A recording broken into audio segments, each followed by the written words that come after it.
We ask this and just asking, who is it really for? Guys, come on, put it in the chat.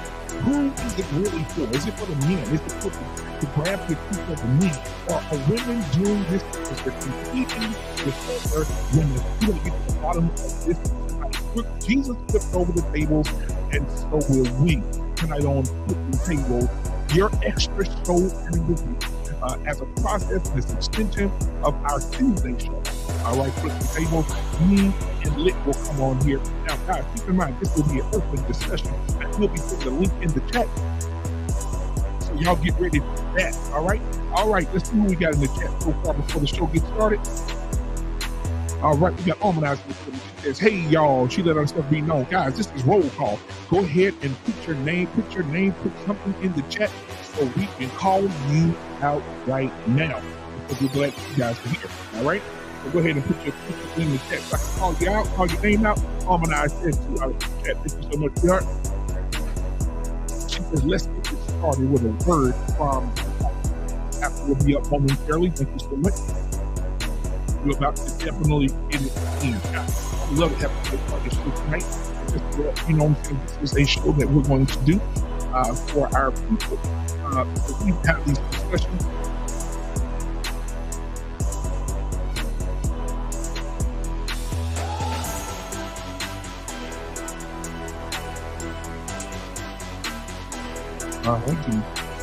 Yeah. See, good.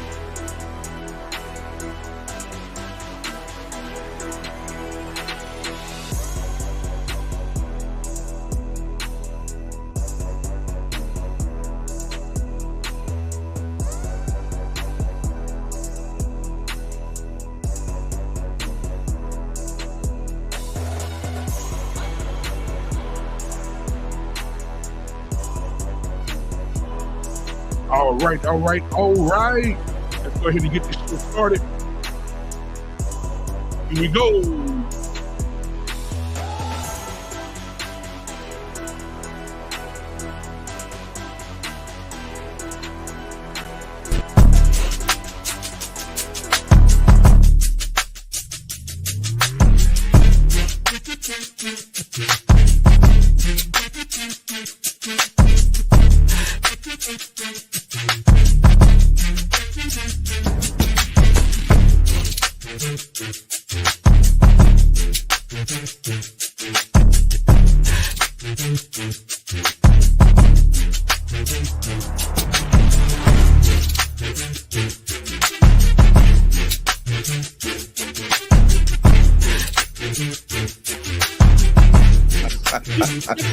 Hey, this burns me, man. You can hear when the one popped his lips, man. Yes.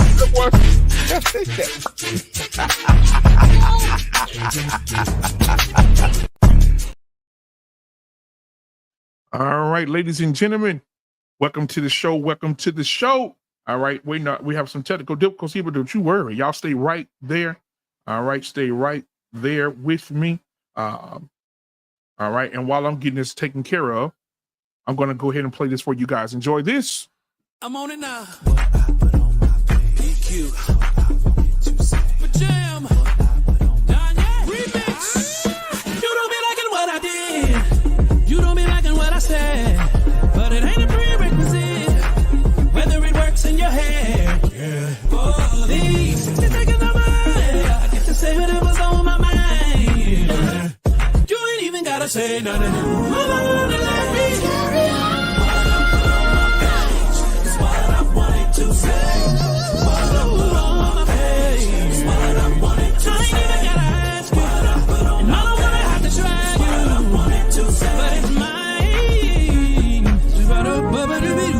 What even do? What I put on my page is what I wanted to say. Yo.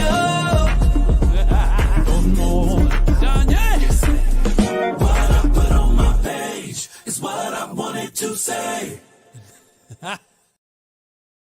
All right. Thank you so much, Harmonize, for the $2 super chat. She says that she wants to hear from the pastor. Guys, you already know who the pastor is. We have a pastor over the Black Men Unfiltered Network, and his name is Pastor Goodjoint. You wonder why they call him Pastor Good Joint? Well, let me share him with you. Ladies and gentlemen, coming to the stage tonight, the man of God, the man of the cloth, the man of the hour. Give it up for the Pastor Good Joint. Tryna pour out all night, DJ play another song. Tryna pour out all night, DJ play another song. Tryna pour out all night, DJ play another song. Tryna pour out all night, DJ play another song. Tryna pour out all night, DJ play another song. Tryna pour out all night, DJ play another song. Tryna pour out all night, DJ play another song. Tryna pour out all night, DJ play another song. It's clever, baby. I'm in this bitch with AJ. In the club, jumping up and down like it's payday. Party all night, shout out to my nigga, baby. Yeah, that's my DJ. That's my DJ. Nigga, I've been rolling like a Mack truck. Bam, bam, bam, throw me back one. Don't step on my shoes, nigga, back up. But you fuck around and get your bitch snatched up. Yeah, they done let me in, they done let me through, yeah. Nigga, it's whatever what you wanna do, yeah. Out of my head, chicken all night long. DJ, run this bitch, I'm tryna. Yeah, ladies and gentlemen, you see the velvet voice of YouTube himself in the building tonight. Give it up for yours truly, my brother from another mother. Give it up. Put your goddamn hands together for the one, the only velvet voice, lost in translation. Good evening, ladies and gentlemen, and welcome to another private label edition of Flipping Tables. Absolutely, With my brother. BMU. It's so good to Lost see you, man. How are you translation. today, brother? I want to give you the screen for a second to tell us how you doing, man. You know, I'm actually doing pretty good, man. I remember when you hit me up this morning, man. I was like, you know, this show needs to be talked about, man. It really does. We got to get this out the way because people want to know why. You know, they want to know why it is the way it is. So that's what we're gonna do. We're gonna talk about today. But I'm already good to go. I already had my dinner. You know what I'm saying? I'm ready to settle in and nestle into this wonderful topic that you came up with. And I can't wait to see what happens from here on out. Thank you so much, sir, for having me. Absolutely. Hey, listen, man, do me a favor. Give me your views on I want to start the show out, but you know we have an icebreaker. Give me your views, and then I'm gonna show you something, then we're gonna get into the subject of the show. Give me your views right now of women leading men, especially from a religious perspective. Can you tell the audience and myself how do you look at that? Well, I will tell you this: it goes against their nature, you know, for them to lead us, and they'll tell you quick. You know, I don't want to raise my husband. You know what I'm saying? They will tell you quick. I mean, in any type of leadership position, they don't want to do it. You know, they pretty much want the man to take charge, so you know they don't have to do it. So it's in the Bible. You know what I mean? You should, you know, if you have questions, talk to your husband. You know, that type of thing. But for the most part, women don't want to. They don't want to default to, you know, leading their husband. You know, I was watching a video this morning. I don't know who it was. But they were saying that I don't want to have to lead my husband because I walk all over him. I don't know who that was, but I saw this one. I'm glad you asked me that. And I was thinking to myself, I was like, I wonder why that is. You know, for the most part, women don't want to raise, you know, their husband. They just don't want to do that. They don't think it's masculine. They don't feel protected. You know, it just doesn't work for them. Biologically, they don't want to do it. Now, here's the thing.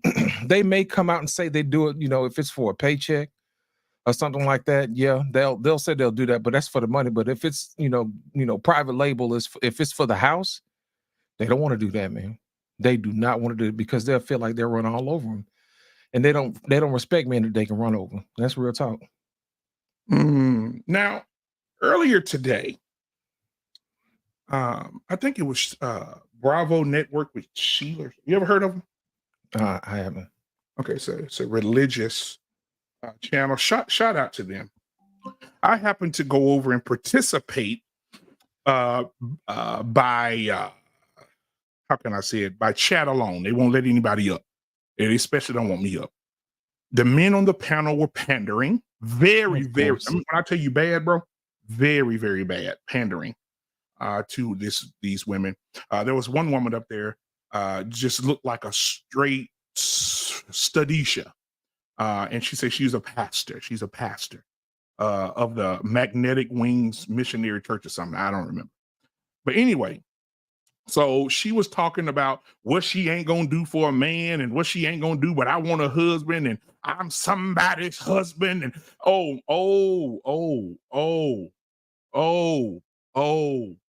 So you know what I had to do? I had to screenshot it and bring it over to the network. Guys, this is a treat for you tonight. I screenshot it yes. And while we're downloading it, somebody go ahead and send another super chat so I can play y'all another commercial.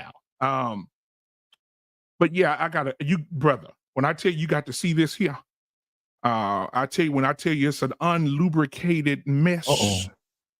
Lord have mercy. I got videos. Let me go back to make sure I got everything here. Let me see here. This is the first one, I think. All right, let's see. That's the first one. Let's see. I think now, we'll tell you this. I ran across this video today. A friend of mine sent me about these women at this, looks like some type of retreat for women. Looks like a religious retreat. And one of the ladies was like, I'm just going to be waiting on you, the Lord. And you're going to hear my cry. And you're all I need.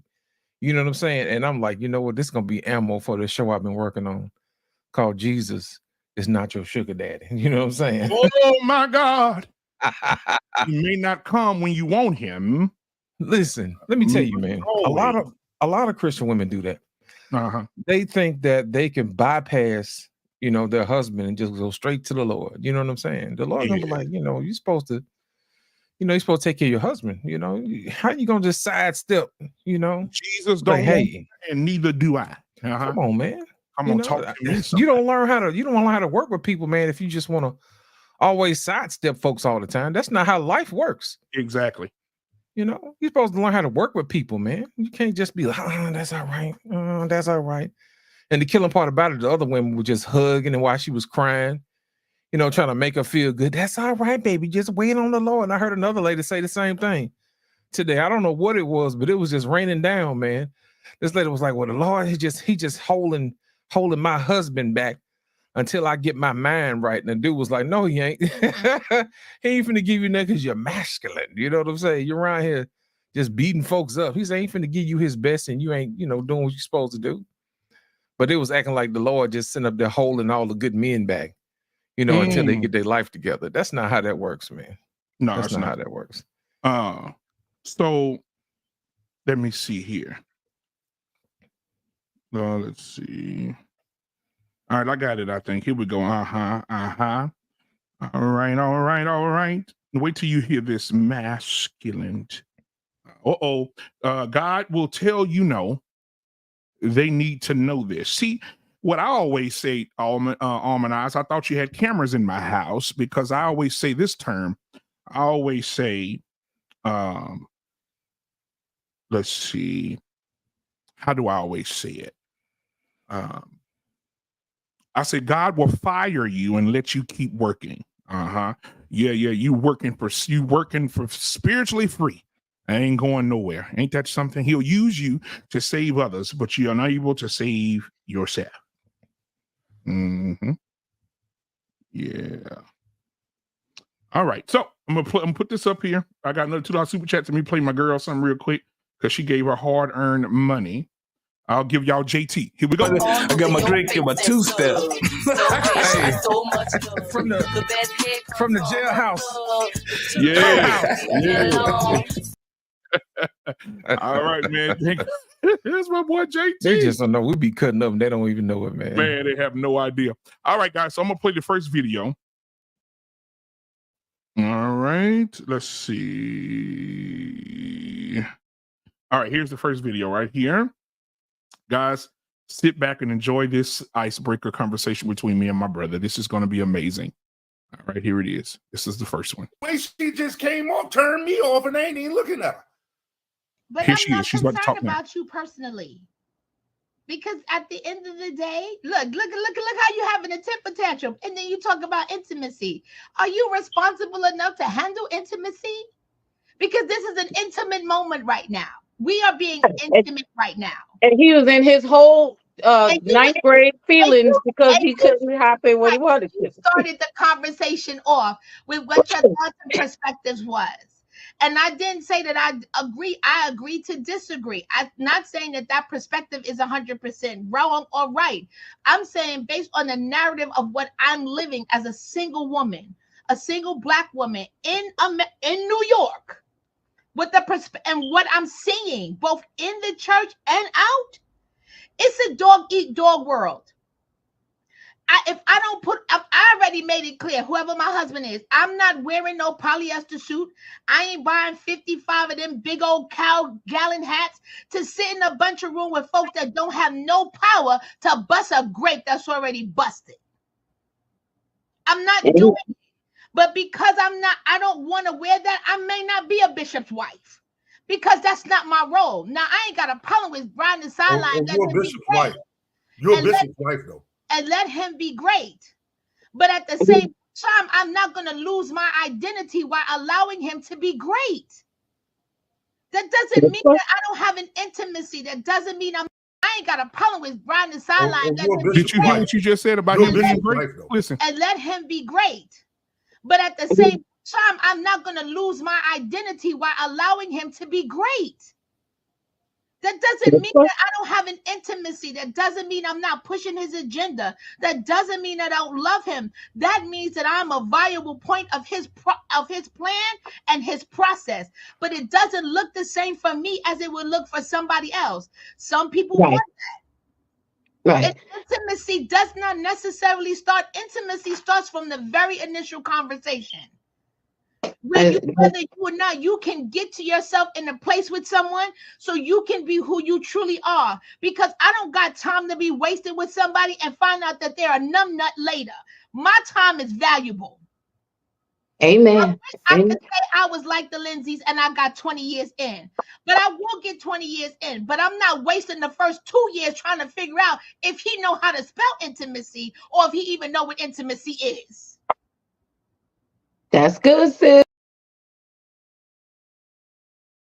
Now you hear that? Now at this point, I'm asking to come up. But a little birdie say, don't let that nigga up.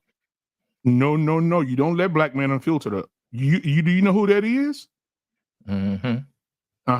Harmonized with another $2 super chat. She says, my husband being great increases me. He's slow. But watch this, y'all. Black Man Unfiltered say, I can't come on the panel, but I'm going to put something in the chat to get everybody to lean back. And you know, Black Man Unfiltered always likes to put a little grease on it. Harmonized, I'm going to give you something right after I play this second video here. All right. Now, I came up right after this. With my chat. And this is what I said in the chat, ladies and gentlemen.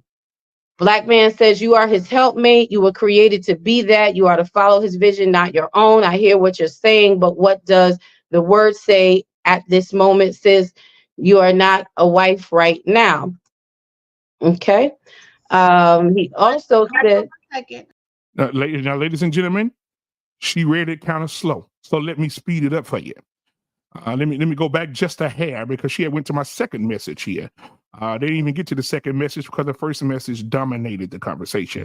I said, you are his helpmate. You are created to be that. You are to follow his vision, not your own. I hear what you're saying, but what does the word say?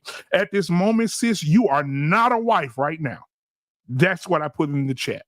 I put 3 or 4 more in there. They were trying to get to him, but she wouldn't allow it. Now, I want y'all to see her response. This woman started speaking in tongues against me, lost in translation. She hit you with the yabba dabba doo. She hit me with the yabba dabba doo. I think I heard Scooby Doo a couple of times. Let's go ahead and hit this. Here we go. Watch what she said. At this moment, says you are not a wife right now. Okay. Says you are. Now, also, guys, I want you to look on the panel and look at the pandering men on the panel. Oh my God. The eyes got bugged in it. Oh, the eyes got booked, but watch how they start pandering. Because see, ain't no man talking to her like this. No man on that panel. See, people talk to people, y'all can hear what the host gonna say in a minute. But people have to understand when you are a man of God and you read the word of God, we don't do listen, our motto, me and Lost in Translation are well renowned in this Bible. We don't do babble, we do Bible. That's right. That's our motivation. We don't do babble, we do Bible. That's why I put in the comments, what does the word say? I ain't worried about what you think because what you think is fleshly. I'm not worried about your heart thinks because the Bible says the heart is full of deceit. I'm not worried about what your heart said. What does the word say? You know, I'm glad you put it that way. I'm gonna tell you why. Because the minute you say something, it's your opinion. But if the word says it, you got to take it up with God. You ain't had nothing to do with that. So that way it keeps it from being personal. But watch how she probably take it personal. I assure you that's what's gonna happen.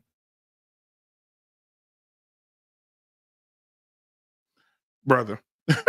Okay. Now, let me say Yeah, I this. know. I thought you'd like that. I love it, man. You put a bow tie on that thing and send it on down the aisle. Listen, guys, this lady right here is not a wife. It is our responsibility. Why would we name this show Flipping Tables if we're not going to flip any? Amen. We're not going to just flip them here on Black Men Unfiltered Network. We're going to flip them here, everywhere, anywhere, however. And so when a woman sitting up here who is looks at first I thought it was Bishop Trevor, but now that she starts speaking, she spoke as a woman. All right. And I told her that she's not a wife right now, how aggressive she is. You guys saw the first video, how aggressive she was. And I want y'all to see her response to me here. Here we go. And look at the men's faces. Look at them. Just some of the most feminine things I've ever seen in my life. Here we go. You're not a wife right now. Okay. He also said, Hold on 1 second. Let me address that statement right there. Hold on. Number one, so let me. I'm not mad at you, but I also realize that that statement comes from a place of someone who does not know anything about me. You took a comment that I said for something for a few moments and made a statement about something that refers to me and you don't know me. That's the first issue. Now that I got a problem with. And before you speak out of context and tell me what the word says, he said that he created man and woman in his image. It wasn't just man. Okay. And if we're going to talk about scripture, we need to talk about the fact that there were women who were in the ministry of Jesus and they were not named. See how she took the word? Lost in translation, correct me if I'm wrong. In Genesis, when he created Adam, he said, I created Adam in my image. That's right. He created, so hold on, no. So he created Adam, but he made Eve. That's right. He said, man was created in my image. Adam was created in my image. But let me give Adam a helpmate. So let me put him to sleep and take something from Adam. So he took something from the man to make woman. So either way it goes, the man was created in God's sight. And guess what? You know what God could have did? God could have went, got the sand and the dirt and created a whole nother woman. He didn't have to put Adam to sleep, but he took something from man because man was made in his image. I'm preaching tonight. All right, let's go ahead and finish. But she's a pastor of a church now. No, what she did was she deflected. That's what she did. She deflected. She didn't answer the question directly. What she did, she took offense to it and made it personal, which I knew she was going to do because that's the playbook. Instead of addressing what you said, she was going to say, you don't know me personally. You know what I'm saying? And they always make it personal, man, when it had absolutely nothing to do with the person. Exactly. All right, let's finish up. But they were the one who funded the ministry. They were the one who walked with him the longest. Wait, stop. Come on, Law. You know what it says? He says, listen, when the disciples walked with Jesus, they weren't funded. They ain't had no money. What did he say? He said, sell it, get rid of everything and follow me. Right. He was talking to the disciples. But she said the women funded it and they walked with him longer than the disciples. But listen, Black man, listen. Let me ask you this. I thought women didn't have money back then. Somebody help me. Come on, man. Come on. I thought they couldn't work, man. Wasn't that their whole thing for the feminist movement, man? We don't have money. Is that what they said? Women been had money, man. Yeah. They been had it. Did you hear what she said? She said that women funded Jesus' ministry and they walked with him the longest.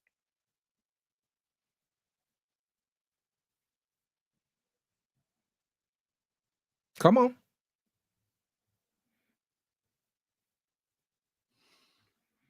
I know it's good. I know wish it's he was good. here. I wish he was here. Listen, man. I know it's good. I'm looking down at my phone because somebody said they know her. They're gonna send her an IM. Oh, Good. send it to her. Good. Yeah. Okay. So you see how she took the word and flipped it just to justify. That's why it's important to say what I said there. I said you can say whatever you want to say, but what does the word say? That's why everything that I put in the chat, I put scripture there. I put the entire scripture there.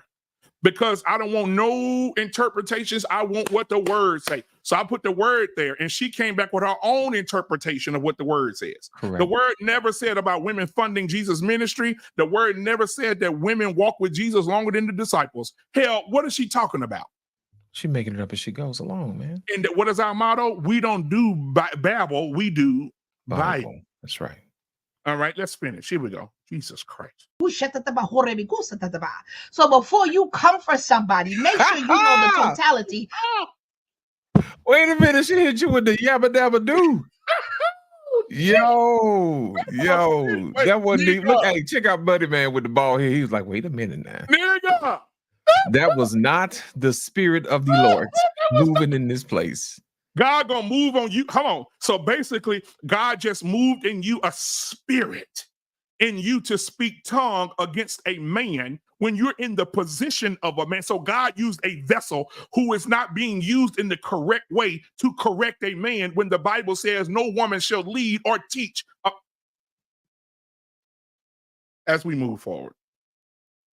Look at old buddy got his hand on his head, covering his eyes. Everybody's eyes booked. You ain't seen nothing. You ain't seen nothing. God. Because now you got to hear what they say at the end when they try to protect her.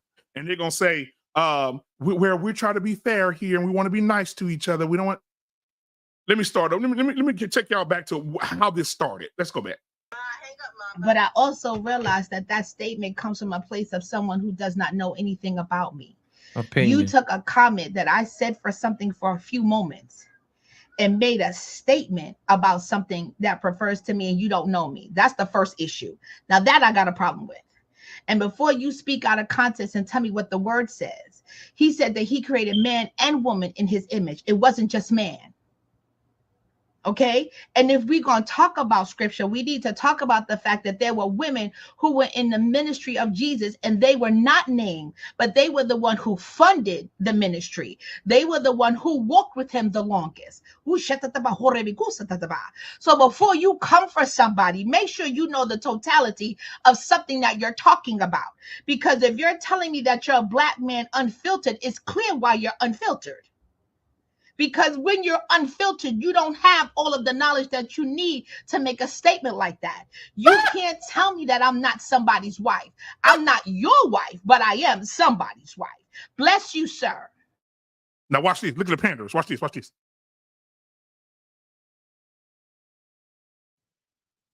They already know what's up. Where do we go from here? Watch this. Mic drop. Where do we go from here? Mic drop. Right. Let's lighten up the room just a little bit. I think Lady Dawn just froze. Yeah, I think she froze like that. Just kind of took her back. Off Wait there. and see if y'all gonna believe that. I'm gonna go back. Okay, hold on. I'm sorry. I'm back. I'm sorry, y'all. I'm working on 2 devices tonight because my other one was having problems. What I was saying was, thank you for sharing and definitely giving you space to respond. We're not here, again, like I said, we're not here to convict nor convince. We are all sharing. So we try to refrain from staying into too personal, making comments too personal when we are sharing. Okay, so you want to keep it respectful. We want to keep it secure. It's a safe space, and we keep it as such. But he did say at this moment, he was saying you're not a wife right now. He didn't say that you were not a wife at all. I understand what you're saying. I'm just making sure I'm doing my job and making sure that we have the comment in the context that it was stated. So now we're going to move forward. Absolutely. Well.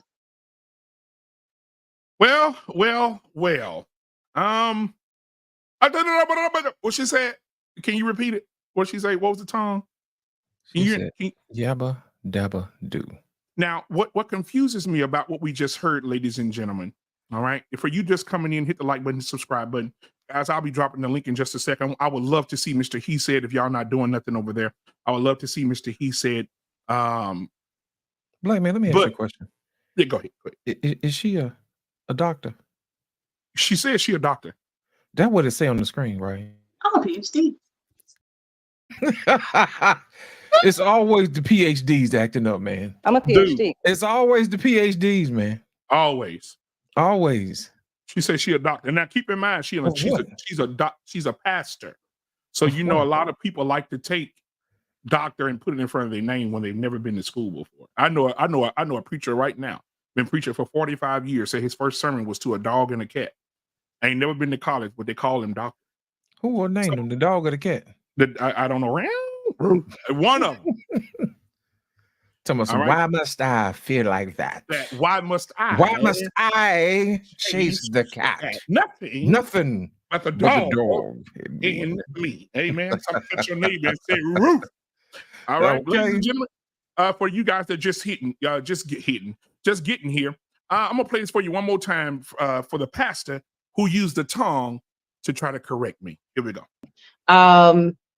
Black man says you are his helpmate. You were created to be that. You are to follow his vision, not your own. I hear what you're saying, but what does the word say at this moment? Says you are not a wife right now. Okay. He also said. Hold on one second. Let me address that statement right there. Hold on. Number one. So let me. I'm not mad at you. But I also realized that statement comes from a place of someone who does not know anything about me. You took a comment that I said for something for a few moments and made a statement about something that refers to me and you don't know me. That's the first issue. Now that I got a problem with. And before you speak out of context and tell me what the word says, he said that he created man and woman in his image. It wasn't just man. Okay. And if we're going to talk about scripture, we need to talk about the fact that there were women who were in the ministry of Jesus and they were not named, but they were the one who funded the ministry. They were the one who walked with him the longest. So before you come for somebody, make sure you know the totality of something that you're talking about. Because of something that you're talking about. Because if you're telling me that you're a black man unfit, so before she said goose. So before you come for somebody, she had a goose in there and a sheep. I think it sounded like she said, "Fuck a whore by the river with a goose looking by." That's what it sounded like she said. She said something about a goose and a lamb saying bye. I'm telling you. Oh, okay. Let me go back a little bit. Maybe I didn't part. Let me see it. So before you come for somebody, make sure you know the totality of some walk with him the longest. So before you come for somebody, make sure you know the totality of something that you're talking about. Now, because if you're telling me that you're a black man unfiltered, it's clear why you're unfiltered. Okay, I'm gonna play it one more time. Because when you're unfiltered, totality of something that you're talking about. Because if you're telling me that you're a black man unfiltered, it's clear why you're unfiltered. Because when you're untree, they were the one who walked with him the longest. So before you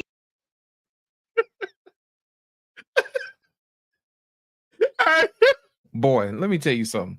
Go ahead, you got the screen. Hold on, go ahead. Let me tell you something.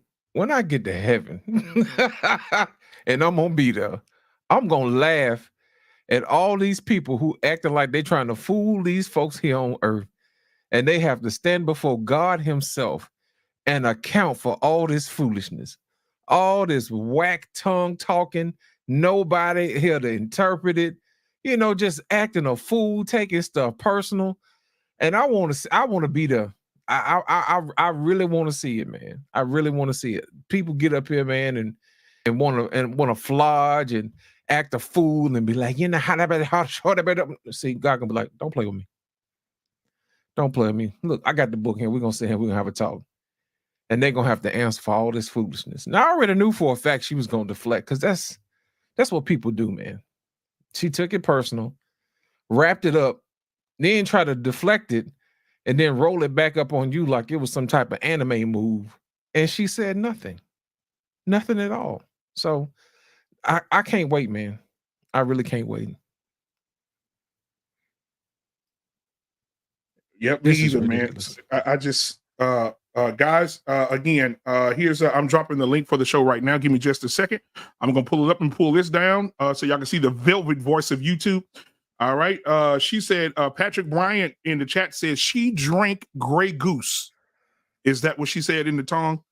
So give I us don't just know a what second. she said, man. Yeah, what She but exactly. So you need to you need to be the one to interpret what she said. You know, I'm not going to hell fooling around with her. Oh, and she said she looking for her husband, law. So you may be a candidate. Oh no. She can't pull that on me, man. I already get a regular was a hard time. And especially the ones who want to tote their Bible up to me with this foolishness. And you don't want this. What did you hear what she said? She said it don't matter what she said, women, man. She said women funded Jesus' ministry. That was and they walked with him longer than the disciples. What that's supposed to mean? Can't you prove it? Where does it say so in the scripture? Yeah, go ahead and pull your video up. It's in the back. Pull it up. Let me see if I can find it. Give me a second. Because I know I got it on here, man. Is it on the TikTok? Oh, no. It's not on the TikTok. It's on the Instagram. Hold on a second, y'all. I got y'all. Hold on. I am going to share my screen. Share screen. And is this it? Yeah, this is it. And I'm going to blow it up so y'all can see it. All right, ladies and gentlemen, if you're planning on coming up on the show, this is an open panel discussion. You can come up on the show. The link is in the chat. You should see it at the bottom and also pinned to the top. If you're not busy and you want to get in here and talk about this tongue that you just heard, come on up here as you discuss the topic for tonight. All right. Awesome translation. The floor is yours with your video, my guy. Go ahead. Here we go. I'm gonna. It's on mute. It's on mute. Yeah, I got it on mute. Okay, good. Here we go. You said marriage, like it's so casual. You don't realize that this thing is becoming an idol. Right. I don't want to idolize anything, because I love God, and He loves me. Yes, and His love is all that I need. So yeah, of course, God, I want to be a wife one day. If it's in your plans, if it's in your will, for my life. So I'm laying it down today. Amen. I'm no longer idolizing marriage, and I will patiently wait on the Lord. As soon as you said marriage, like bruh. You see what I'm saying? Why do we do that, man? Why do sisters support each other in wrong, man? Why y'all do that, man? That don't help nobody. You know, instead of telling her what she needs to do. And I said, "Girl, shut your ass up." Somebody on the Facebook page said, "Can you play that one more time for the people in the back?" Okay, I got you. Let me pull that thing up one more time.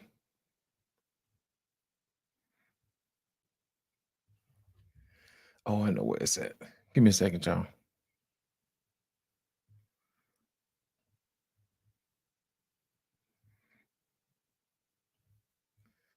And I am going to share this screen.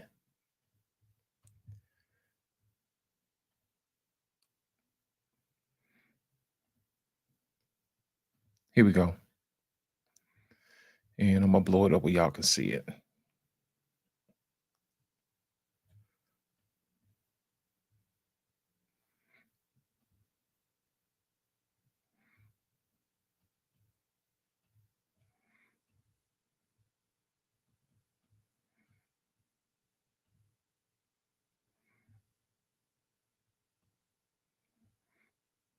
And I'm going to make sure I get the volume unmuted.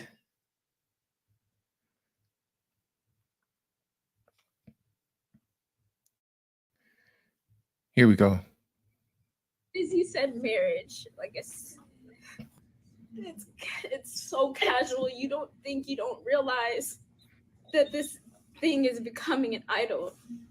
Right. I don't want to idolize anything, because I love God, And he loves me. Yes.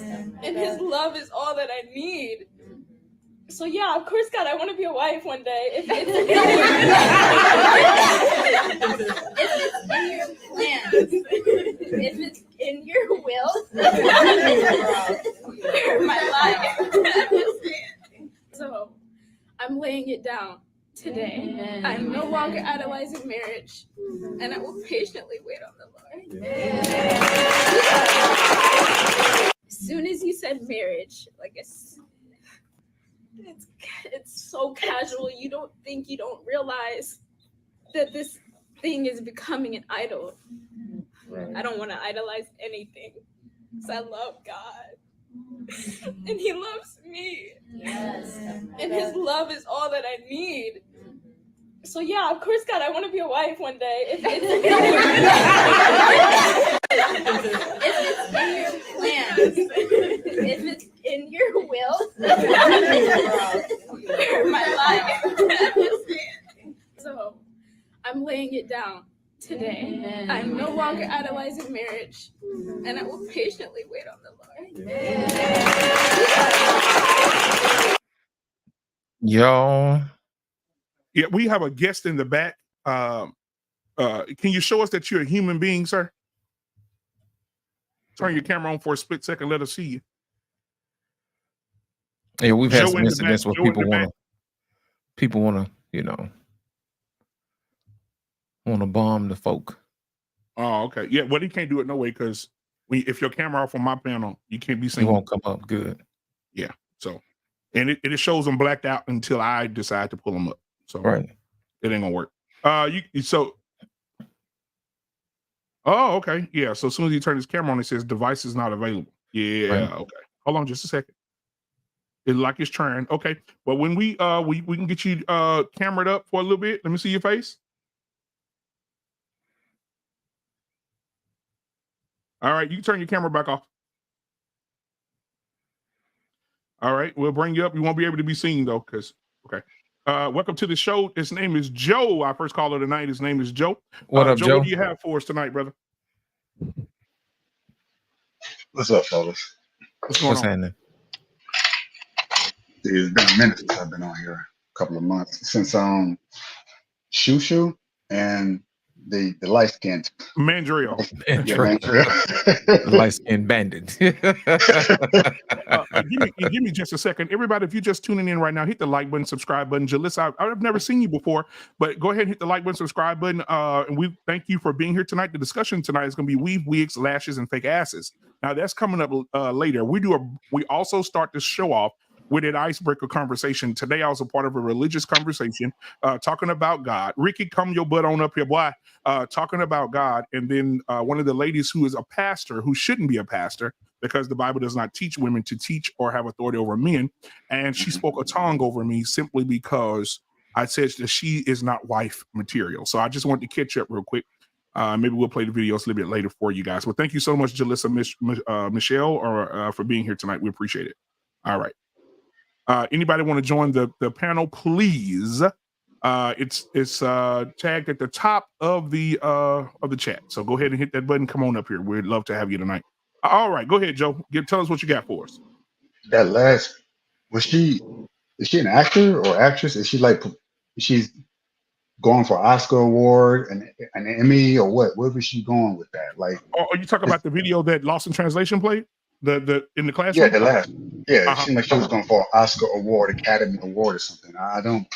It just seemed very performative. What it is performative for the cameras, pretending like you don't want a husband. I don't want idols, but you still idolize the idea of having marriage and these fake tears. Like what is she talking about? She want to lay down her life for something. She want to lay her back. I don't get it. I'm reading between the lines, and I go to church and I see how a lot of these church women are. They are a lot like her, and yet behind the scenes,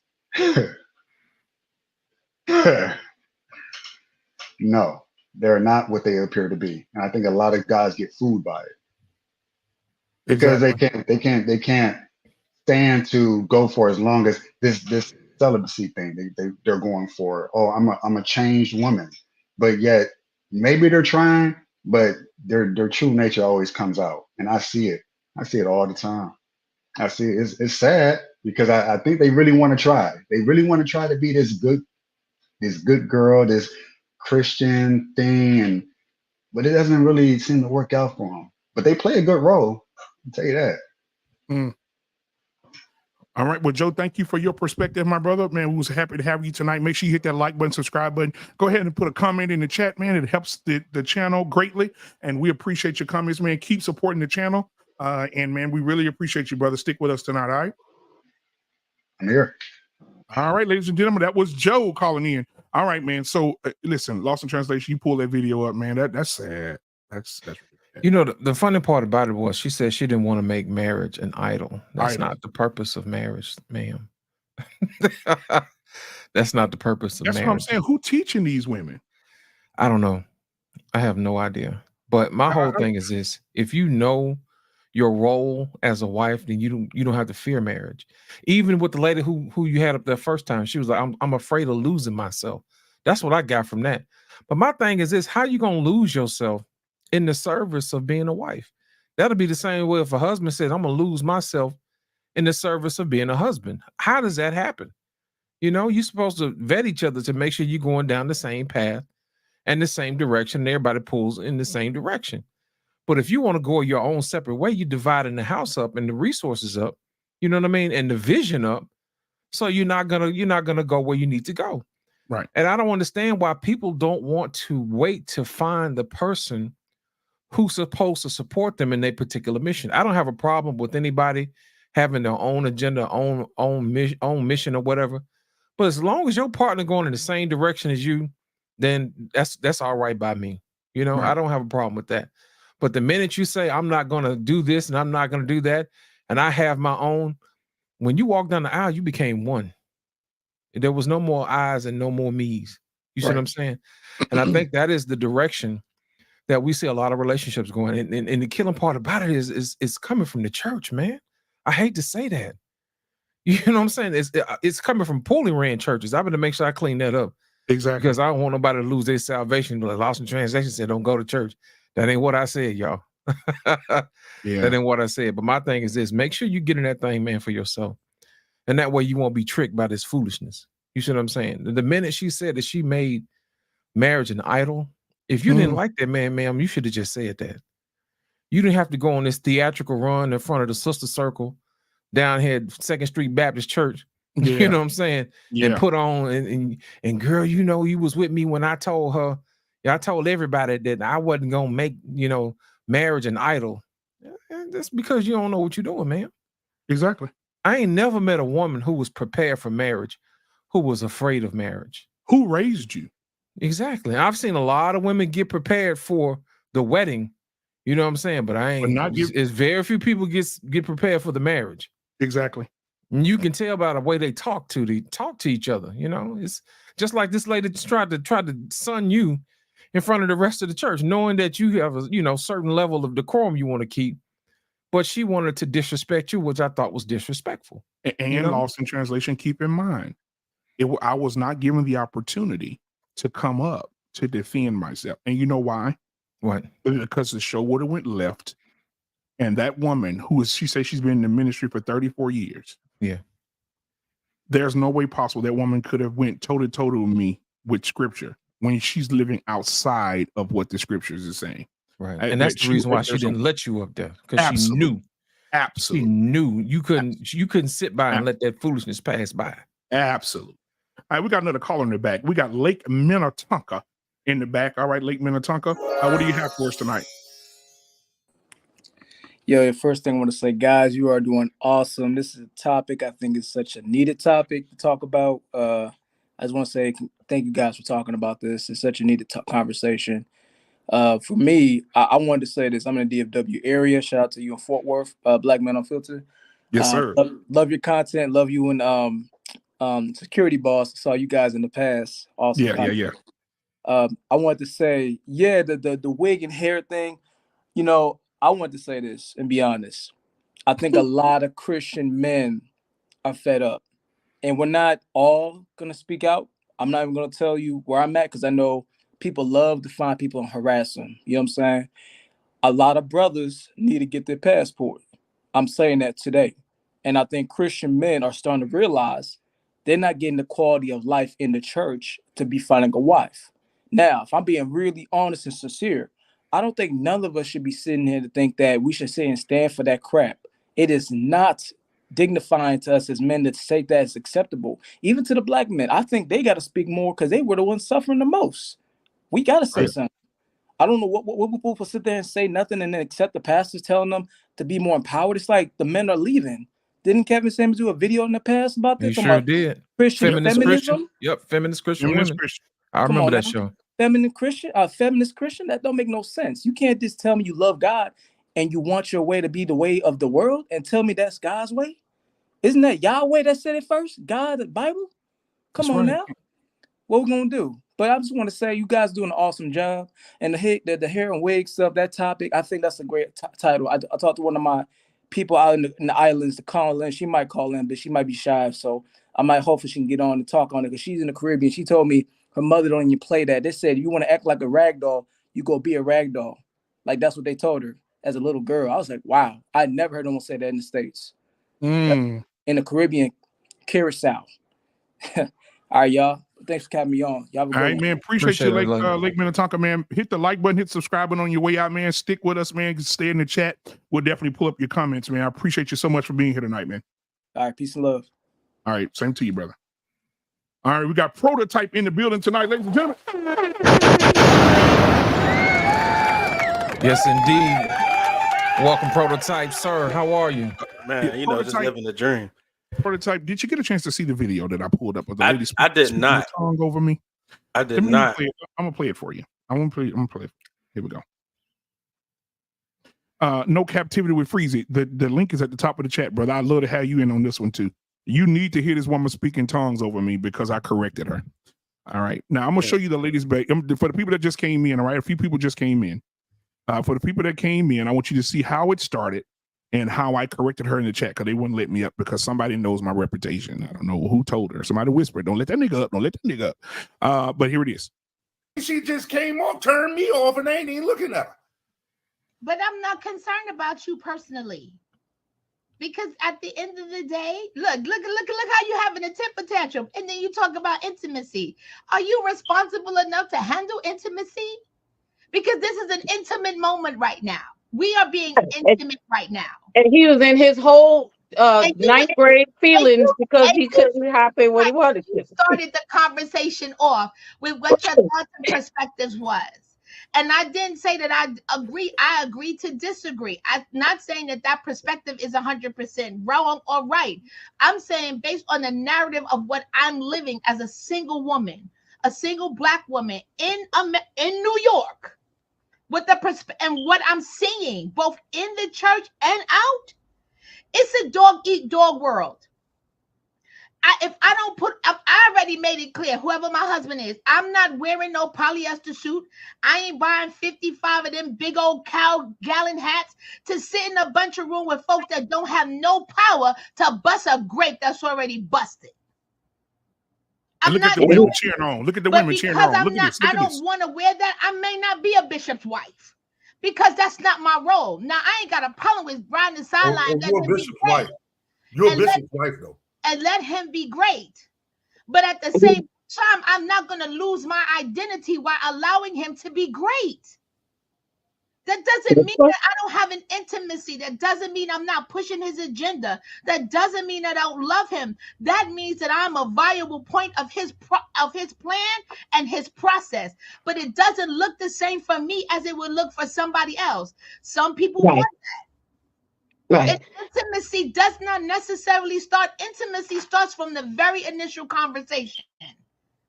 Whether you or not, you can get to yourself in a place with someone so you can be who you truly are. Because I don't got time to be wasted with somebody and find out that they're a numbnut later. My time is valuable. Amen. I could say I was like the Lindsays and I got 20 years in, but I will get 20 years in. But I'm not wasting the first 2 years trying to figure out if he know how to spell intimacy or if he even know what intimacy is. That's good, sis. And look at him. You seen the dude with his finger? See what I'm saying, bro? These are men. Okay. And so then Black Men Unfiltered, they wouldn't let me up. So I had to go to the chat. So this is what Black Men Unfiltered took up the entire show. Come for somebody. Make sure you know the totality. Yeah, let me go back. Black man says you are his helpmate. You were created to be that. You are to follow his vision, not your own. I hear what you're saying, but what does the word say at this moment? Says you are not a wife right now. Okay. He also said, hold on one second. Let me address that statement right there. Yeah. Hold on. Number one, so let me, I'm not mad at you, but I also realize that that statement comes from a place of someone who does not know anything about me. You took a comment that I said for something for a few moments and made a statement about something that refers to me and you don't know me. That's the first issue. Now that I got a problem with. And before you speak out of context and tell me what the word says, he said that he created man and woman in his image. It wasn't just man. Okay. And if we're going to talk about scripture, we need to talk about the fact that there were women who were in the ministry of Jesus and they were not named, but they were the one who funded the ministry. They were the one who walked with him the longest. So before you come for somebody, make sure you know the totality of something that you're talking about. Because if you're telling me that you're a Black man unfiltered, it's clear why you're unfiltered. Because when you're unfiltered, you don't have all of the knowledge that you need to make a statement like that. You can't tell me that I'm not somebody's wife. Look at the men wife. in the chairs. I'm not your wife, but I am somebody. They're pastors. Bless Pastor you, sir. Christopher and Pastor Linwood. See how effeminate they're acting? If I was on that panel, they would have stopped the show. I would have went down that list one by one. Well, each now, one of them. where do we go from here? Where do we go from here? Mic drop. Right.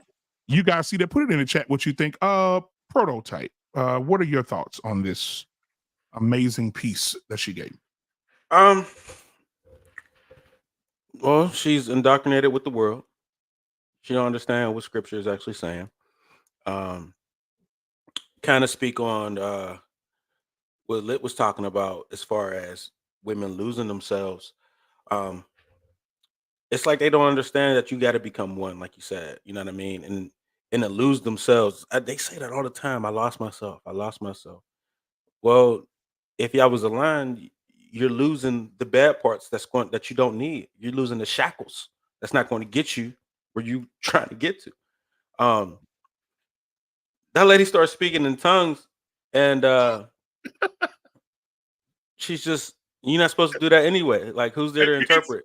You know what I'm saying? But it's a thing, right? And you know, we know what the church has become, right? It's no secret at this point, man. And that's why so many men have gone away from it. Most of the pastors are very feminine, and that's just not where a masculine man would be. Like, you know what I'm saying? Why would we sit under somebody that we wouldn't want to be like? You know what I mean? Like, this dude is a wimp. Right. Why would I sit up under here? Why? Because he went to school. You know what I mean? Went to Bible school. No, I'm not doing that. I mean, she's a woman, bro. What do you expect out of her? You know what I'm saying? Other than to just be rambling on. You see how heavy set she is. She don't have a man. She not gonna get a man. She set herself up to be single for the rest of her life. Like, it's just, and she has to do what she has to do to protect herself. And you just let them go. You know what I mean? Like, as irrational as they may be, the world tells them the truth. You know what I'm saying? The results tell them the truth. They never get the results that they seek. So they set up these, I'm single because I want this, and this. Knowing it's not obtainable. You know what I mean? They don't got no business wanting that. And they say these things because they know they can't get it. You know what I mean? So that's like somebody like, oh, I'm not smart enough, but I want to be a doctor. And if I ain't, if I can't be a doctor, I don't want to do nothing. Like, you know what I'm saying? You can't get it. So that's all that is. It's fluff. You know what I mean? Because if a regular dude came in there swept her off her feet. Like, you know what I mean? Cognitive dissonance loss. Hey, man, I use it every day, baby. That's my $10 word from psychology class. Oh, Yeah, man. Hey, if any dude came in there and swept them off their feet, it's a wrap. I've never listened to what a woman said. As long as she had rules, I'd be like, all right, yeah, whatever. I want a man like this, blah, blah, blah, blah, blah. You know what I'm saying? Once I get in there and I got what I need, I'm out of there. Like, you know what I mean? It's whatever you said does not matter. So that is correct. You know what I noticed, Black Man? Yeah, go ahead, bro. Watching the video, you can pretty much dial in who these people are in the first 5 seconds, first 5 minutes. And that's the reason why I'm a pretty good judge of character, man. Give me about 5 minutes, I'll let people talk. I already know who they are. When you first turned it on, she was sunning one of the other gentlemen. You see what I'm saying? Can you even spell intimacy? Right. I'm like, why are you trying to be degrading? You see what I'm saying? You're being rude, you're being loud, and then she gonna turn around and tell you, well, you don't know me. Well, I know your characteristics, you know what I'm saying? And my thing is that we wrestle not with flesh and blood. You see what I'm saying? We wrestle with spirits of this world, you know what I'm saying? But I will tell you this, I can tell what you're not. You said you're not love because love is patient. Was she being patient? Love is kind. Love is kind. Was she being kind? No. It keeps no records of It does wrongdoing. not envy. It does not boast. And she was being rather boastful and being proud. It does not dishonor others, and she was dishonoring people. It is not self-seeking, and she was self-seeking, talking about what she's gonna do, and she's gonna allow her man to be great without doing this, that, and the other. Doesn't mean this and doesn't mean that, and she put herself before her husband, and she didn't even got one. Doing nothing. Yeah, she said, it is not wearing easily. this. I'm not wearing what he say wear. I'm not doing this. I'm not going to sit back and lose myself encouraging him to be great. Right. It is not easily angered. It keeps no record of wrongs. Love does not delight in the evil, but rejoices with the truth. Was she rejoicing in the truth? No, sir. No. She lied on the this. disciples. She basically said all the disciples was trans men because she said the women walk with Jesus more than the men did. I ain't never seen that. Where's that at? Right? Oh, where's it we ain't at? got to that part yet. Where's that? We ain't got to that part yet. Prototype. She said that the women funded Jesus' entire ministry and they walked with him longer than the disciples did. And then start speaking. That's when she started speaking the Satan language, Yeah. boy. Yeah. That's when she started speaking that Satan language. Oh, are we supposed to believe you now? Yeah. I don't know what she said. Robot something. I don't know. Is that what's supposed to make us believe that you just gave him some bull job? What book you get that from? All she did was talk loud and wrong. You know what I mean? God is not the author of confusion. And what she did was she confused everybody. Absolutely. So, Jalissa, what happened was I corrected a woman who was telling what she said she's not going to follow a man's vision. She's not going to do. And I was giving her scripture where the scripture in the Bible clearly states that is the provision is given to the man, not to the woman. It is God of a man, man of a woman, woman of a children. That is that's the context of what God. Yeah, absolutely. That is the order. And she was going against that. And so I addressed it and said, she's not a wife at this moment because of her mindset. And she came back and said, well, women were very powerful women. They were unnamed in the Bible, but they funded Jesus' entire ministry. And they walked with him longer than the disciples did. And I had to correct that. I had to check it almost immediately. You can't, over here, we have a saying, we've been saying it all night. We don't do babble, we do Bible. That's right. And that was a whole lot of babble. She lied, and that's why they didn't let me up on the panel, because I would have checked all of it. All right. But before we move on and get to the wigs, lashes, and fake asses, I want to go over here to these super chats we got over here. We have, let's see. Almanai says, $2 super chat. Thank you so much, Shook. She said, my husband being great increases me. She's slow, shaking my head. All right. Almanai also came back and said, notice how they all look the same. Unattractive. Oh my God. All right. We got another one from Almanai. She said, how is she allowing him to be great? Come on. It wasn't for her. She didn't create him to be great. God did. That's why it's God over man. That's right. Last but not least, $20 super chat from No Captivity with Freezer. My brother from another mother, man. Man, we love you too. He's always watching, bro. Love y'all, man. All right. He said 100% stop the cap. Absolutely right. I invited her over here. Didn't get anything. I just didn't get anything from her. Because she's not going to come. She's not coming over here. She don't want to deal with us. She don't want to deal with us. Guys, we got Tommy on the phone line. We got Joe back on the phone line as well. What's up, fellas? What's that? Hey, what's up? Tommy? What's going on with you, man? Tommy, you can go first. Joe been here. Joe, I'll be with you in just a second. Tommy, what's going on, man? Talk to me. Yeah. You been listening? Yeah, I seen the video. That shit was wild. I was watching Ham Channel last night. I don't know if you caught it, but I put a comment in there, and I think as far as with the religious folks, I don't too much get into the back and forth with that shit. But I think one of the biggest issues that people are having with it is most people don't know what the fuck they talking about. Exactly. And I watch a panel full of 10 people and hear 10 completely different ideas on what the fuck is being said.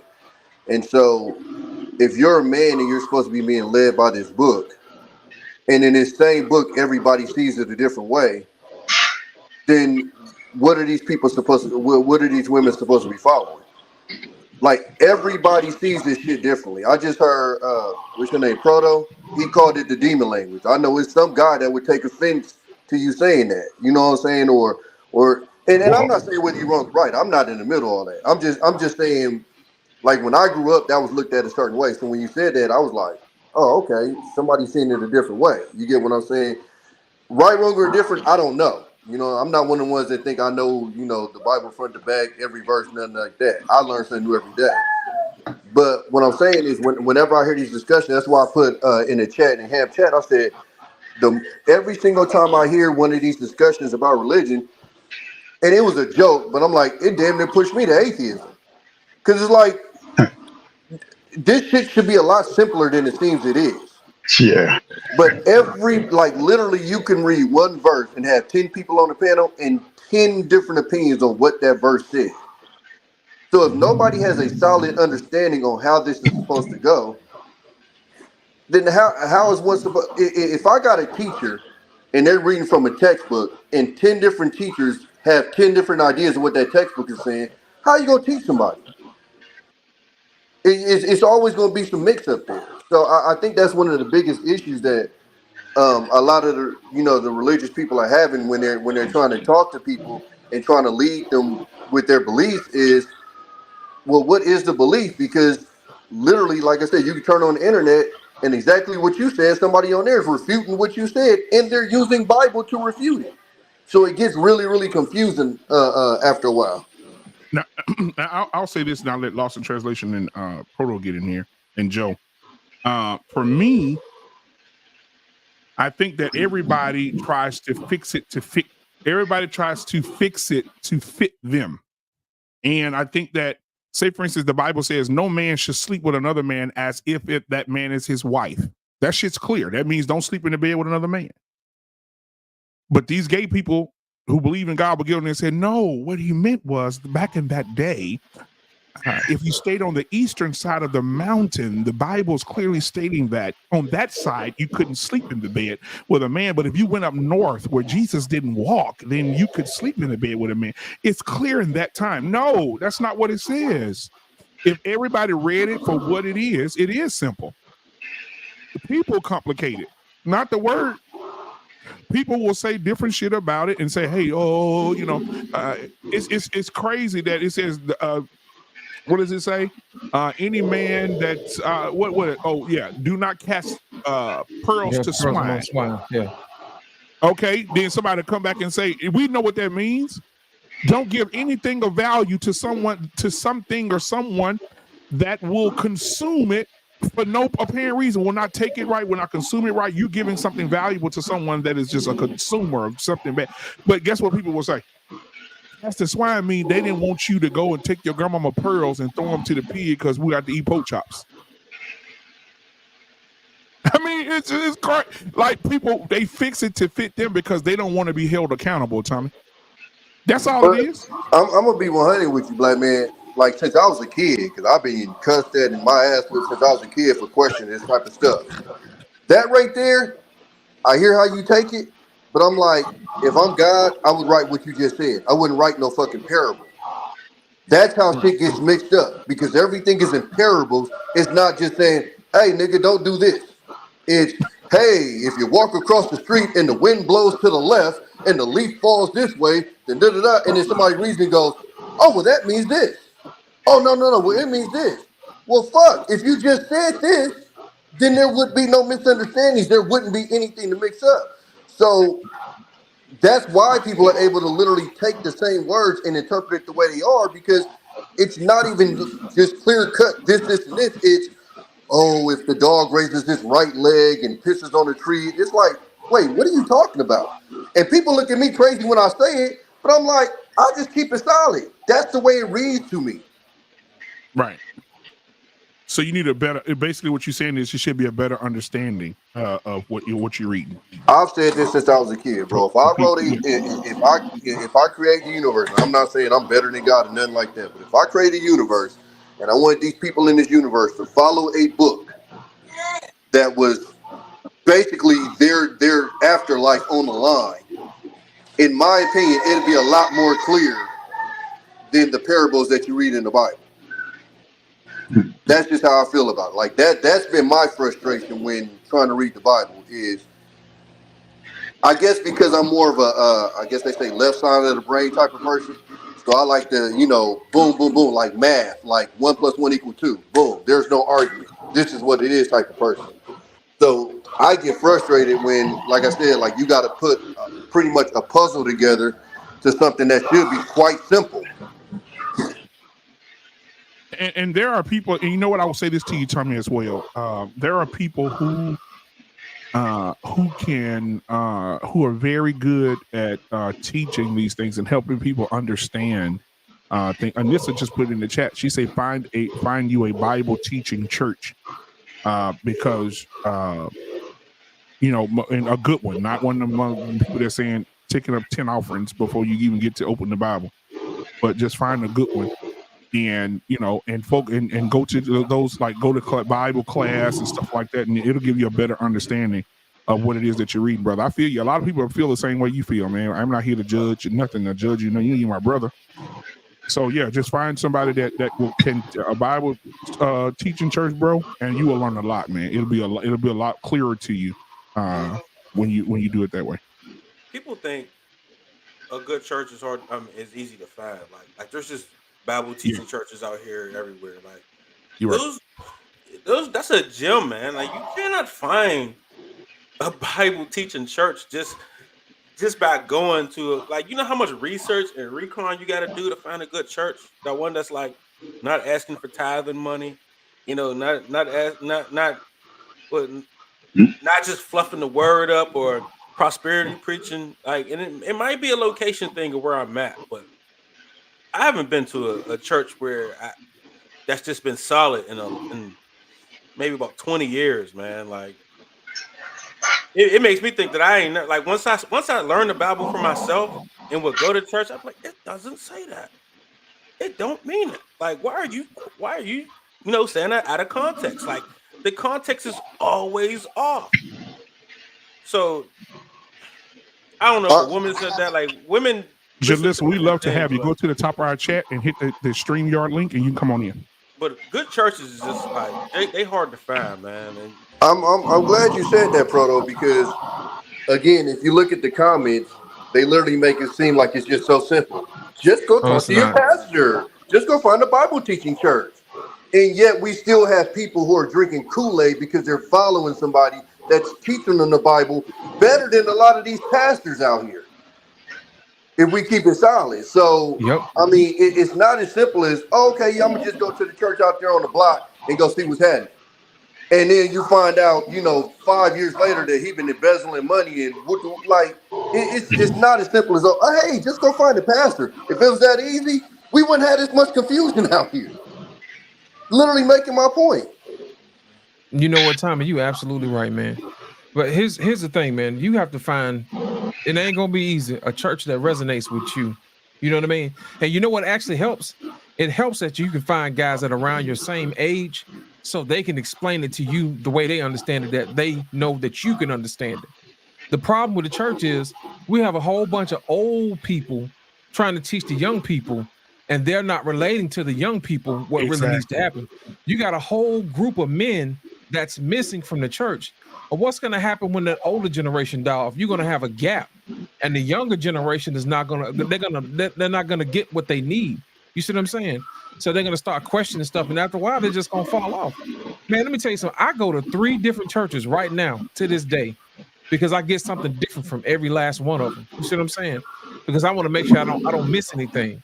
Every last one of them are pretty good. Like one pat, my home church is down the street from where I can walk to church. That ain't no problem. Then I have another church that I go to, Pastor Mike over here in Birmingham. He's been doing Stellar Awards, all this other stuff. He preaches good. He preaches to the millennials. Those are people that are around my age and a little bit younger than me. And then of course, you know, I got another pastor who preaches over here, and he preaches to the older crowd and people that are around my age, that's Generation X. Because if you're going to be able to do this, you got to be able to reach people across 2 and 3 and 4 generations. You see what I'm saying? Because I came up with the old deacons when they had nothing but an organ and a piano, and that's it. And all the deacons got up and they sang, and we had Bible study and all this other stuff. That is where it's grounded at. But my whole thing is this: if you have a bunch of men that's missing and guys that you can't relate to, it makes it difficult for you to find out where you need to be. And sometimes you may need to change the church. You know, I think for a year I went to Catholic school, you know what I'm saying, just to find out what that was all about, you know? So my thing is this: don't allow somebody else's foolishness keep you from your salvation. That's all I'm saying. You know what I mean? Just make sure that, you know, find somewhere that you're comfortable with and somebody who can actually explain it to you in a way that makes sense to you and that you can understand.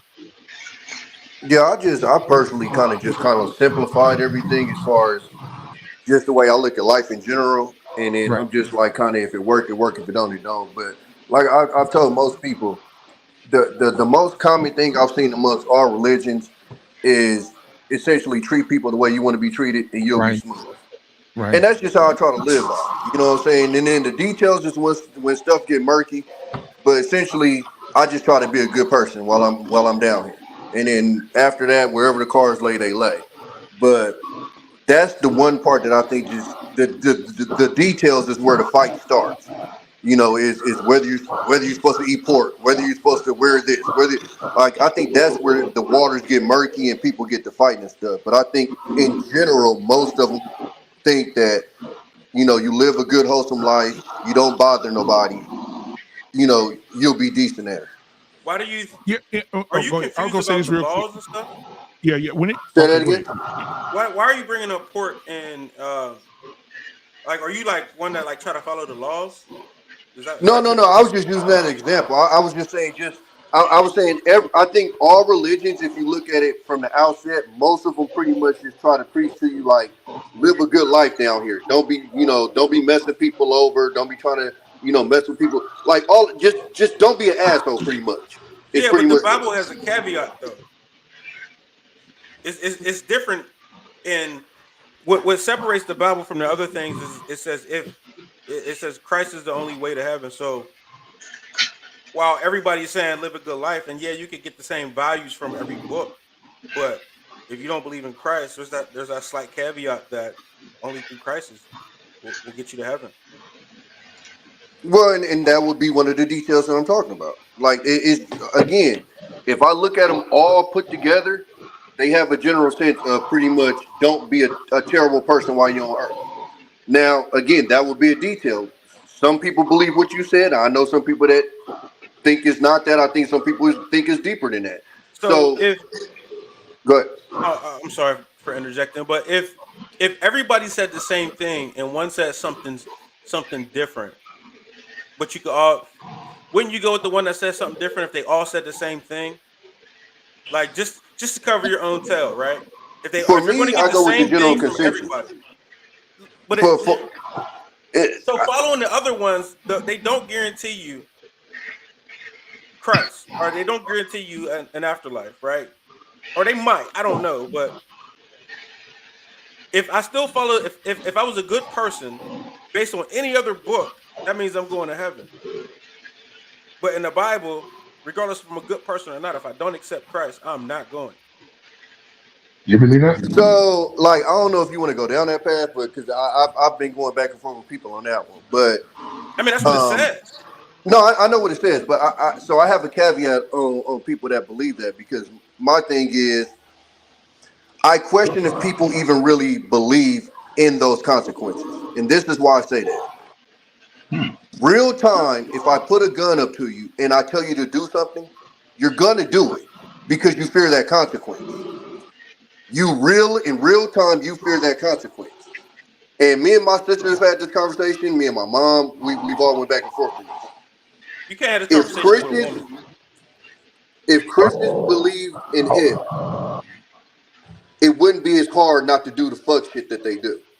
If Christians believed in what? If you believed in hell, the same way that you believe I would shoot you with this gun if you didn't do what I told you to do, then it wouldn't be so hard not to do the fuck shit that people do out here. Yes, it would be. It's we can't do what we're supposed to do. It's the very reason why we have Christ in the first place. It's because we can't do it. So it's not a matter of me stopping or this. We can't do it. Nobody is good enough to get in. So without that caveat, without Christ, you can't get in. Isn't that infantilizing? None of us are worthy, because nobody's worthy. Nobody can live a perfect So, life. Proto, my thing is, real life, if somebody walked around with you with something to your head telling you, if you don't do this, you ain't gonna be here no more, I think it'd be a lot easier to do what you're supposed to do, because you have a real world consequence right there in your face. Well, see, that's the whole purpose of faith. That's the whole purpose of faith. Faith is the substance of things hoped for and the evidence of things not seen. Did I say it right? You said it. I did. Okay. Yeah, so, man, listen, you know what, Tommy? Hold on, Tommy. This is what I want to do, Tommy. I want to have a show on this next Thursday. You good next Thursday? Yeah, I should be good. Okay. So what I want to do, Tommy, since you here, I want to get to this topic of the night: weaves, wigs, lashes, and fake asses. Who is it really for? I want to get you guys' comments on it, because we'll start with you, Joe. Joe, when it comes to weaves, wigs, lashes, and fake asses, who is it really for? Is it for the men? Are the women doing it to get the attention of the men? Or are the women doing it just to compete with other women who want the same men that they want? What are your thoughts?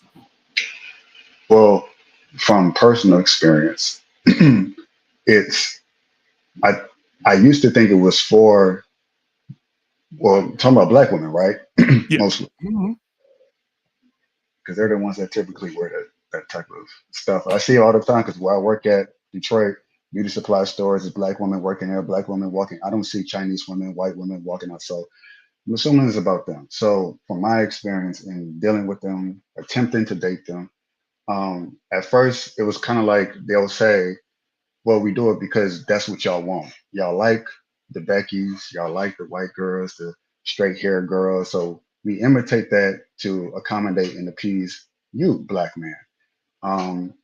So they put the onus on the guy. And at first, when I was younger, I was like, oh yeah, I guess you're right. I don't know. And then as I got older, I realized that a lot of this is gaslighting. A lot of this is them projecting whatever insecurities they have of themselves onto black men. And they say, well, you're going for those lighter skinned women. So, well, I don't have a preference at all. I just like women who are nice, who are feminine, who are kind, who are sweet, who's not going to get an attitude, who's not going to try to be the man in a relationship. And that can come in any color, well, not every size, but any color. And they fight against that. And they say, well, it's still on you. It's like what they're doing to themselves, they blame it on black men. And that justifies them for wearing the weaves, the lashes, and the wigs, and now BBLs and fake tits and all this other stuff. So that genuinely, it doesn't confuse me anymore. But just from dating black women and dating white women and dating women in between, foreign women, I was like, oh man, there's something off about black. I don't get it. I can't figure it out. So when I looked on the internet and found out a lot of other guys were having the same experience, and we was kind of like, wait a second, I think we've been gaslighted here. They keep saying that it's genius the way they do it. Like, well, we're doing all this because of you. We're putting this fake stuff on our body because of you. Like, but it's your body. That would be like me saying, well, I got a fake prosthetic penis because of you. You encourage me to do that. Like, I'm doing it for you. No, you do it for yourself. It's whatever insecurities you got going on is what causing you to act on. They just don't want to take responsibility for their own not wanting to be who they are authentically. And if I saw more Black women like that, the few that I do see, I'm madly attracted to them because they're so rare. At least I can't even believe it sometimes. I'm like, because I rarely see a woman with an afro. I rarely see a woman with ponytails or her natural hair. Rare. So when I do, I go for her. That literally, you say that's what we want, but you say that that's not what we want. I'm confused about that. But so I just don't deal with it. I just act out. I say, I just go with other women because it's simpler. Can I jump in? Now, you can't. I want to address something real quick because I want to keep the audience involved as well. Right before you go, Proto, we got a Nissa in the building. She said, "Which women get the most likes on social media?" Yes. Now, and Nissa, there is a difference between a wife and a pump and dump. Sometimes prosthetics gets them penis, but does not get them commitment. So yeah, so when I go on Instagram and I see a girl with an ass like a 3-year-old mule, of course, men gonna hit it and like it because that's what they see, and they're gonna go pump and dump. But none of them they're not gonna marry her. They're not gonna be in a committed relationship with her at all. We count marriages. We don't count engagements. We don't count boyfriend, girlfriend. We don't count none of that. We don't count likes. None of that. Yeah. Prototype. Wait.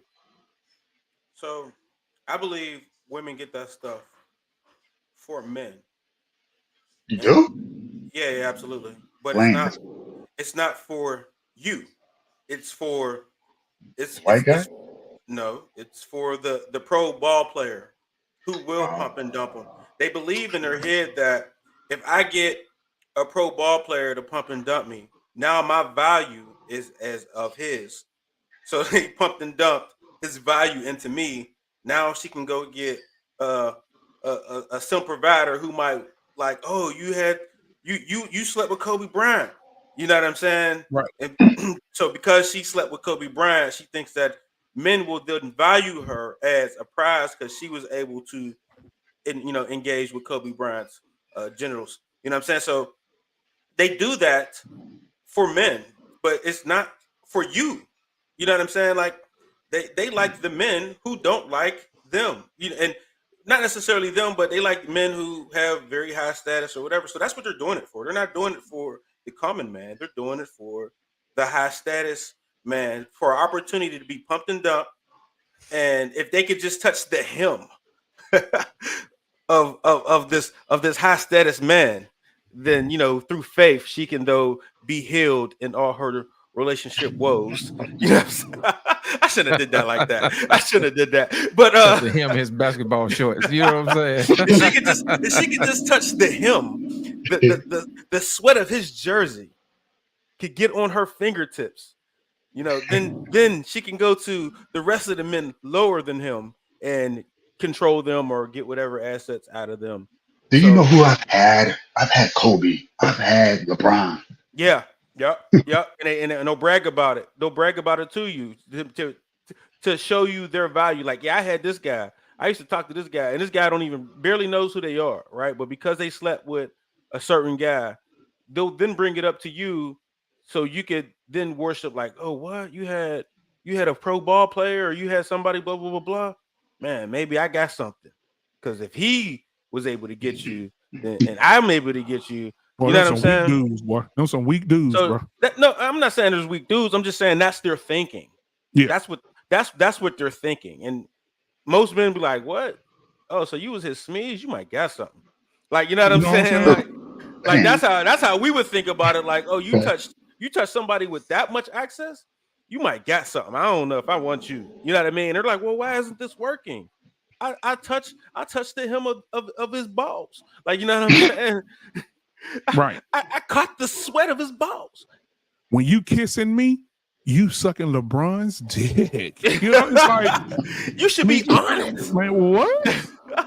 Right. So like, that's what's going on in their head. And you know, and so that's what I'm saying. Like I think essentially they do it for us, but it's in the wrong way of thinking. It's like making that guy they really like wait. Like that don't work. Yeah. You know what I'm saying? Like, oh, I'll have a one night stand with this guy, but I'm gonna make you wait because I really like you. You like what? It's backwards, right? It's backwards, but you got to understand they're backwards. Right. Now lost in translation. But it's a protective style. It protects my real hair. Oh, man. But my thing, when you let it out, like for real, it's like they wear the wig all the time. You know what I'm saying? Protecting it from what? You know? Yeah, you're right. Free air? That thing got to be hot, man. You know what I'm saying? They say it's for protective. I put it to like this. I'll play devil's advocate here. You know what I'm saying? Maybe they don't have time to do their hair early in the morning before they go to work. Man, that's what it is. You know what I'm saying? Maybe they don't have time because they're rushing getting the kids together, you know, putting the makeup on, you know, ironing the clothes or whatever.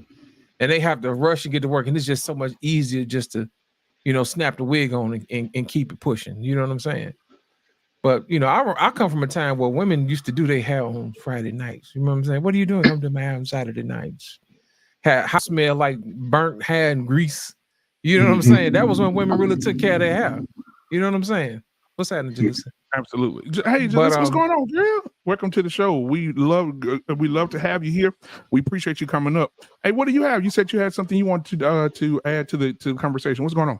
Hey fellas, what's going on? I was scared to get on here because I'm like, first of all, I'm looking crappy. I look like crap right now. But I was scared because I don't think you guys will agree with my sentiments. However, I've been listening casually as I'm doing homework. Like someone I follow on Instagram sent the link, so I joined. This is my first time tuning in. Okay. And I just gotta say, I really enjoy listening to Black men, intelligent Black men converse. Whether I agree with everything that was said or not, I applaud you all for having meaningful conversation. But I wanted to add, well, first of all, I don't like the clip that you played initially when I came in. I was a little bit confused because I didn't know what was going on. Mm-hmm. I didn't like the lady's tone when she was, you know, speaking. I do agree that she came off very abrasive and very just like unladylike, you know? Right.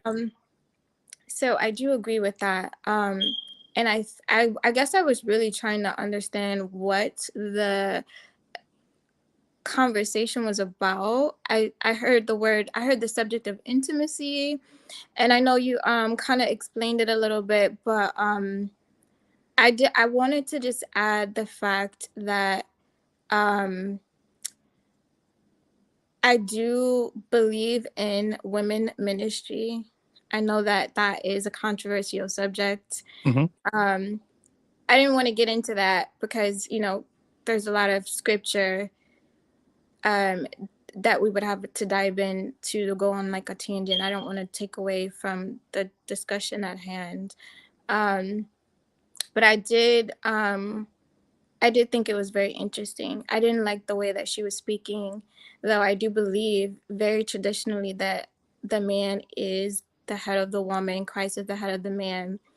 And women should honor their head, regardless if you believe in women having positions in ministry or not.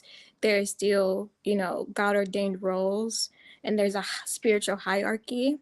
You know, Paul teaches us to be submissive one to another, but he still lets us know that, you know, the man is the head of the woman. And so I think that I just wanted to note that.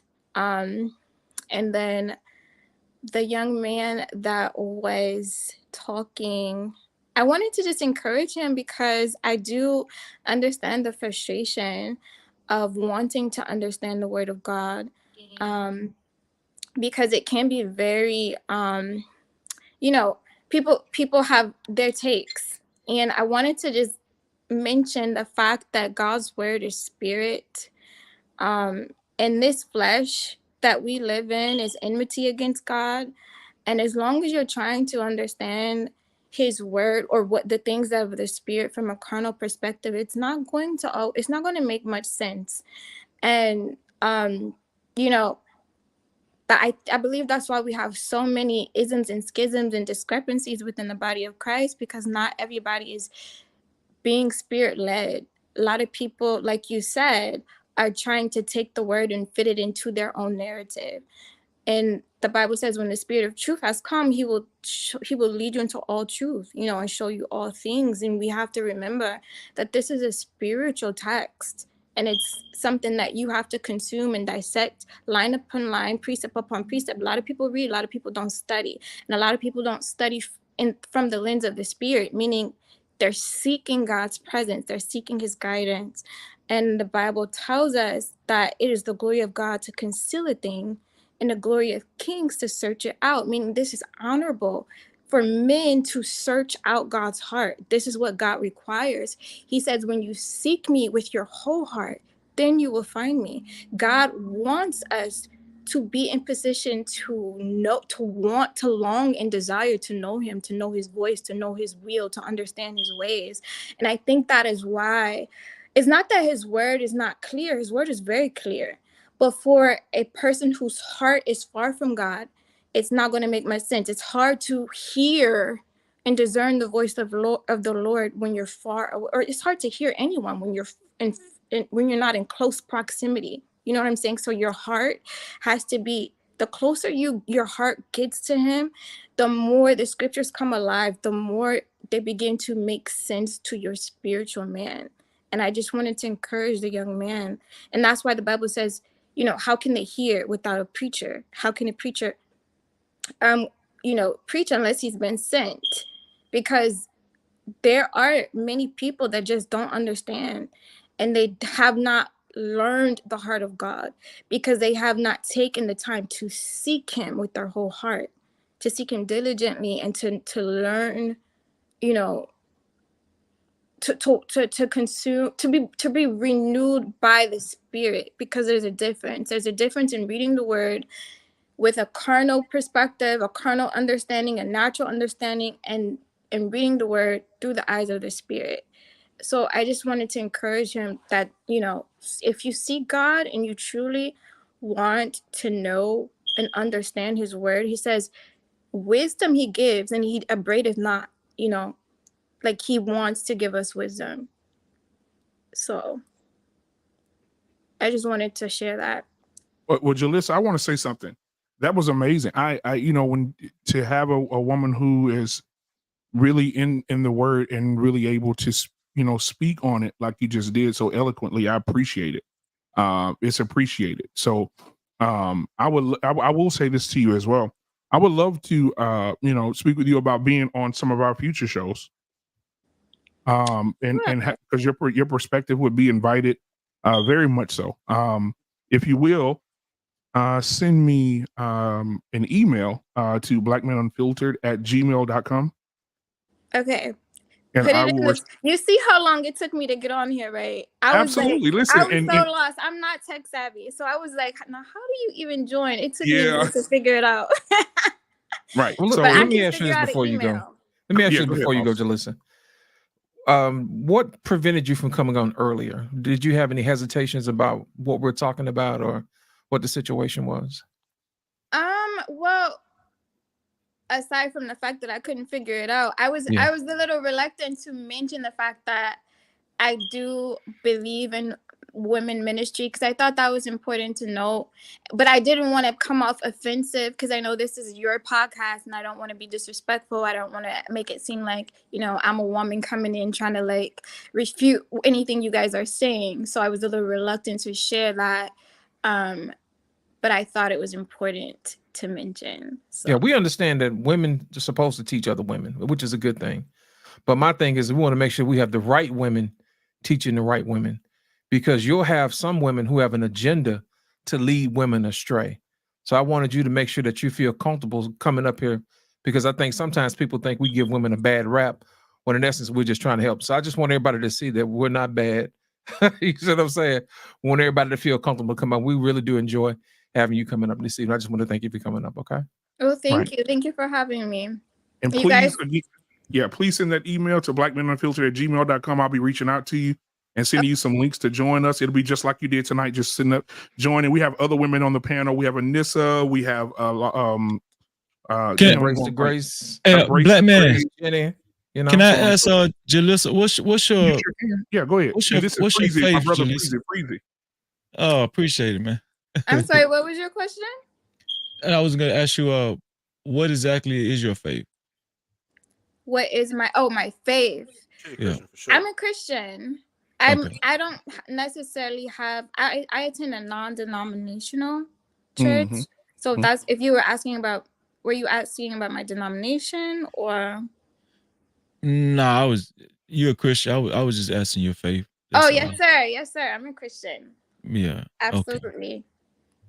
Well, thank you, Jalissa. If you want to stay around, you can. If you got to leave, I understand. But please send that email, because we would love to have your perspective with the other ladies on the show as well. That'll add another element to what we're trying to do here. So I appreciate you. Okay. I'm sorry. Is it in the chat or should I write this email down? Because I'm not going to remember it. I'll put it in the chat, or you can write it down. Either one. I'll put it in the chat too, though. Hold on a second. I'll put it in there. All right. Perfect. Thank you. Appreciate it. You guys have a good evening. You too. You too. It's in the chat. You too, sis. Ladies and gentlemen, welcome to the show, Freezy. What's up, Freezy? Man, I'm happy. I'm here, man. You know. I seen y'all up here cooking, man. Did the conversation kind of change a little bit because I seen the topic? Yeah. No. We always start out with an icebreaker conversation and then we go into the subject. So the icebreaker conversation was the lady speaking tongues at me because I corrected her about that bull crap she was over there spewing out to the world. You was on that show?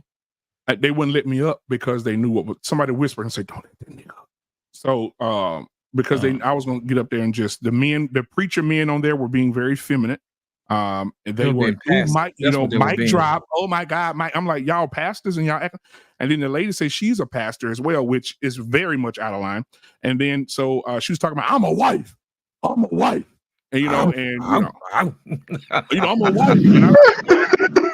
black men can't tell me nothing. Trey Ferg, you gotta be stopped. You gotta be stopped. This the thing, right? I know this is an icebreaker, but it kind of ties in together with the topic what we're talking about now, because most of these women that are in the church, a lot of them are old hoes, and they go to church, right? They go to church to reinvent themselves. And I'm gonna tell you, the reason why I kind of fell out with the church a while ago is because I didn't see any positive results a lot, because I used to go from city to city, from church to church. I used to be very dedicated in the church. I used to be in the choir. I was an usher. I used to pay my tithes all the time.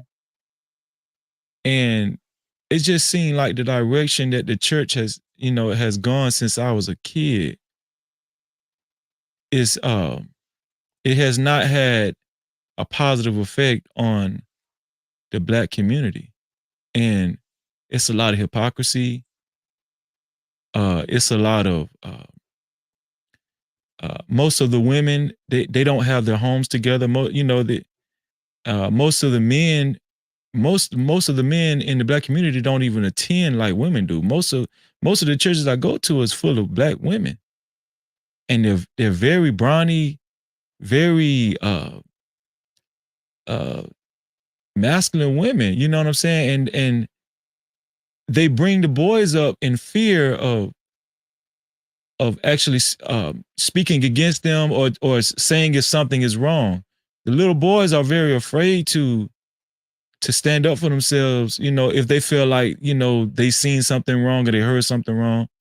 Women run the church. And a lot of these pastors, they cater to the women because they know the women bring the bulk of the money in. So when I Sound see like a the whole same church I grew up in. It doesn't well, change. what I'm saying is when you see the dynamics and you see the cycle, the repeat cycle, it's like, what are we really doing? You know what I'm saying?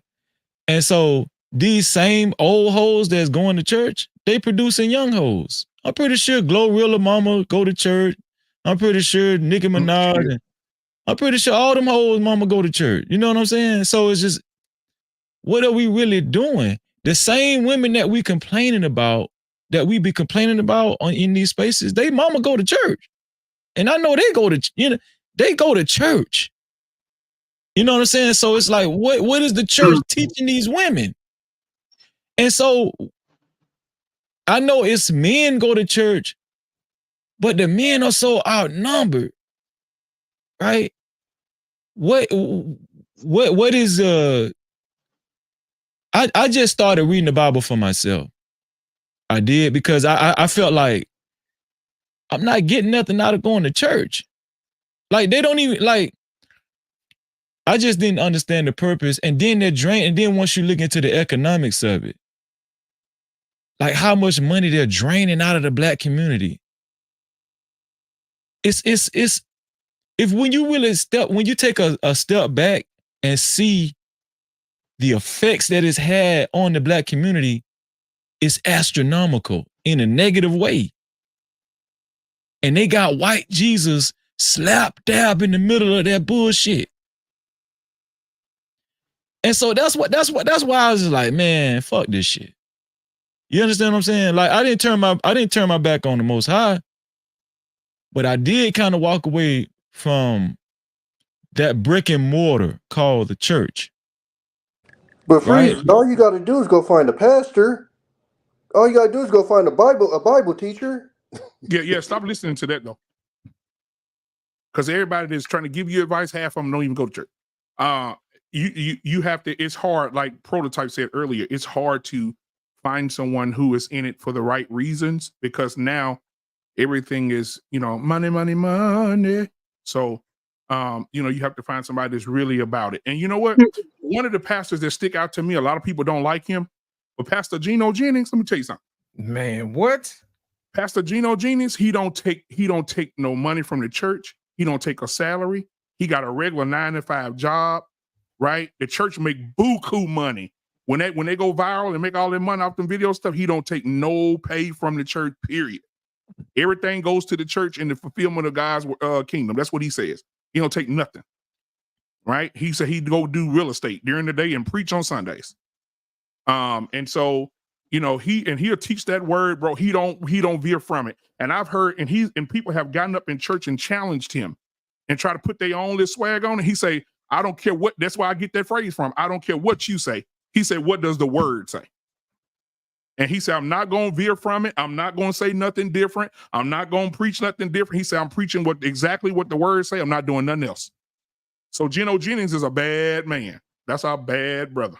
I don't chase booty. It just seems like church. It seems like church has become a substitute for teaching conduct in homes. Like instead of these parents actually fulfilling their true responsibility in these households, they just say, put your suit on, boy, let's go to church on Sunday.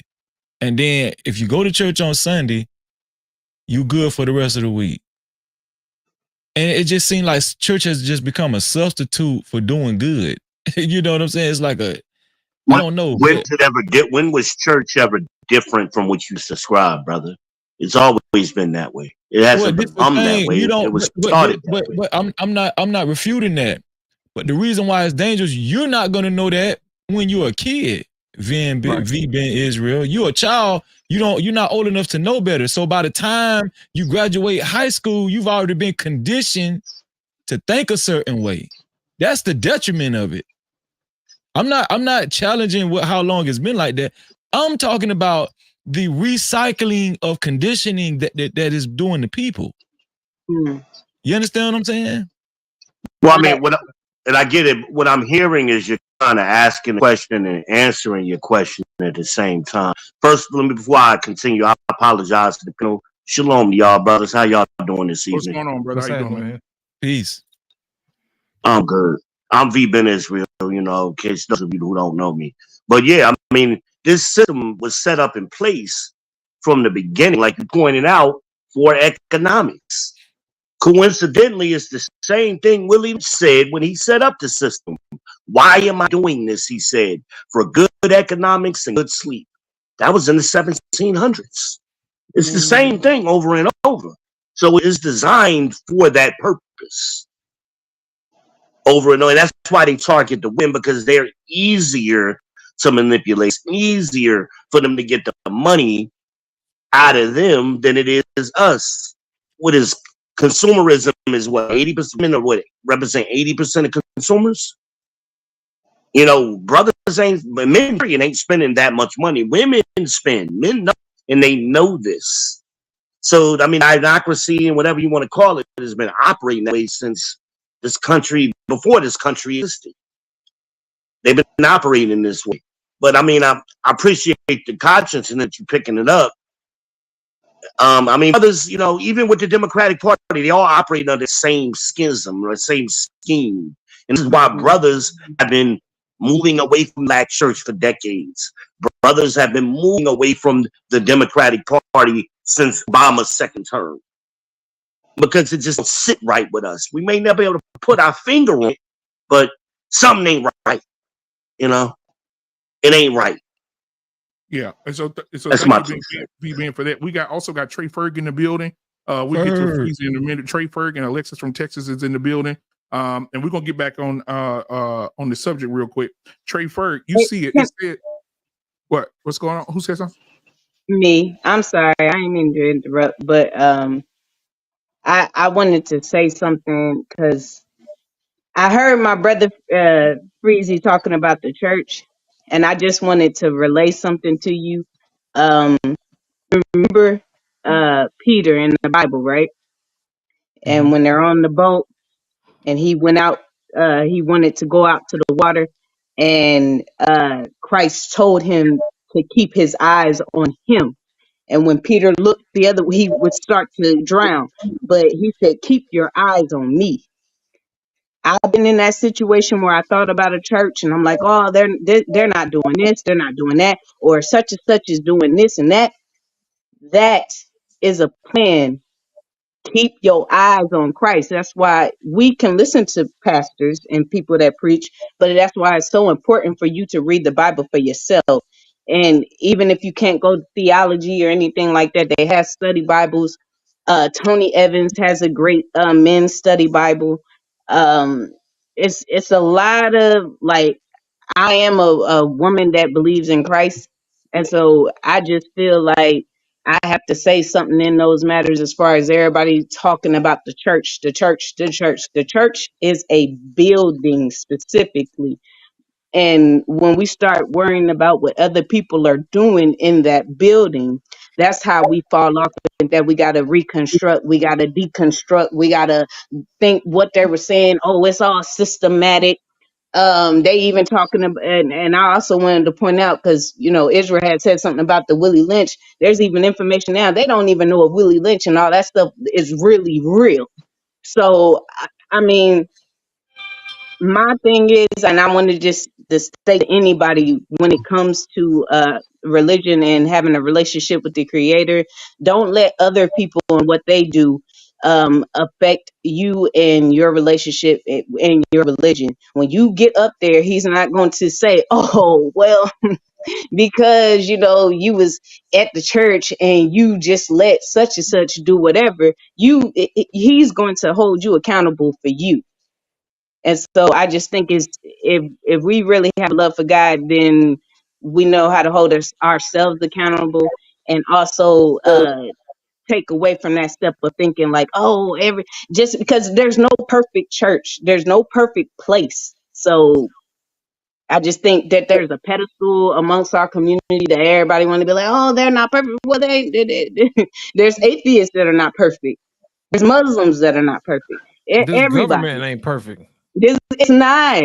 It's But not. And this is the thing, Can right? I jump in here? Let me No, say hold this. on, Let me say this. I want to say this real quick. One of the things that not much pushback, but one of the things, if us as men are called to be leaders, and God has put us and set us forth to be leaders, then men have to live to correct.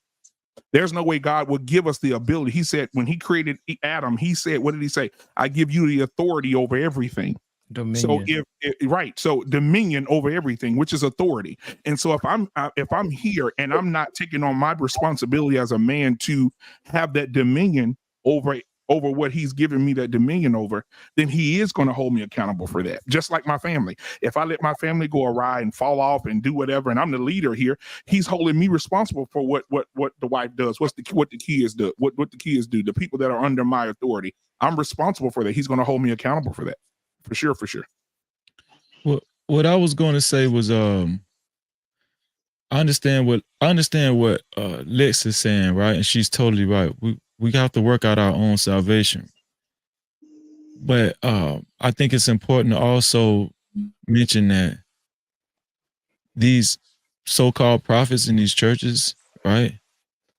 They're responsible for people's. They're actually responsible for people's lives. In the Bible, they're called watchmen. mm-hmm. And so when you take on that responsibility, that's a huge responsibility. You know, and you're putting on a good show, but a lot of times people aren't being edified. And all I'm saying is that we're playing a dangerous game, not just spiritually, but physically and economically as well. And as men, as black men, I just feel like it's time to just take a stand. You know what I'm saying? I speak against it all the time. I spoke against it in my own community. And it's come to the point where it's not getting any better. The world, we talk about black culture, we talk about the state of black people where we're at right now, right? And yes, I could read the Bible for myself, but I care about my brother and sister. I really do. Like I genuinely care about my brother and sister. And so I'm not saying that I let church turn my back on God. I would never do that. But all I was speaking on is the effects that the black church has had. That's all I was speaking on. Like, and it's yeah. You're right, Lexus. Like I could say, you know what? Nobody perfect. I'm gonna just study for myself. But I just think that some got to give, man. You know, something got to give. I promise you, when you study for yourself and you find someone that can help articulate, and like I said, Tony Evans Bible, and if you get into him, he can help you with understanding and knowing the difference of exegesis and eisegesis and things like that. When you get that comfort of being and knowing your Bible and knowing the word, I'm telling you, it's going to change your perspective of being in the church, because church was meant for community. I know my Bible. I study it fervently. I teach it, right? What I'm saying is that what the black church is exemplifying, the Bible speaks against it. I know it enough to say that. Yeah. But it's very controversial to say that. A lot of people don't like you to speak against their church. They don't, a lot of people don't like that. You understand what I'm saying? But all I'm saying is that something has to give. I just seen a clip that BMU just played. This woman, not only was she very forthcoming with the way her tone and how she was talking, and she a pastor of a church. They go to speaking in these gibberish. It's just a show. Yeah. It's a show, and then they hide behind. You don't know if that was God speaking to me or not. You can't Yes, I can. I can because of how your actions are. What kind of fruit that you're bearing. Correct. That's how you can determine. Or biblically, if there's somebody, and this is biblically, if there's somebody speaking in tongues, there's always somebody that can interpret. So if you speaking in tongues and I don't know nobody around that's interpreting what you said, there's a lot of times I think it's gibberish. Because that's biblical, that there's supposed to be somebody to interpret. And guess what, Alexis? Again, it goes back to what you said earlier about us holding everybody else accountable. Watch what the Bible said. Watch what that next scripture says. The next scripture right under there says, if there's not an interpreter, it is for you, the believer, to go to that person who is speaking the tongue that does not have an interpreter and tell them to sit down somewhere. Mm-hmm. So real question. You just say, shut your mouth. Have y'all ever met a tongues interpreter? I've seen it happen before. Oh, okay. Yeah. I have literally never seen that a day in my life. Okay. I ain't never seen it. My grandfather. I've seen guest churches come. I find it earlier that. Oh no, hold on, just a second. I seen the guest church come in. I want Tommy to hear this real quick. A guest church come in, and the pastor, not of the guest church, but the pastor of the church that was there, because we had to go and sing that Sunday. He started speaking in a tongue, and the guy that didn't even know him started saying what he was saying. That's how it's supposed to go. Yeah. The guy start saying it like he was with this man. Every time this man said something in tongue, this man at the back would be like, he would say what he's saying in where we can understand it. Mm-hmm. So is that something that, like, it is a real question, but like, that's something that a skill that you learn? Is it given to you as a gift? Like, it's a gift. It's a gift. It's a gift. And so when you hear people talking about, when you hear people saying, "Oh, robosop," like this woman just did to me today. Was playing. She was playing. Because you can hear her name animals in the damn tongue. She said goose. She said wolf. What else she said? She had lamb. You know what I'm saying? You can hear her. Matter of fact, let me play it. Hold on. Let me let y'all hear this crap. Hold on. You're right. I'm not your wife, but I am somebody's wife. You need to make a statement like that. You can't tell me that I'm not somebody's wife. I'm not your wife, but I am somebody's wife. Bless you, sir. And who walked with him the longest. So before you come for, you see what I'm saying? She playing. You see what I'm saying? I interpreted. She said she is somebody's wife. Yeah. She said you let a goose walk by, some shit. I don't know. But that's what I'm talking about. I'm saying, like, you people like that, when God and Priest can allude to this, when you have discernment and people get to talking in your presence about something, it immediately disturbs your peace. Yes, it does.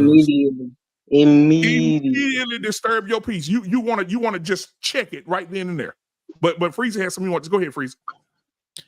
I was just saying that the reason why that woman speaks with so much authority is because the church used her to be that way.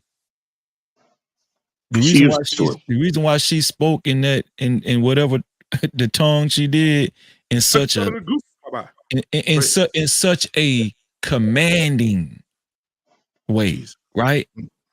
It's because and people and this see, I probably shouldn't hit the link because I see what I'm saying. A lot of that shit, dog, that shit be witchcraft. Tell them again, Freezy. Exactly. Come on, talk to me. I'm telling you, and so a lot of these women, they hide behind the church, but at the same time, they believe in spirits, but they believe in familiar spirits that's going to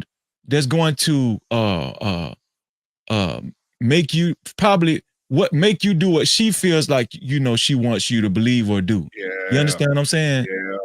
And so the women in my family, they will weaponize God. It's a lot of women weaponize God. They will be like, they'll tell you, if you don't do this, God gonna be displeased with you, or God gonna no. And then it's stopping a lot of young black boys from thinking for themselves. Because they weaponizing God and they saying God gonna kill you, or God gonna do this to you if you don't do what I'm telling you to do. If you don't, no, that's not right. You feel what I'm saying? And so I just want Yeah. black men. I just want more black men to just stand up, man. That's all I'm saying. I'm gonna get V in here, but I'm gonna say this. I think I said this on a show last year. Tom, I think you was probably on that show last year. I think when I said there was a man at the church who was just, you could look at him and tell, boy, he was faker than the grapes on a table in a furniture store.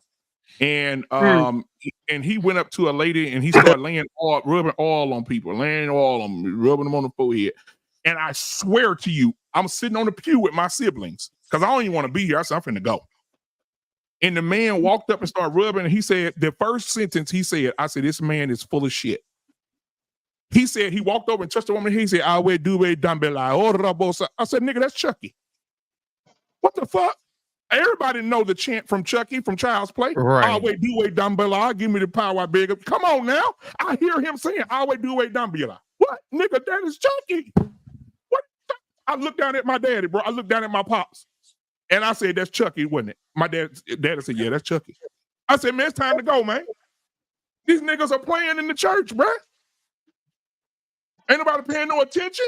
Man, shit, bro. I call this shit out, bro. I ain't finna stay there. Even Sunday, I went to church. A lady got up. Bless the Lord, everybody. I was sitting in my living room last night, and God gave me this word. The Bible says provision is given to the man, not to the woman. You lied. I'm finna go. I'm not even finna listen to you. I'm out. Let's go, kids. I'm not doing it at all, bro. And that's what you're supposed to do as a father. Exactly. Let's go. Trey Ferg, welcome My to bad. Go ahead, V. Yeah, I mean, words matter, you know, and I hear what the brother is saying, man. You know, he's seeking out for understanding, and I've seen brothers over the years. He's calling out for it. I'm trying to give it to him. He gotta understand it. Unfortunately, when you're on these panels, a lot of times you like everything in short sound bites, and this would be a little bit more lengthy conversation. I would need to have one-on-one with him. But I found it interesting. The young lady earlier brought up the divine order: God, Christ, the husband, the wife, right? And also, I find also interesting, the young lady who's on here with us now brought up Peter. 2 Peter 2:3, I believe it is. It says it's talking about things which are hard to understand. Okay, and he's referring to people who, typically, you see this in Christianity, they run right to Paul's letters. Okay, he's really talking about them and other things. Okay, and they get confused and they try to make things seem what it is. Peter says hard to understand because you're unlearned and you're unstable. Okay, so we're telling people, oh, you should read for yourself. Bible says iron sharpens iron. It says the people who are going to get doctrine, understand scripture, must be weaned from the breast and drawn from the milk. So it's always referring to somebody has to teach you and guide you, or lean not to your own understanding, is what the scripture over and over, Old Testament, New Testament, and Apocrypha say over and over and over. Also, it says, I believe it's Psalms, when you should be at the age where you should be a teacher, you have the need that one teach you again. And they always use that reference, milk and meat. You need milk, but you're trying to get meat. But you got to build up your nutrients before you can start chewing on meat. But too often, it's why it also teaches our sisters to learn in silence. Listen and learn in silence. And if you should learn anything, do it where?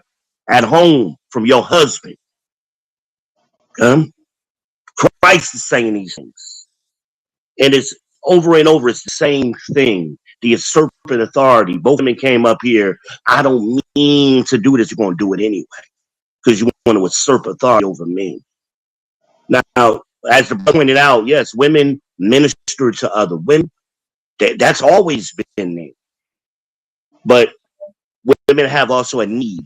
And this is throughout the Bible, where they want to always overstep the man. You go back to Eve. Eve didn't want to be equal to Adam. She wanted to be equal to God. That's what she was trying to do. And you see that manifest itself. Nothing is new under the sun. That spirit has always been here. So even when Christ talking about the certain group of women who lifted up their voices, he was talking about the women who was They're worshiping Diana, the goddess of fertility at that time during Rome. Right? Diana had a crown on her head that was shaped like Tower of Babel. Why? Because what were the people of the Tower of Babel trying to do? Climb up to heaven to be equal to God. So even Christ instructed them again, listen and learn in silence. Because we get all of these worldly things and we say, oh, ain't nobody perfect. Well, what does the Bible say is perfect? Well, there are perfect people. If you understand what the Bible means by perfect, it doesn't mean ain't nobody without flaw. It means you're in tune or in line with the scriptures. The laws of God are perfect. That's what he's talking about. Over and over and over. Same thing. But we taught ourselves in today's modern world that perfect is ain't nobody perfect. We all make mistakes. That's not what the Bible was talking about. Are you keeping these laws that I wrote for you? Are you following my rules? Are you keeping this covenant that I made with your forefathers? That's the perfection, and have been perfect people. The Bible proves that. Job was perfect. Job was perfect. Right? So there have been perfect people, but not saying Job was without flaw. Job was perfect because he was always in tune, in line with the laws of God. Well, people be But we got to stop. You know, I mean, honestly, I can't remember why I came up here. We had got past the Bible discussion, and I didn't come up here for that. You know, we've been taught religion. Religion is not the Bible, but there is religion in the Bible. None. Those are things that the philosophies of men, as the Bible would call it. And those are what we're not supposed to follow. And we got that from our oppressors. And we've been doing that from captivity to captivity to captivity. It's nothing new. The brother has something's got to give. This cycle that we're on is going to get worse, actually, because we've been here before as a people. Just pick a captivity that you want to claim we were in.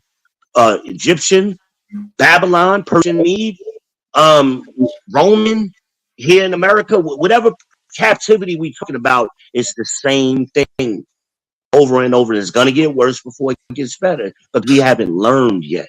Come on, man. We're still hard-headed. Israel, do you believe? What do you believe in? What do you believe in? Are you a Christian? I just told you what I believe in the Bible, the Word of God. I believe in the Word of God. So you believe in Christians, so-called Christians, as they're called today, was given to us by oppressors. Oh my God! They now call themselves Catholics, but they once called themselves Christians too. Prior to the Council of Nicaea. This discussion is about to get a little. When you I'm going to get Trey Ferguson here because he's been patiently waiting. Trey, welcome. Can y'all hear me? Can y'all hear me? Yeah, we can hear you, sir. Go ahead. What's up, about wigs, lashes, and fake asses. Yeah, I mean, listen, man. I've been trying to sell these wigs. Yeah, man. that's where I thought we was going. But you know, it's just that I'm gonna have a quick comment about the last topic about this. Then I'll go into about the wigs and the women. My connection is me, God. Jesus is my cousin. I say this. He walked amongst men, people that look like me with big nose and that nappy, kinky hair that go up to the sky and all that dark skin, light skin. He walked with freezing. He had 12 disciples. They were all men. He didn't have 10 disciples and 2 females or 2 LGBT. He didn't have none of that. He didn't have 2 kids. He had 12 men. All of those men had a story that you can apply to your life. Some of them lied, some of them were deceitful. If you apply that to your life, you will suffer your walking life, your living life. That's just, I grew up with my grandfather was a pastor, spoke in tongue. Did I ever see my grandfather? No. Pastor 2 churches? No. My father was there every day. He was an alcoholic. Did I cry? No. He beat my ass when he needed to. When I started to understand the church, because I used to go, I started looking at me and talking to God. I don't need a preacher to tell me. Plus, I was stingy with my money. I like to give it to people like need it. I like to give it to people that need it. Like I will always donate canned goods, drop off clothes. I've been doing that since I was 15 years old. I've been getting blessed all through that. Having respect for people, places, and things. Going back, listening to different perspective on whatever the word that they're speaking about. Taking the good, throwing away the bad. If I saw how you moved a certain way, I stayed away from you. I dismissed that behavior. Now, I'm done with that. Females, listen, sisters, go look at it. If you start just washing your hair, cleaning it out, or you ain't got to put all that crazy moisturizer in it. All that. Brush that shit out. It'll tighten up y'all little arms, that little arm fat y'all be getting. Y'all talking about y'all can't get rid of because y'all like to eat hamburgers and hot dogs and all that fast food. Start washing your kids' hair 6 inches a year. Think about it. In 3 years, you'll have 18 inches down your back. All the dudes will be trying to marry you. You got to just stop having babies out of wedlock. Go natural. Save your money. We're talking all these trillions of dollars that we're spending on national bull stuff. It's bull jive. Invest in your smart little kid. Get a son to the father. And keep wearing your wigs. It's going to burn your hair out. That's what it's doing. We're wasting time, black people. Now, OG, you're an older guy. Y'all boomers like to be like doom and gloom. No, brother. We need to fight. Women, y'all keep going to that church. Read the Bible out loud. Walk in the story. When you read it, go practice it. If it come across your life where you don't understand it, go back and read it. Oh, say it again, brother. Practice it. It'll change your life. Whenever I was out there going against whoever disciple at the time, I was on foolishness. God used to punish me. Jesus didn't punish me. They hung him. They shoot us in the street. They hang us up on trees. What are we talking about? My connection is through God. Sisters, your connection is through the higher power. That's why your hair grow up and not down. Y'all got to understand, basic. Okay, I got a challenge for all the ladies. This is my last day. All the ladies, all summer. Teach y'all kids how to cook, clean, take a bath, not a shower. Take a bath, sit in that water till they crust, come off their fingers. Cook them a hot meal 3 days a week. Make sure they eat leftovers. So if you know how to, it'll change your life. Teach them how to wash their clothes, separate. Y'all got teenage girls and boys walk around the house. The whole house smell like feet. Come on, ladies, get that together.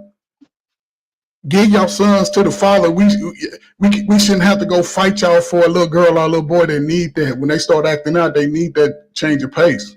Black women talk a lot about what they gonna do. I'm gonna do this and I'm gonna do that. But the kids are sitting there looking. They ain't even learn how to tie their shoe yet.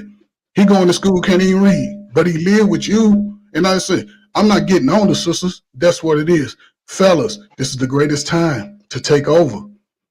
Like Freezy said, it's time to stand up. Stand up for yourself. If you read it, go practice it. Stand upright, as the Bible says.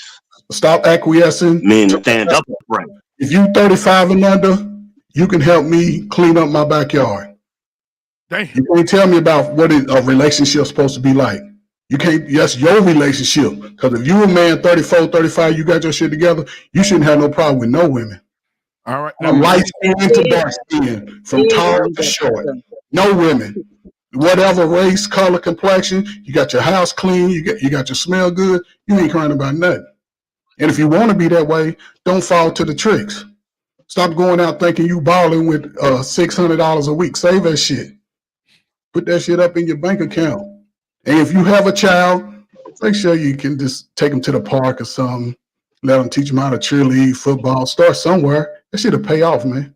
That shit'll change your life in the next 20 years. Stop letting the girls take the weave out y'all hair, ladies. Stop wearing these fake nails. That stuff is killing y'all. It's going right through y'all skin. And then y'all make excuses. Men don't want weave. We good. We can grab it because that's a little, it's a fantasy. Woo, because the white girls have all that. A white girl with long hair, oh yeah, she'll do whatever. But brothers, we that's not something we really want to marry. Y'all do it for yourself, which is sad because that's $1.7 trillion a year going to y'all body a year. Fuck them kids. Kids snotty nose. Y'all give them to the system so they can drug them up. Just give them to the daddy. That's just overwhelming. Y'all was some wild ass kids yourself. We all had that, but y'all don't take y'all kids outside like grandmama and them did. See, y'all don't do it. Y'all sit in the house. That house get the smelling. Ain't no, it's a lot going on. You better drink out that hole. Don't come back in this house. Fellas too. Let's go get our kids, man. Because our future depends on our young set of men.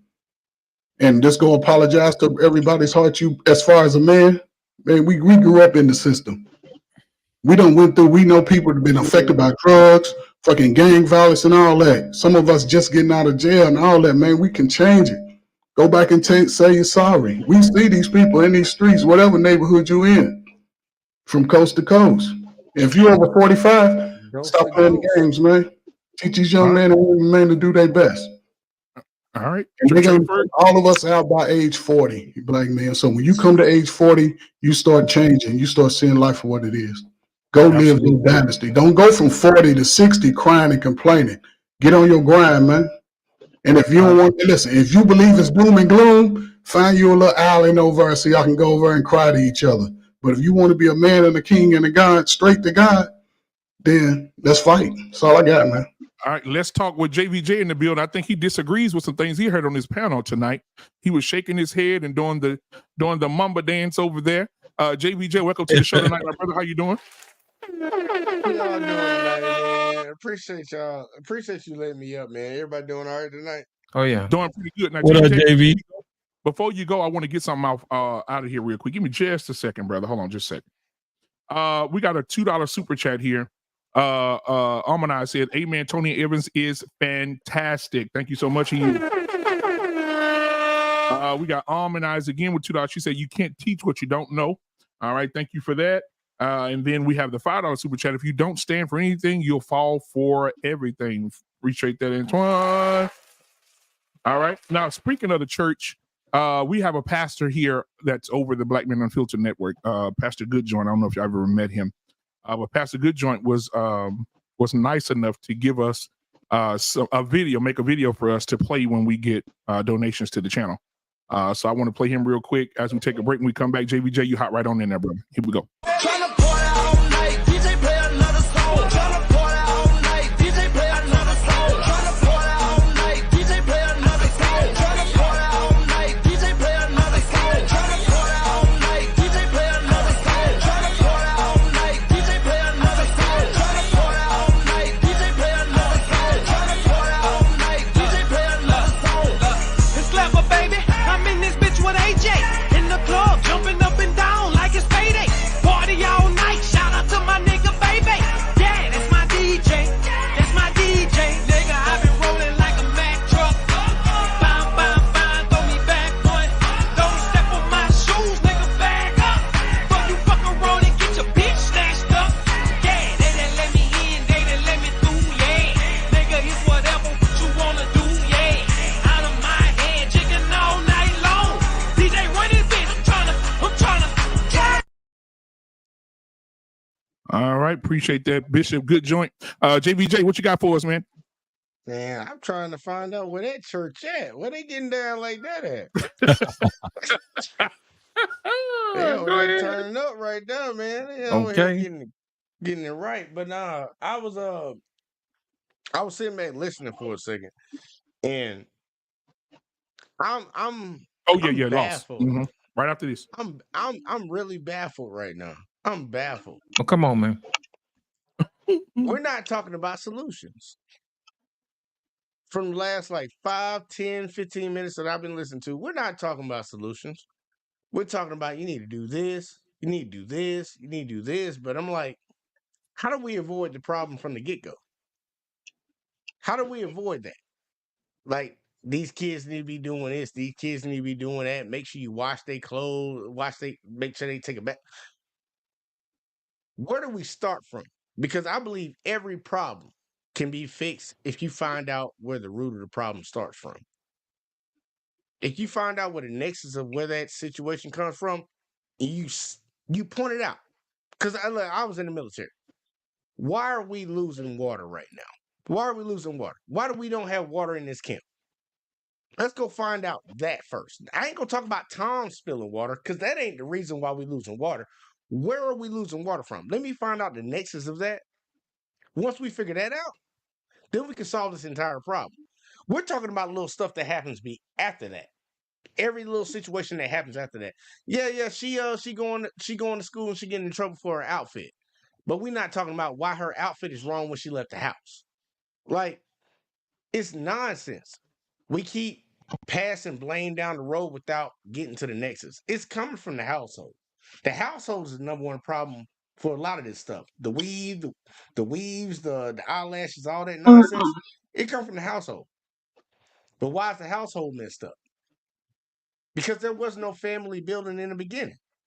But a lot of people don't want to take accountability, and that goes on both sides, whether it's the man or whether it's the woman. You just want to sit up and shoot your stuff up in somebody's body. That's on the man. But guess what? The lady sat there and let you shoot it up in her teeth. So that's on the woman. But we're not arguing that point. We're just talking about all the symptoms that come after the problem. And it was very interesting to me to see it, especially come from my old brothers. Because I know my old brothers, they supposed to be smarter than that. What are you talking about? Be specific. Because I don't know how old you are, and I don't know what your solution. Because I ain't never heard you say a solution. We ain't gonna make it personal. Let's keep it in the road. Let's keep it in the road, gentlemen. Keep it in the road. Get the dog bark first. You heard it, right? Man, be a man. Stop What that. you mean, brother? What you talking about, brother? What? You Be know exactly specific. what you talking about. You were the one that just sat here and said, "Women, teach these kids how to wash their feet. Don't take a shower. Take a bath." Exactly. Yes. Who's that fall on? The parent. Which one? The parent that has the child in the home at night, they go to bed. If it's a father does that. Is my point. Whoever has the rearing of the child primarily. If it's a father, that's why I say give the sons to the father. Because a man can teach that boy, his child, his seed, to be a better father than him. And it alleviates some of the pressures off the mother who now has a son that's growing 2 times taller than her. I don't think we distinguish between whether it was a son or a daughter, but I do like the fact that you said Even your daughter, give your daughter, even if your daughter and you know it's overwhelming, you got to go to work. The man gonna love his daughter, ain't nothing. She gonna be better than everybody. That's all I'm saying. You got a child needs that. We can't. The system is already saying here, the man ain't even gonna get a chance. But for women who are in these bad situations, man, the man's son, a child's father would change the child's world. I'm telling you. It'll give them a balance because we're seeing men become more, they feel more dominant than the female. They feel like Frieza just said, they speaking from an inferior mindset to the woman. And that goes beyond the black woman. That shit goes into the world where young brothers are still getting pushed upside their head. And then brothers are saying, no, man, you got to fight through it. And this is my solution. It'll even the leveling ball field. Young boys will learn how to be men because the fathers ain't like it. Most of the fathers, they doing well because they've been told from early age they had to. They join the military. They go to college. They doing everything. But if you, at some point, the child needs the father. That's why we see a lot of these grown dudes in their 40s, they still struggling with women. In the strongest time of their life, they can't even get something that was made for them. And the women I took on a more dominant role because they've been fucking fighting with kids on their back. And it's not made for that. Yeah. Well, I mean, shit, it works. You just got to apply. Women haven't taken on a masculine role because they've been fighting with kids on their back. Well, they carry their kids, man. They got the kids. They got to get them the kids to school. She got to go to work. You go to the house, a lot of these houses are a mess. It costs money. Don't you know it costs $500-600 a month to wear wigs and weave and makeup? Just think if you put that $500-600 into your house for 6 months and you got children, man, they can go to the best schools. They can learn a whole different way of life. You can put money back and get you a house instead of an apartment. That shit taking resources away. These women are spending trillions of dollars on this stuff. And they've been doing it for the last 25 years. Definitely don't cost that much though. I think my issue, and hopefully Trey Fur can give me an explanation on this. $500. What do you mean by the women have their children on their back? If you're only parent or only mother, you got to maybe one child, especially a boy, and he got all that energy you used to have as a kid or the father had, because they do take on the father's DNA. Or the father may have did. It's a whole lot of variables. Some health, you never know. What I'm saying is the women are carrying the child pretty much throughout the child's entire life. That shit weighs heavy on you when a boy turned 13, 14. I don't know how tall you are, but shit, when I was 12 going to 13, I went from 5'4" to 5'9.5". Quick question: Were you And I raised had my father there to tell me sit my ass down. That's what I was gonna ask you. I had Were my you raised father by there your to be mother? like, boy, you ain't doing that shit. And my mother, guess what she did? She fed us big old plates of chicken and chili and pies and cake. My mama cooked the hell out of that shit. My mama could barbecue. Shit, that's how I learned. My daddy couldn't do that shit, but he worked hard. Both of them together made 45,000. I think my daddy made like 35. My mother worked at General Electric. She made about 32. Y'all talk about money wasn't the best thing. Man, don't y'all see? That's what I'm saying. Y'all young folk, y'all don't even calculate the inflation that it done took. It's the same money difference than it was 40, 50 years ago. Ain't nothing changed. It's just the price of it has changed because of inflation. That's where algebra and mathematics come in. But y'all like, oh yeah, it was poor. But they made houses. They was buying houses and cars. It was if we'll take that money and translate it to today, it'll be the same amount. See, that's all I'm saying. Hold on. But anyway, it worked. You just contradicted yourself. Because you just literally said $30,000 and $40,000. We young folks look at that like it wasn't nothing, but they bought a house. And then you turn around and said, but we don't understand the inflation as if it was greater. So which one is what? Okay, so this is what I've heard equated to the dollar. The dollar amount that people were getting paid in the 70s, right? The dollar amount, because when I was coming out of high school, you can get out and go work at a factory and make almost $40,000 at 18. I'm following you. That was So if you backtrack even back then, people were making $30,000, $40,000. My father was making $30,000. That was good money. Exactly, and my mother made another 30. And they raised 7 children, and they raised 7 healthy children. Everybody graduated high school. I was probably the wildest child. Y'all balling. No, we wasn't balling. Y'all was a middle class. Troy Fur, you do realize that the average income right now is like 45. Okay. That's the average. That ain't the beginning, that's the average. But you see how dynamics work? Look, lady. And I speak to the ladies. Fellas, we doing what we gotta do. We doing what we gotta do. But the ladies gotta understand, if they want their life to change, they gotta change their kid's life. You gotta change the child's life. We losing too many of the young ones. I'm telling you, our future is depending on how the ladies move in this next election. If y'all take them trillions of dollars and give it back to the Democrat, it's gonna bankrupt y'all.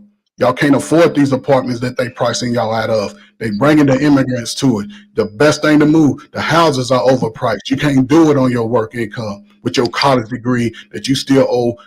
No. So the best bet is to find a good dude that's been on his grind and make a damn deal. Dude, sign a contract. Sign everybody on that damn contract. Other than that, what you gonna do? Just be out here? Because if we start dating outside our race, primarily as black men, once they get a hold of that Black Johnson, it's over for the sisters. They're gonna have to do whatever. I'm just trying to bring us together. That's all I'm trying to do. Black man, so if you trying to and I hear what the brother's saying about the disparity in income. The conversation's getting convoluted, y'all. You heard me, JVJ? You need to turn your mic up. You sound turn your real mic low. up, JVJ. Yeah, it's real low. Can y'all hear me now? Yeah. It's the volume. I've been heard you.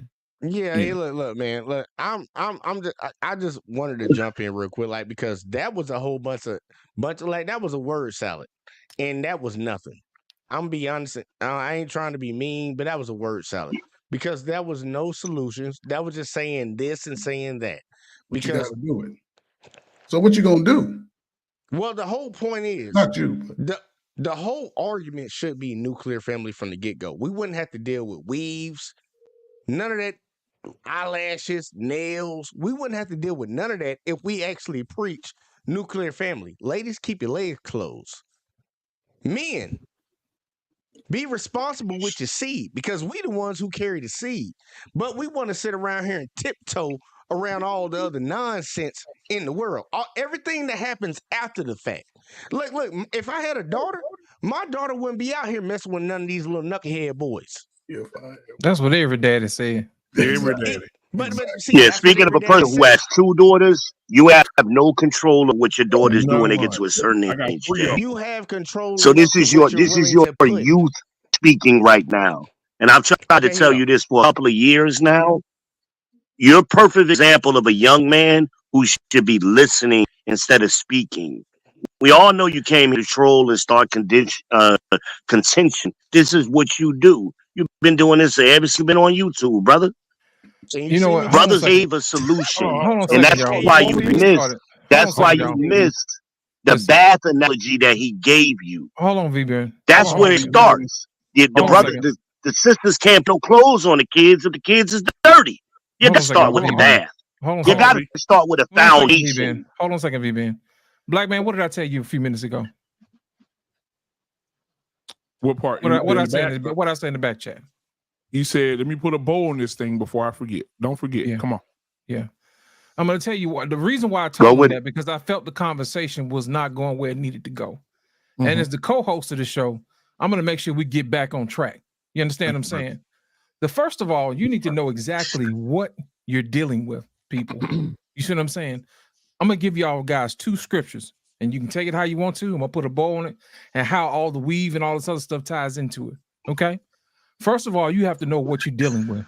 You know what I'm saying? And a lot of times we like to take a look at things for what its face value is. The Bible will tell you, Ephesians 6:12, for we wrestle not against flesh, but against principalities, against powers, against the rulers of the darkness of this world, against spiritual wickedness. Spiritual wickedness, brother. Come with it. Now, with that being said, Come with it. my second verse I'm going to come with, Genesis 3:11. When God told Adam, he said, who told you you were naked? Let me ask y'all a question. Who told the black woman she was not good enough? It was somebody who had something to sell to her. Mm-hmm. That's the problem, y'all. Come on, boy. We got a whole world telling black women that they are not good enough. Come on. So what do? They spend their time trying to figure out how to be good enough in the eyes of the world. Come on. Instead of them edifying their men, listening to the men, those who are charged to keep, to protect them and to provide them, and listening to only to them, they seek validation from the world. Well, guess what happens? The world comes back and tell you that you're not enough. Oh, if you only had a bigger butt, you know, he would love you. If only you had longer hair, you'll be more beautiful. You know, if you only had a tummy tuck, you'll fit right in. You see what I'm saying? Only if you had lighter skin, people will gravitate towards you. Who told you you were not enough? The advertisement company did. That's the issue. That's That's it right the there. issue, y'all. That's the issue. In the 70s and any other time before that, black women wore their own natural hair. Come and on. They were beautiful. Yes, sir, they was. They were beautiful. Yeah, and I Doc. think that's the problem. We don't tell our women enough that they're beautiful. But you know what the problem is? They don't believe us because they listen to the world, and the world told them that their man don't know what he's talking about. So when we tell them they're beautiful, they don't believe it. Because the world has a vested interest in making sure that they don't feel like they are enough. Why? Because they need to sell them something to keep it going on. There have been whole entire articles that have been written by people saying, you know what, we did write those articles and we did tell those women they weren't enough because we had to sell. We had to sell. And they came back to apologize. But you know what? They didn't come out here and they didn't put out a full ad in the newspaper. They didn't run no commercials, no ads and tell nobody else. No, they doubled down. They showed up with Oprah Winfrey and a whole bunch of other people who ain't these women husband and told them they were not enough. Well, let me tell you something. What happens when you start telling people that they're not enough? Who are they going to listen to? They're going to listen to people who have something to sell, or other people who are in the same condition as them. Hey, They misery loves listen company. to each other because Yes. misery loves company. Yes, now, here's how we fix it, JVJ. We need to tell the women I want to they respond need. to Listen, here's the answer. Here's the answer. We need to tell the women they need to edify their men. All of this black men ain't this and ain't that. When you see it in the chat, when you see it around the world, shut that shit up. Shut it up. Because that doesn't give the black man the power that he needs to lead his family. Who's going to listen to somebody who doesn't have a family? Who's going to listen to somebody who ain't doing what they're supposed to be doing? Who's going to listen to somebody who's not the captain of their industry or the leaders of their neighborhood? Nobody. Woo. Nobody. See, that's the problem. If we get back to edifying men the way they should be, then our women will actually be able to hear the message. They are good enough. I yield my mic. You know what? Speaking of that, you do see a lot of older couples who've been married for decades, and you do see them look at their husbands with the like an eye to say, you know, their husband's like, baby, you look good. Oh, thank you so much. I remember my grandma used to say to my grandfather, thank you, Robert. He said, yeah, come in, boo-boo, come in. Right? You tell a woman that now, though. Hey, baby, you look beautiful. Boy, get out of here. There's a girl I work with, and that does that same thing. She don't have enough money because she blow her money on whatever. I don't know. That's her personal business. But she come and she get at the beginning of the month, she got a little check. She put her eyelashes on. She put her weave on. The weave start wearing down. Eyelashes start plucking out. And then she'll come to work with her real hair and no eyelashes. And they be like, girl, what's wrong? You been in a bad mood. I do not like walking around looking like a piece of shit. I do not like walking around with my fucking eyelashes not done and my motherfucking braids not in my head. She said, I look like a fucking grandmama or something. I don't fucking like it. And she said, until I get that shit back in, I'm gonna be in a bad mood. And I'm like, damn, girl, you so dependent on that shit that it changed your mood? You don't like what is she 6? Dude, I asked her, you don't like what you see in the mirror? She said, fuck no. She said, I need to get my fucking braids. She said, I need my braids and I need my lashes. And until I do not feel right until my shit done. That's crazy. Why? That's crazy. Yeah, I think that's a. Can I respond real quick? Go ahead, Jay. Look. I agree with a lot that Lost in Translation said. But we have to get to the point where everybody has personal accountability for their own things.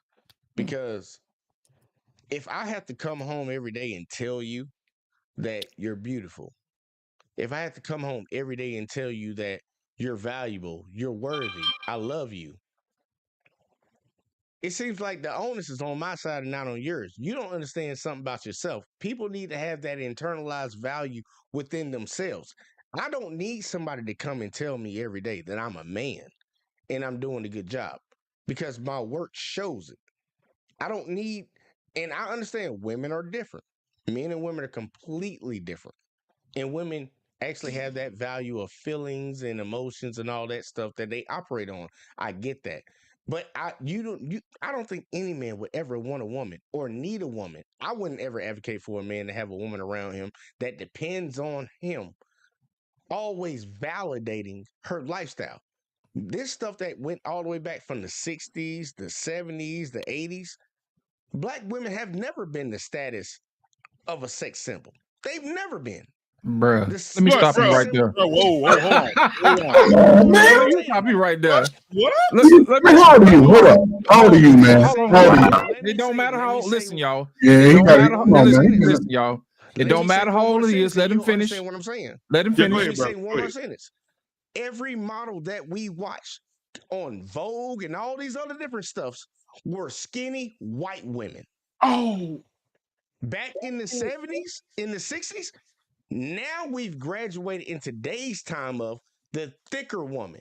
The woman Jet magazine, Ebony magazine, you're too young to No, remember, bro. Black girls was never the standard in beauty. It was for white people to push to the to the women, but to black men, the black woman has always been the standard of beauty. Now, Hold on a some of second, those Dre. little lame Hold on a dudes second. back in the day now. Hold on, JBJ, let me ask you a question. Hold on a second. Before you go on, let me ask you a question. What does it cost you to tell your wife she's beautiful? Nothing. Black man just answered it. Exactly. So what does it cost you? Why is it a problem? I'm not saying this. No, hold on. I'm not arguing against telling my wife, because when I was married, I told my wife every morning, like, "Hey, beautiful, love you." I told her, "You look good, girl. Don't be walking around here like that. You know what's gonna happen." And we had our little back and forth all the time. Like there's nothing wrong with saying that. Let me ask But you a to question. sit Did she here, ever tell you was handsome? yeah, from time to time. See, that's the It's problem. never. She ain't tell you enough. No. I want y'all to understand something, because I get everybody jumped up and say, "Oh, you don't know about Ebony Magazine and all this." Ebony Magazine was not pushed across the world. It was pushed in our neighborhood where it counted. In our neighborhood, once again, Right. say that one more time. Where was it pushed at? In our neighborhood where it In counted. our neighborhoods. But nationally, the national beauty standard that the same women come out here and say, that beauty standard, that was a skinny white woman with no ass. That's the propaganda. That was it wasn't no propaganda. That was what pushed across the world. Propaganda. I To bet make you you one feel like thing though, you're JB. inferior. Ebony Magazine and Jet Magazine had international magazines for decades. But hold on, Jet They Magazine. read them in France. V, hold on, V. They read them in German. Hold on, V. Let me say this though. Are they still operating? No, they're not. Let me tell you something, JBJ. Exactly. My thing is this. These are the facts. Magazines don't operate anymore. We talk about exactly like you dropped the mic. You don't know what you're talking about. I've been telling you this for 4 years, bro. And you coming on here with the same crap. Come on, y'all. Okay, listen. Listen, I'm gonna tell you this real quick, and then you can cook. Back in the 70s, they wouldn't dare put Felicia Rashad on the front of those magazines or Pam Grier. Oh my God. Yeah, because they knew these women, man. If you go back and look at these women back in the 70s and the 80s, these women were what? And so my thing is, they didn't want that. Imagine Pam Grier being on the front of Vogue magazine in a swimsuit. Black man, I don't think everybody was actually hearing what I was saying. Oh, we heard you. No, I don't think you did, because We I said did. in the 60s, in the 70s, in the 80s, those are the 3 10-year periods that I was talking about. Yeah. I said the white woman, the slick back, easy to nail type chick, was a beauty standard. And everybody just said, "Oh, Jesus, oh my God." Everybody he right up. about that shit. And then I said, Who was master sleeping? Hey, who was master sneaking into to go see late at night? I'm not knocking that. I'm saying what they promoted. I'm But not saying here's the that thing: we looking at it from a cultural point of view, though. In our culture, we understood. I don't know you, but that's why everybody was like, "What?" We weren't talking about the white women. The white women, they nothing. Y'all keep jumping off. Look, you heard something, you got triggered, and you jumped on and you ran with it. No, we just understood that it wasn't correct. Think about it, man. Who gets more? Listen, who gets more plastic surgery? Sisters or white women? Once again, that's not the argument. That's not what I'm making. That's not the point that I'm making. You still The point that you're making was the beauty standard, and I'm telling you, white women have never been the beauty standard. No, you forgot. No, the beauty standard has always been the European white woman. No, it hasn't. Why do you think these women get BBLs to look like sisters? Because the standard has changed. The standard has never changed, brother. So why was Vogue and all these people, all these runway models, still marching down the runway with a flat ass and maybe a little chest? Why are they still doing that right now? Because that's the standard that the white dudes want. We all know what most people gravitate to. They want a voluptuous woman, mainly a black woman, at least somebody with a little melanin in them. We know what it is in our community. But the standard globally is that flat ass bitch. And we know that. And y'all sitting here trying to act like it's not. You can see who they put on the front of these magazines. But y'all want to sit here and say, "Oh, you don't know about Vogue. You don't know what we used to do about it in living color." I don't care about that bullshit. I know what they put out here for all of us. I know what we like as black men. 1920 Harlem, you had black models who went to France and toured around the world. You just don't know what you're talking about. That's why we reacted the way we reacted. Burlesque shows with all kind of sisters, everything. It don't matter how many. It does, because we don't talk about exceptions and we gonna talk about the rule. So I think stop the from cap. The fact that they had a modeling company that was hiring and training enough of them to tour around the world in the 1920s showed that there was a demand for it. There was a demand for it. Now, B, you know, I'm a historian now. The women in 1920, we could have that. We could have that. We could have that show another day. The way they did them black women on their road, bro, was horrible. Freezer, go ahead though. Well, I was gonna say, yeah, from what I noticed growing up in the 80s, and I say even well into the 90s, JVJ is right. That was like a standard as far as with modeling agencies. They wanted you thin, right? But now, in this new era, white women have changed the nature of their cosmetic surgery. They're getting bigger butts, bigger, and they are white women are actually trying to mimic more so what they would consider more of an ethnic body. Like Kim Kardashian is a poster child. She's a white woman. Kim Kardashian, she has a big butt. And so I think the nature, the image of women have changed. The image of beauty has changed. We talking about Instagram models, right? Nobody wants a skinny woman now. There's no money in that no more. There's no money in being skinny no more. Now everybody wants a big butt. Everybody wants big breasts, and everybody wants ethnic features, right? And so, but that's always been the case, brother. They want the women voluptuous, but they didn't want them overweight. No, JVJ they don't want them right. overweight. Listen what I'm He's saying. not right. Listen, back in the day, the beauty standard, as far as mainstream, it was thin. The models were thin. White women, they were very and thin. So were we. And so were black women. Brother, they were thin. Brother, what I'm telling you is that when I used to look at Jet magazine, in the back of the book, in that last page, the next to the last page that was the Jet Beauty, a lot of those Jet Beauties, the reason why Jet magazine created their own category of models is because they understood that black women's their figure was different than white women. That's the whole reason why Jet magazine cultivated that category of women. Those women were a little thicker. They were not super thin. No, those Jet Beauties were not super thin back then. Now they're thin. In that magazine, it always gave the measurements for the women, and those were typically around 120 pounds. Listen. If you really remember Jet magazine, listen to what I'm saying. Weight and dynamics is totally different. Exactly. Okay. What I'm telling you is proportion-wise, those Jet magazine models look different than a white Vogue model. They look different. Of course, because black women are shaped. That was the whole point we were making. They have a shape. Okay, brother, you're agreeing with me then. But they were 120 pounds with that shape. The brother brought a Pam Grier earlier.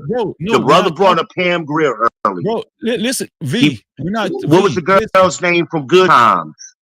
Those women were. You need to listen. The problem is y'all are too young and you speaking like y'all got knowledge. You don't. V, how old you think I am? How old were you in 1986?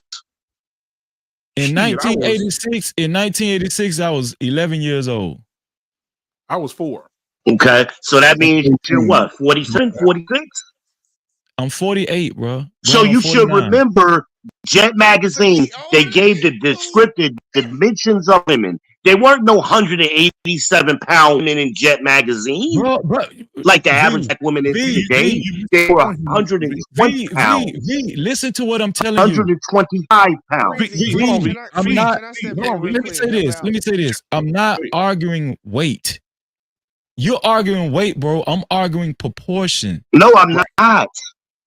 Listen. It's the same proportion. Look, no, it was not, bro. Point blank. What Jet magazine was you looking at? There was literally a problem with God anorexia in the modeling situation because these bitches was trying to get so skinny. Thank you. This ain't even an argument. I don't even know what you're talking about. These broads was literally eating. I'm trying to figure out what we're talking about. They were literally eating and throwing up. Yep, you're right. That's what I'm trying to tell V. Can I please? No, I know. I was helping you out, Freezy. I think y'all missing the point. Yeah. I think y'all missing I suggest after this show you Google me. Van Johnson Photography, Charlotte, North Carolina. I've been a photographer for quite some time. I know models. Israel. My mom I know was a models. You can see models in Google today. Tommy, I know what I'm talking about. On the show, okay? Such goddesses on the show. Don't bring such goddesses up on the show, okay? But we get off. This is what Jay likes to do. Create. We got way the hell on this tangent, and we ain't talking about nothing. Come on, y'all. We was about to have a good discussion about the wigs, the eyelashes, and we get off on this goofy ass content that's not talking about solutions. What is your solution, brother? What are you going to contribute? Like I've been asking you for 4 years now. Besides chasing Cynthia G around and trolling everybody. Let him talk, y'all. Black man. I'm just gonna say it real quick. What are we talking about? This is crazy. Let him make his point, man. You gotta let him make his point. He can't respond to a point if he ain't made it. This is all black man. This before JVJ. This is what I be talking about. The women look at us as men and how we scream at each other up here a lot of times. You're getting emotional, brother. You're getting emotional. And this is why I say women have an advantage nowadays over the men. I'm telling you, I do not see women panels screaming over each other. I don't see it. I don't see it. I be seeing niggas do that shit. And you having a nigga moment right now. You really are. And I don't, at this point, I don't give a damn how the Jet magazine lady look. Shit. I really don't. I brought it up to prove him wrong. He said I brought it up because it proved what he was saying wrong. And that's what I brought it up for. And then y'all talk about a different tangent. Talk about women that serve. Hold on a second, y'all. Everybody disagrees with you. We still have to let him finish. We still have to let him finish. Go ahead. Come on, man. Look, the whole point of me even saying that, which devolved into all of this, because somebody's trying to prove somebody else is wrong. The point was made earlier. The statement was made that these women today are trying to live up to a beauty standard. And the problem is the beauty standard, even though some people disagree, that the beauty standard wasn't flat as a board, easy to nail, white women. Because all them girls are in what you call it, they was thin. They wasn't them thick girls that we see out right now. The beauty standard has changed. The beauty standard has dramatically changed to what is acceptable now. That's why you got Lizzo on the front of magazines, right? That's a fact. So I don't know why you sitting around here trying to sit like the old heads. You the old head that can't see shit, trying to tell somebody right now that we don't know what we talking about. Sir, you ain't that older than anybody else on this panel.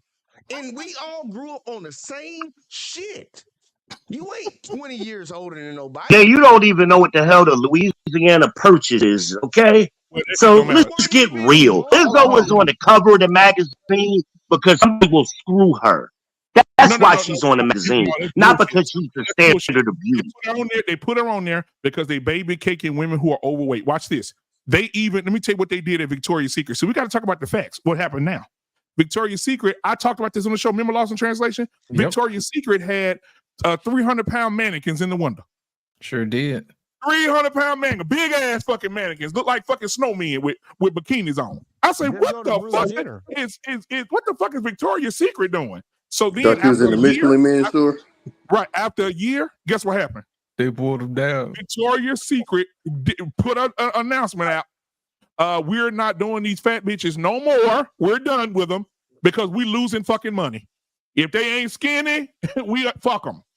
And we bringing back the damn the girls, the damn angels, the fucking what is it? Victoria's Secret angels. Yeah. Because they got rid of the angels because they said it's fat shaming not to have a big woman up there.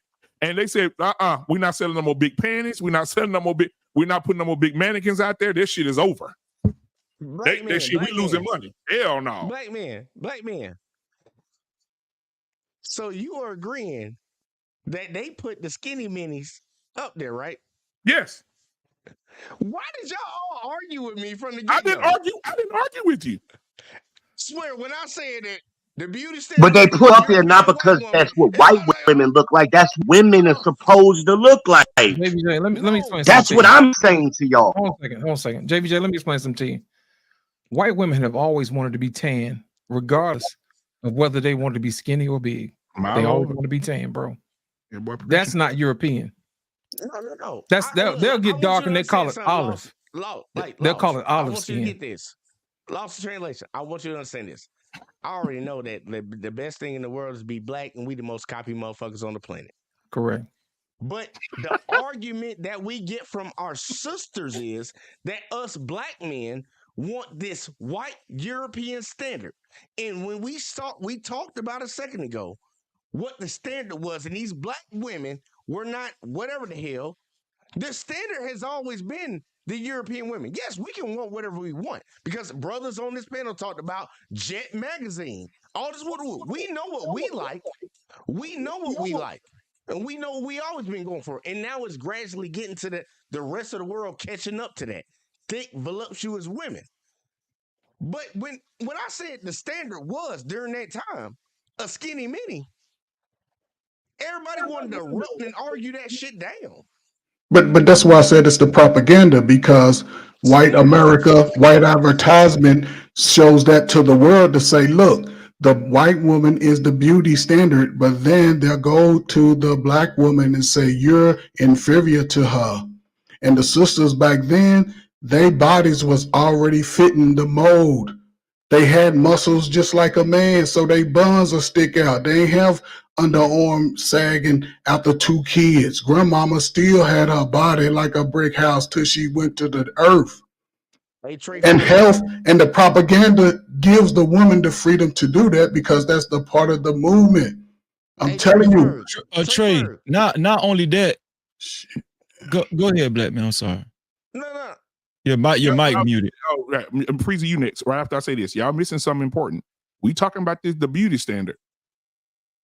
But do you motherfuckers remember a year ago, a motherfucking man got Woman of the Year? Yeah, Bruce Jenner, right? Yep. Yeah. So see, we talk about that shit. Right now.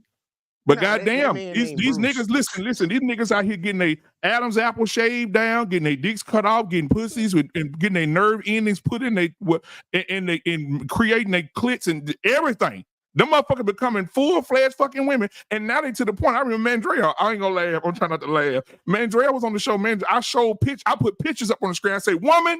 I said, look at that. I ain't tell them. I said, who is that? I said, all the men on the panel. Damn, she bad. What, some bad motherfuckers? Who is that? I said, they all men. Mandrea said, God damn, they need to tip the surgeon. You could not tell. So listen, we running into that too now. You can listen. It's gonna be men out here walking that same runway. There's gonna be men out here talking. We're trying to get the same beauty standards. Shit. Go ahead, Freeze. I'm gonna say this. V said that the way women looked in those magazines back in the 80s and in the 70s and the 90s, that is that's how a woman is supposed to look. No, it's not, bro. Black women and white women are different. Different, completely. Okay, and for you to just blanket women's bodies like that.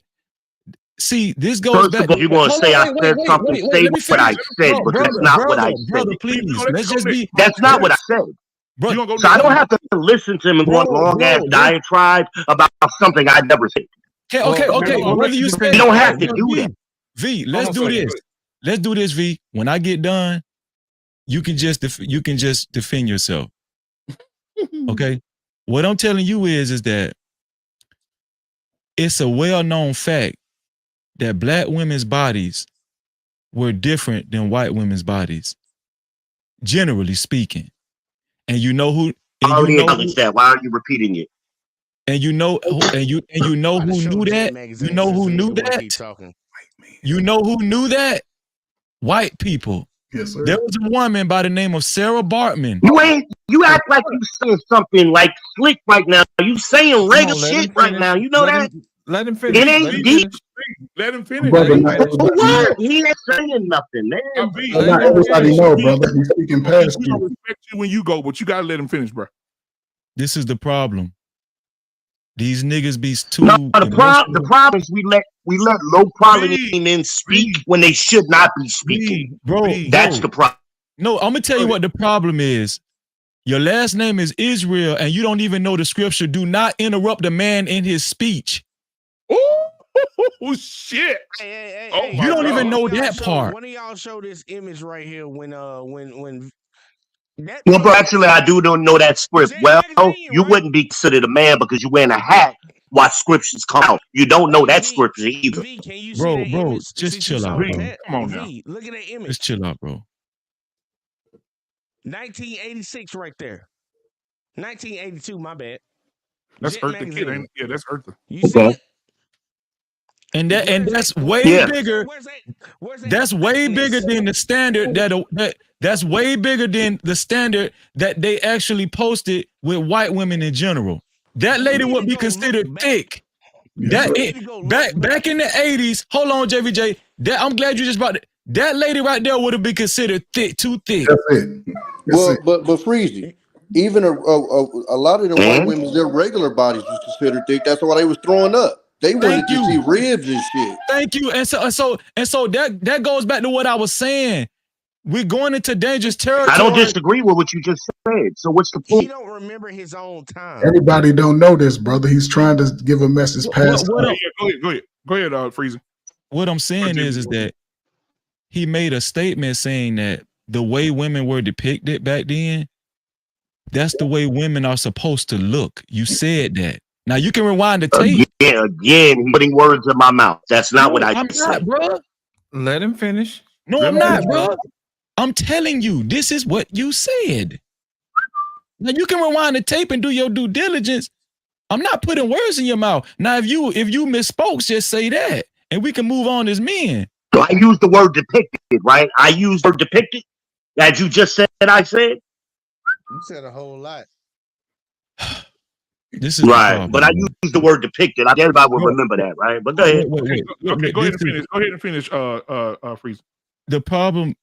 Let's get off the women. Let's talk about men. Can we do that? Let's talk about men, right? No. We need to call that out because we gotta stop having these situations where we have conversations between men of different generations, and we keep trying to throw in generation to disregard somebody else's information. Because we can clearly go back. We live in a generation now where we can go back and Google something and clearly disprove what somebody just said ago to try to disregard their entire argument. You need to stop doing that because you do it all the time. And you said you've been telling me for the last. Am I allowed to sit down? Because I was supposed to go next, right? I ain't done yet, sir, but you can go next. You can respond to what I'm saying. No, before you finished speaking, the other brother was speaking, right? Yeah, let's Freezy finish first. He wasn't done. That's what I'm saying. Go ahead, Freezy. I was going to talk about. What I was going to say was that the main people that knew that black women's bodies were different are white people. Okay, there's a well-known figure by the name of Sarah Bartman. They paraded her. They paraded her because of how they paraded her around Europe. That's my point. Let him finish. Bro, He made his point yet. You got to let the man finish talking, V. He can't. He emotional. This is the. I mean, they slow, man. I said that 20 minutes ago. And they just now catching. Keep talking, man, and you shut the fuck up.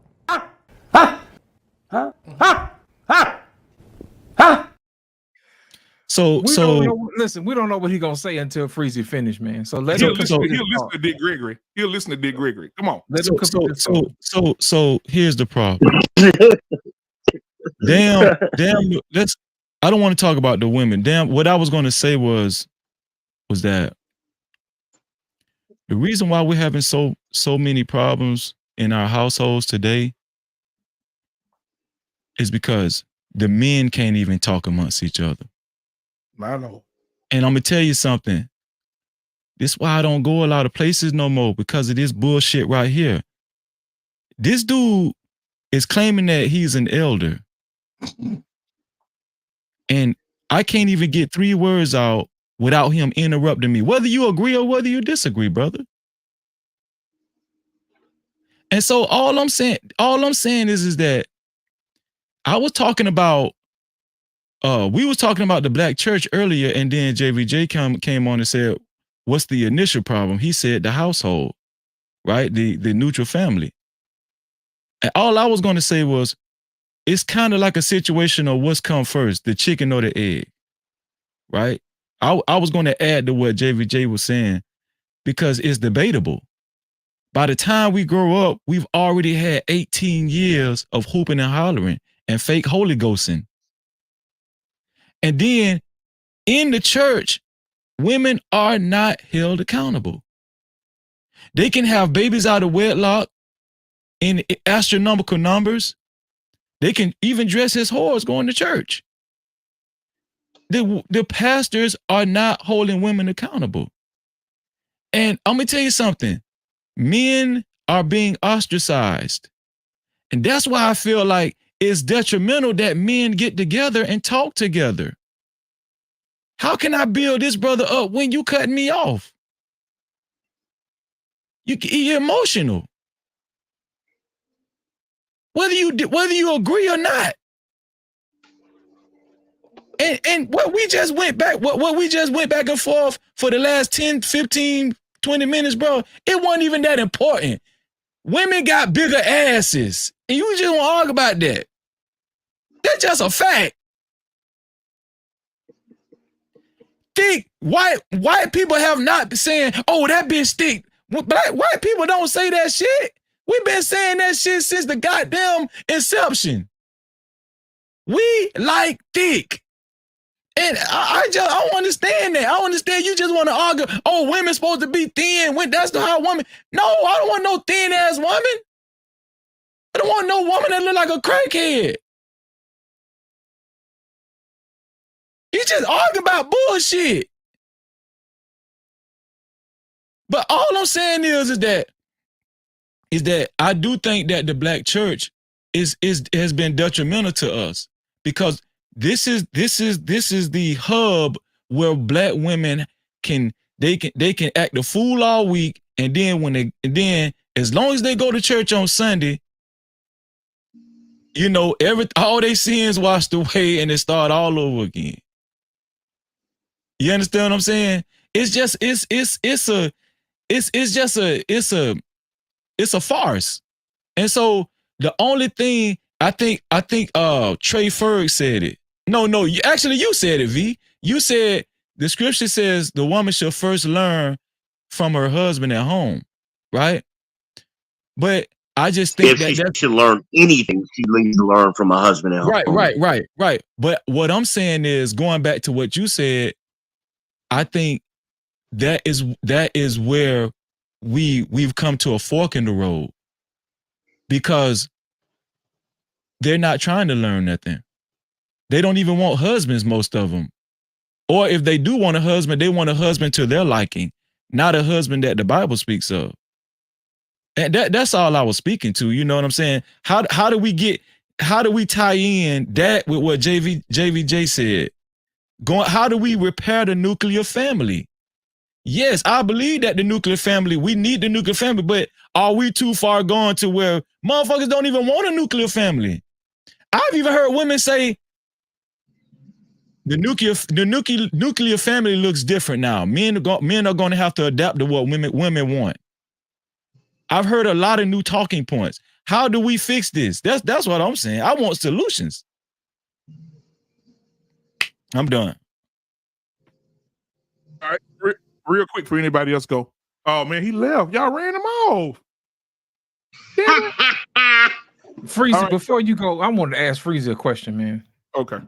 Freezy, Well, hold let on. me We're ask going you to a get the super chat away first. Go ahead. River Bravado Network in the building with the $50 super chat, man. Thank you so much, my brother. RBN. This is the Black Men Unfiltered crew and my guy Freezy. Yeah. Intro came. He had gas. All right. So go ahead. I finna say he left when I'm done. God, that's the wrong time. I can respond to him.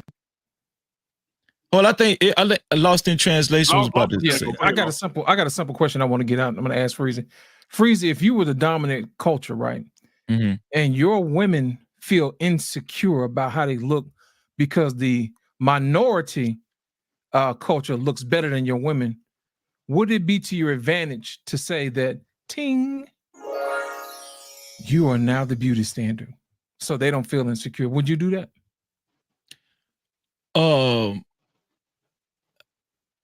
I wouldn't focus on beauty. I wouldn't focus on. No. Think about it. Your woman just saying, I don't like those black women. They look better than us. If you had the power, say, you know what? Don't worry about them. We're going to create you. We're going to make you, the beauty standard. So now all of a sudden you're the beauty standard, not these thick black women sisters over here looking good. Right. So, yeah. If I had the power to do that, I would do that. Yeah. So just because somebody says it's a beauty standard doesn't make it so. Just because you're in the power to say so. You see what I'm saying? Yes. Because you got the power to control the newspapers, radio, TV, and all this other stuff, and just say, hey, look, to make our women feel better, we're gonna just say that white women are the beauty standard and leave it at that. But see, not only did black women cuckold to white women's beauty standard back in the day, they also cuckolded to white women's movements. Like the feminist movement and all that. It's big. See, it's a big dynamic. Yeah, but I don't want to talk too much longer, but I just wanted to add that. I just wanted to add that too. Hey, I just wanted to throw that in there, man, because sometimes we argue. You started something. You started some lost in translation because he just said it. What name did you bring up, Freezy? What movement? The feminist movement. Okay, and you remember the other little place they opened up in Harlem when the white woman told Sanger told them to go down there and tell them nigger women they ain't got to carry them babies for them niggas no more. Come to me and I'll kill every one of them. Margaret Sanger, Planned Parenthood. That was also a movement as well. 23 million babies have been aborted since 1968. That's why I said, who told you? That ain't counting the white votes. Who told you were naked? That was the whole point I made earlier. That's the whole point. Come on, Trent. That'll preach right there, boy. Come on. Go ahead, V. And if you start crying, V, we're going to take you out of here. Okay. What I said earlier was that I was talking about women's weight. They're overweight, not as far as their shape. Women have always been voluptuous, black women, and white women have always tried to imitate them. That's why in Europe, in the Renaissance era, they wore corsets around their waists to give them black women's figure. But I'm going to ask the question that you asked, what do we do? So in business, you're taught when you come to somebody with a problem, you should also come with a solution. So what are you saying we should be doing? I'm curious. I'm not trying to be sick. I'm asking you, what solution should we do to put the nuclear black family back together, as Jay suggested? Well, me, this is why I gravitated towards the Bible, the truth of the Bible. And when I learned that I was an Israelite according to the Bible, it made sense. I don't understand why the Christian church. Yes, I don't understand why the Christian church veers away from the laws and statutes of the Bible, because it actually implements order into the household.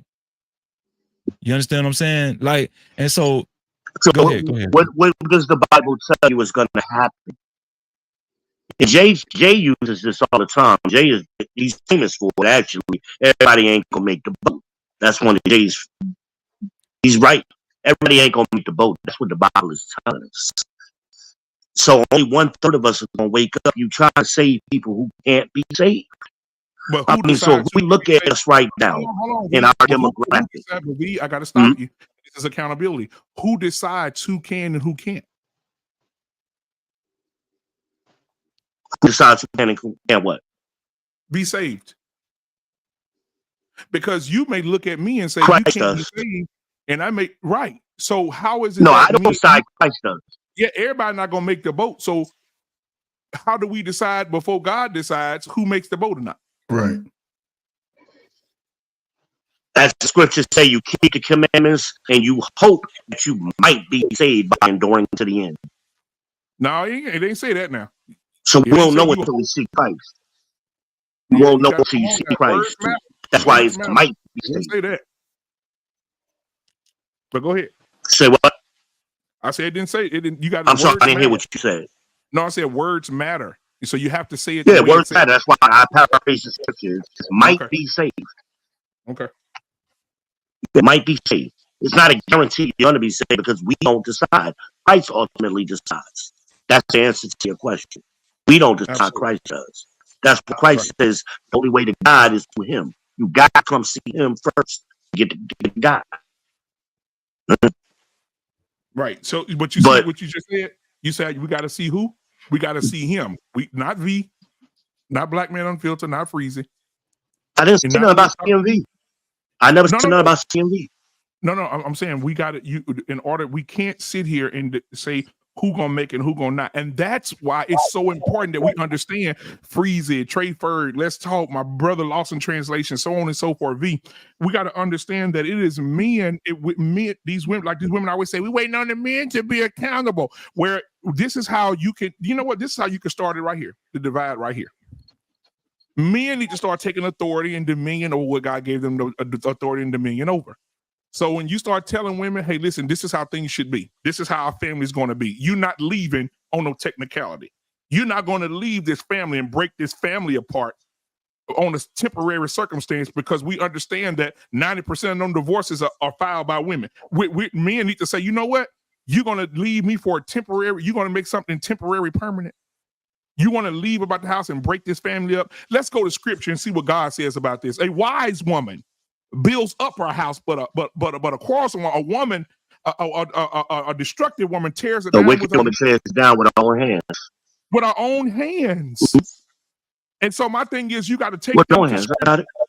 Right, you got to take them to scripture. And when a woman start wearing you down and she got a mouth on her and she got an attitude problem and she talking crazy to you, you got to take her to scripture and say, the Bible teaches me that it's better for me to sleep on the roof of this house than to sleep in the house with you because of your mouth. It is, ma'am, you come here. You talking too much. Come here. Let me tell you something. It is better. Listen, a good woman is a crown to her husband's head, but a horrible woman is cancer to his bones. You got to sit. We got to start taking over and telling these women this is what we require, and men got to set a standard. And we got to say fuck everybody else. Fuck what the news say. Fuck what the media say. We got to be able to say this is what the fuck it is. Either you're gonna get on board or you're gonna get the fuck on. It is what it is. We're not finna break up no families. You're not finna go to no divorce court. You're not finna tear our family apart because you want to go out with your homegirls. Men got to stand the fuck up. Men got to stand the fuck up. But another thing, BMU, a lot of us like to get up here as men and sound good. Exactly. You feel what I'm saying? It's time for us to start walking the walk. And see, I'm seeing a lot of women say, well, don't worry about them women. Men need to get their shit together, right? Okay. Right. But here's the problem when it comes after the men get their shit together. Do you know what that looks like? Woman, do you know what that looks like? Y'all say y'all want real leaders, but y'all really don't want what that really entails. Yes, sir. See, I'm gonna tell you something. Before I got married, I was not going to get married unless my wife did what the hell I told her to do. Yeah, come on. But when a man talks like that, now I'm a chauvinist. Now I'm too controlling. Yeah. No, let me tell you something. I run my house. It ain't no fucking partnership, whatever that goofy shit they be saying. I don't do that. But the problem is, when I talk like that, I even have men trying to straighten me and say, no, brother, you wrong. And I'll be like, God damn. You know what I'm saying? It ain't the women no more. It's these dudes that's feminine. And that's all I was trying to tell V earlier, bro. Let's at least talk together, man. Listen, when you talk, I'm gonna just make sure you talk. Let's at least exemplify that level of discipline. Right. And, you know, that's all I was saying. And Freeze, I'm gonna say this tomorrow. I got interrupted just a minute ago by both of y'all, and y'all both cut me off, and I just sat here and listened. Hold on, V. I'm gonna say this real quick because I don't want. Ain't that what I just did? Freezy, he segued into what the barbershop conversation is tomorrow. If you pay attention to my page, it's already there. I didn't just do this. This was yesterday. This is predestined. Tomorrow night on the barbershop show, the title of tomorrow night's show is "You Pandering Bastards." That's the title of tomorrow night's show. We're gonna talk about these men who try to put a cape on and save every woman from accountability. We're going to talk about it. We're going to call them out. We're going to say these are the men that do it. And I know a whole bunch of them. I'm going to call them by name. And if they want to say something, I'll buy them a plane ticket to Dallas. It's a real good place to get fucked up. But I'm just saying that men are pandering to these women. Oh, man, you can't talk to these. You can't tell a woman what to do no more. This 2024, where they do that at? What? Louis Farrakhan said something a long time ago, and I know everybody respected the Honorable Louis Farrakhan. He said, you cannot protect what you can't control. What if you got a bad mouth woman? Hey, you baby, duck, they shooting. You don't tell me. She dead like a motherfucker. She don't listen. Shut the fuck up. That's what I'm saying. So I agree with you, Freezy. I do it a little different, Freezy. I'm just raw with it now. I don't give a fuck. But I agree with Freezy that you got to be able to tell these women, hey, baby, under my authority, if I don't want you to, like today, what's wrong with a married woman going on a girl's trip? It's because I said so. How can I protect you? How can I have an umbrella protection on my wife when the umbrella is here and you're in another country? If something go down, then I gotta find. I think that's a good point. That's right. That's what I'm saying is no man is trying to be controlling. I think that's a real good point. Hold on 1 second, right? Stop right there, right? Let's talk about a solution to what y'all saying right now, right? Men are not controlling, they're taking control. And if you don't like what God has put on us to be a rule over, then get on and be single. Buy you a German Shepherd with 3 legs because he ain't gonna want to be there. Go ahead, V. Well, I mean, they kind of hit this on the head earlier that we don't deal with root cause analysis. That's what Jay was trying to allude to earlier, right? So this problem that y'all is talking about, when did it start and what is the solution? What when what year, saying, what decade did it start? When you boomers start saying happy wife, happy life? What do you mean, you boomers? Who's a boomer here? I mean, no, not you. I'm not you. I know not you. But I'm saying when we start hearing happy wife, happy life, and we start pedestalizing women and putting them in areas of control when they shouldn't have been under my control. What year? What year? I'll give it to you. Easy. What year? 1968. 1968. There you go. Yeah, he talking. Yeah, I know you know.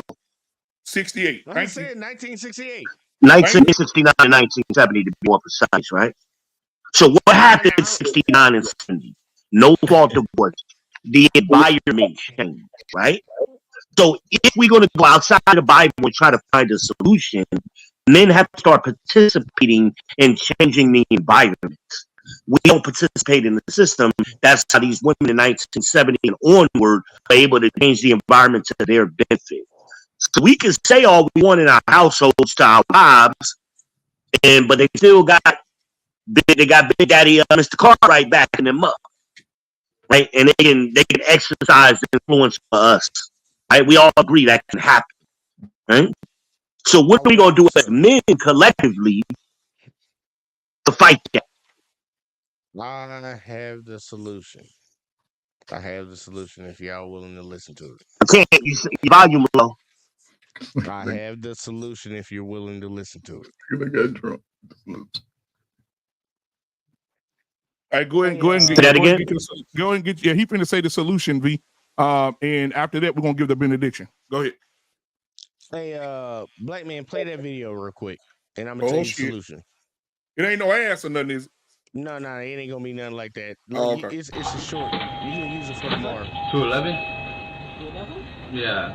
Excuse me. Oh. Oh shit. Hey, bro. Right. Cool. What's going on, bud?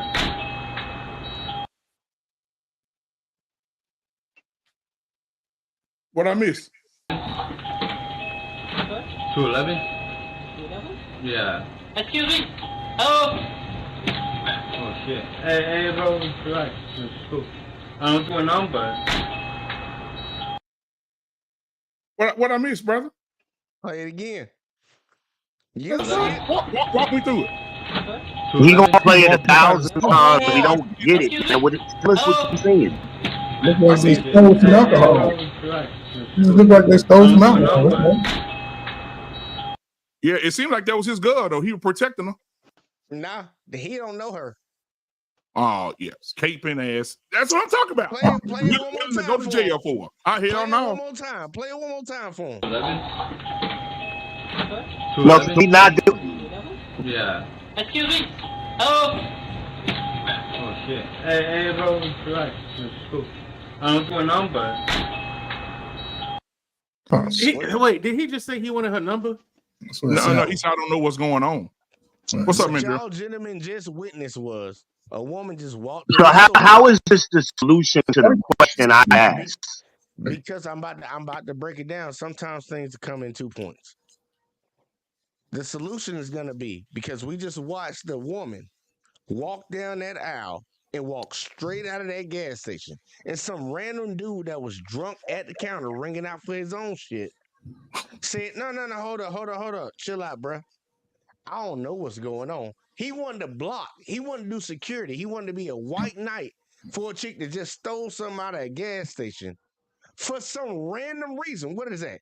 The male instinct to protect women, even though she was in the wrong. Yep. The solution is, look, I'm gonna be honest with you, and it's gonna piss a lot of ladies off. It's gonna piss them off. Men need to start growing some balls and say we're not going for that no more. Bullshit, you goddamn right. Because we don't we control this shit. But what is the solution? You still not answering the question. The solution is men cutting that shit off. Drizzle. I agree. So we were identifying, you actually pointed it out in 1969, 1970, which is when no-fault divorce got implemented. And I thought we had a consensus that that's when the environment changed. So you're going with that's not men just not pandering the women. No. We're talking about something this. For women. Hold on a second, baby. That's actually a legal problem. Hold on a second. We're talking about this particular instance. We're not talking about no fault. We'd have moved on past that. Right. We're talking about this particular instance. Come on, JVJ. Make your point. Solution, like in overall for Israel, the overall solution for us, like they fix this situation that we have where we have, and just be real, the Jezebel spirit is running out of order. We got a lot of ladies running out of order. Let's be straight up with it and stop clowning. Let's stop capping. We got a big Jezebel spirit going on. We got a lot of simp ass, I can't say the F word. We got a lot of F boys running around here defending that nonsense. It's gonna take real men to stand up. We have to be that shield in between the nonsense. V, I get you. I understand. You keep saying we talked about that in the past. We said that you didn't do enough. You didn't do a good enough job. So now it's on us, and you can be a part of this movement because there are a lot of men now that are willing to stand up because a lot of these guys are getting their passports. They're dating outside of their race now. If we want to really stop this, it's really going to come down to me. Damn, he's still Hold on. Let him talk. Go ahead. Mute. Go ahead. Finish your point, man. Y'all keep cutting me off. I was the one talking, and y'all keep cutting me off. Yeah, but listen, hold on. You got to And the talk about. question wasn't even directed to him. It was directed about 1969. I was talking about what we were talking about. He changed it with the video. It has nothing to do with what we were talking about. In 1969, my daddy fell off the swing, hit his nuts, and I said, "Ouch!" I was in there. So we talk about. So it was no fault divorce which changed the court system to what we have today. That is why we don't have no controls in our families. Not because men ain't standing up. Yeah, there are a bunch of men who don't. There are men who stand up and they can't do nothing. It's selective. Right? They can't do nothing. Are you sure you're not a boomer, dog? Are you sure you're not a baby boomer? And see what other men do is when they want to try to make themselves look better, they try to insult you. I try to make it an intelligent conversation. But we just want to, we want to argue with women and talk about simping. Well, you legally can't do nothing to the woman. Nothing. Right. If she decides she want to leave, she can leave. That's the and whole take point. your kids. That's the whole point. What JVJ is saying. You have an urge, right? Men have. Right, listen to this now. This is gonna be good. I just got this one. This one just in. They're telling men to suppress your natural being to have a nuclear family, have sex with the same woman for the next 75 years. We also need to suppress something else. We need to suppress our way of willing to just jump in front of a bullet for women. And I know this ain't gonna be sexy. Damn, I know I'm gonna get some pushback on this. That deserve what they got. Did you hear what I said? If I'm walking down the street and a woman hit her man in the face or punch him in the face and he throw her through a 7-Eleven window, I'm gonna turn my volume up on my Bluetooth headphones and keep walking. It's not my business. Keep your fucking hands to yourself. It's a lot of men out here dying for no goddamn reason. What are we dying for? I'm not dying. These women today, they want to fight and then they want to turn their femininity on. They want to say, bitch ass nigga, boom, boom. Then when he pick up and throw it through the window, she turn her femininity on. Oh my God. But I thought we were talking about the men who actually want to have nuclear families. No. Yeah, right? Nuclear families where the man. So how can a man who wants to have a nuclear family? How can a man who wants to have a nuclear family protect himself from the legal system? But this the thing, when you say that, this is why I hate this type of talk, because it's already defeatist mindset. You sound like you're less than a man. You talk like that, bro. And we need listen. We need to stop. No, it's the reality of the situation. No, it's not. It's not you, bro. Yo, hold on, wait. V, standing up to a woman and she can walk out the door. V. So I'm trying to analyze. V, are you married? Yeah, I was married for 20 years. I'm divorced. I was married. I'm divorced. I was married for 20 years. So here you go, right? I don't wake up every day in fear of the fucking government. If the government is going to be the matter, you could not be scared and they still take your kids from you. Bro, do you see? This is about the legal system. Listen to what I'm telling you, bro. We need to stop what I heard you. God. And you went to a potion. Okay. And you claimed I did earlier. Let me finish my point. Let me finish this point. Let me finish my point. What black men need to start doing is stop worrying less about how the United States is going to govern us and much more how we're going to govern our fucking selves. That's what we need to start doing as men. You worried about Uncle Sam taking your damn wife away from you. You don't need to get married. Listen, I don't wake up every day worried about if my wife don't listen to Uncle Sam. My wife listen to me. My wife listen to me. And so it's a defeatist mindset. And it's dangerous territory when too many black men are doing it, because the women are already doing it. The women are already doing it.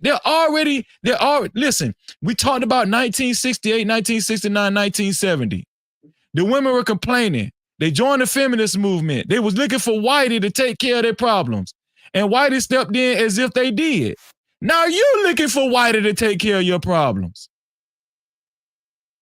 No, sir, I didn't say for Whitey to do it. I said black men start contributing to the system and if they wanted to work for them. It would not let them die. Black men That's what I'm saying. to the system. We done gave our life to the system. What are you talking about, bro? Black men have gave the most. No, to we don't make it work for us.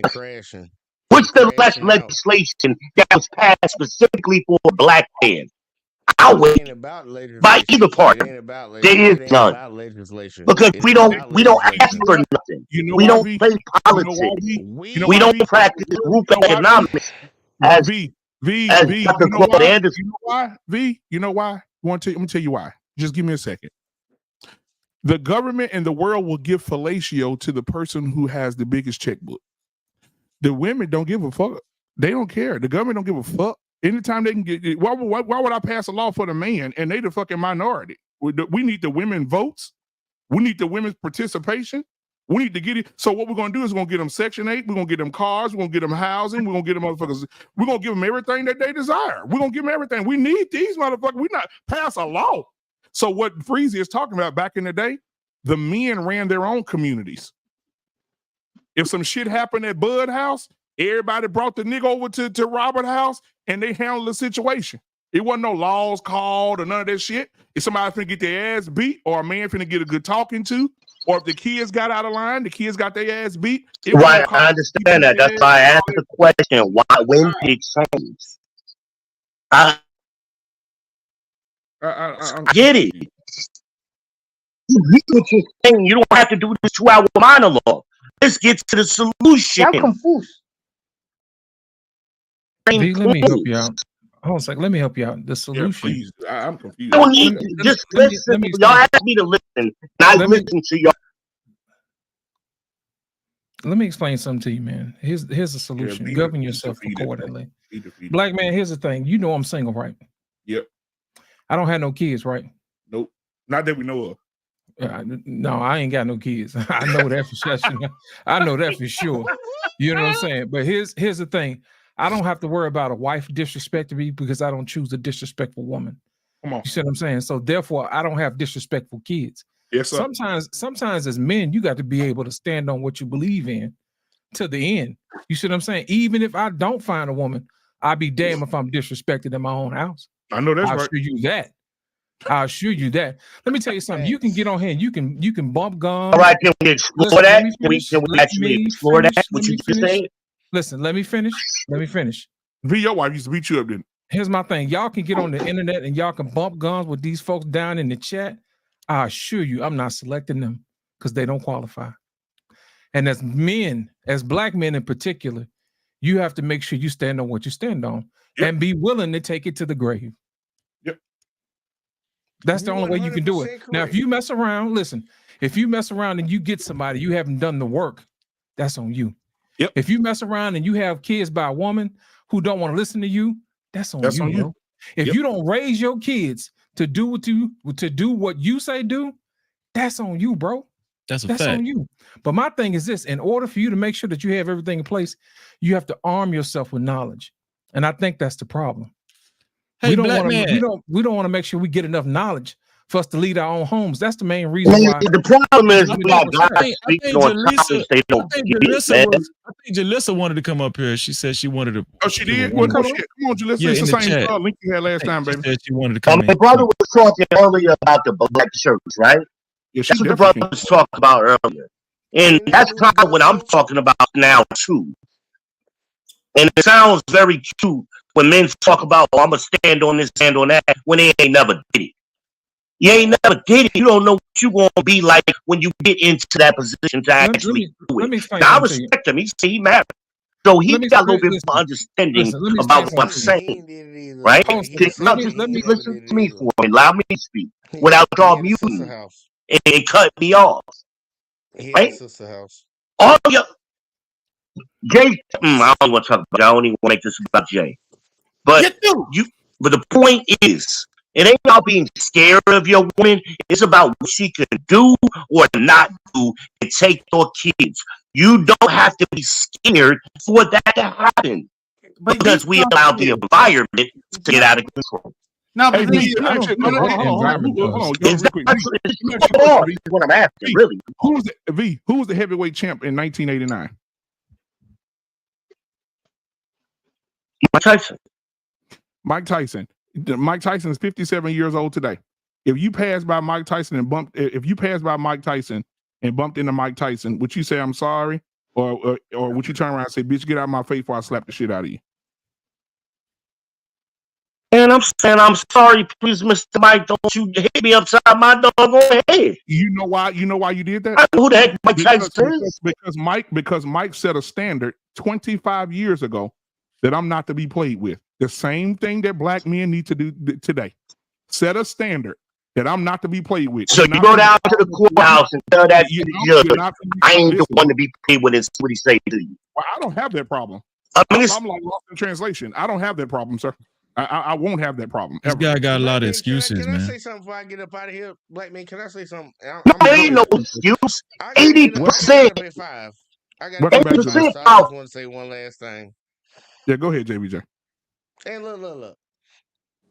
People, look, when your life runs past you and you notice all the mistakes you made, it's easy for you to sit around. Look, black man, like, you know I'm going in. You know that you want to change some shit, but you can't. Oh my God. You can't go back in time. We need to invent a time machine.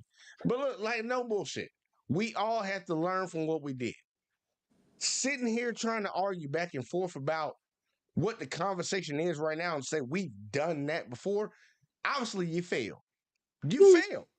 You failed. You have ultimately failed. I don't know who said we've done that before. I said we haven't been doing it. Is what I've been saying. Again, you like put words in my mouth, right? I'm gonna give you one more time. Saying from the guy who like to talk about he was married, who was really never married, and them imaginary women you got in your bedroom, right? Come on, Jay, stop. When the brother come up here and talk truthfully, y'all want to mute me and listen to the lie because we love lies and we hate the truth. So V, it's just me and you right now. Hold on, V, it's just me and you right now. Nobody's being disrespectful to you. What we're saying is that you're like a record player in an. I didn't say by disrespecting me. You got a lot of parts missing to make yourself work. What I'm talking about because I think men need to do something differently now because we haven't done it in the past. V, when did we say that as a group before? That's passed down trauma. We need to change our direction. V is passed down trauma to you. What are you talking about? I realize that your mindset. What are you talking about? See, this is what women do with that psychobabble talk. I'm saying we need to come to solutions, and you talking about trauma. No, that's not, my solution is not to fear a woman at all. Who says anything about fearing a woman? Do you? Who said anything about that? In your voice. I'm going to repeat what you said. Then we're going to move on. It's not about being in control of a woman. It's about what she can do to you. She can take your children. She can take your life. But so I didn't say fear, right? But what she can do to you by taking you to the courthouse, right? That's not fear. But we're not going to the courthouse. It's a real thing that happens today, right? We're not going to the courthouse, sir. How you going to stop from going to the courthouse if you choose to? By not marrying a disrespectful woman. Exactly. And not having kids by a disrespectful woman. And you know what, V? You know what? Okay, so now we've seen into the future. You believe okay, in God, right? I'll go down this road with y'all, right? V, you believe in God, right? Yeah, I believe in God. Yeah. Okay, absolutely. God just put an example of a woman on this panel right now that men should be looking for. All right, can I say my last? No, actually, he put a blasphemous, ungodly woman up here. Can I just say my last thoughts and leave? Fuck. Goddamn. Go ahead, JBJ. Dang. Good Lord Almighty, man. Look, somebody JBJ. And that's the same reason y'all behind ass grace the grace up here. Same way. Oh Lord, have mercy. Do they sell Pampers for the mouth? What's up, man? I'm gonna get this nigga one more time, and he threw. Hey, look, man, got my brother, man. What's going on, boy? What's up, man? What's up, man? Drill. Go ahead, JBJ. I don't know what's going on, V. Shout out to JBJ. My last thoughts, man. Like real shit. Hey, man, Drill, ain't seen you in a while, man. Appreciate you coming through. No problem. Man, look, I don't know what none of that is, man. Look, that's something that you need to put back down in your soul. But either way, besides that, look, man, we know what the situation is. We have a separation of nuclear family to doing whatever the hell everybody want to do. This independence amongst all women. I don't amongst all men too. I don't think a lot of people understand the game because the people at the top, they want to accumulate money. And the best way to accumulate money is not you and me, Miss here, what's her name? Miss Jaleesa? Miss Jaleesa, me and you gonna get a house together. They don't want that. They want you to get a house and they want me to get a house so they can take that money from both of us. A lot of people don't understand the swoop game when it comes down to all of it. They just want to get as much money as they possibly can. So the best possible way to do that is to separate everybody. Separate the household. We're going to fund the goddamn court system, child support, and all that woot stuff. The solution to the end of it is men need to put their foot down and say, look, protect my own seed. That's I'm it. gonna protect my seed. I'm not putting in no woman that don't understand. If you can't respect me, you can't follow me, you can't get in line with me, you can't get my seed.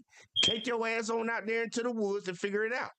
Men got to be better with, because it all start with us. It does start with us. Like, y'all ladies can be stupid and fall for the swoop game because you know we got some slick talkers out here.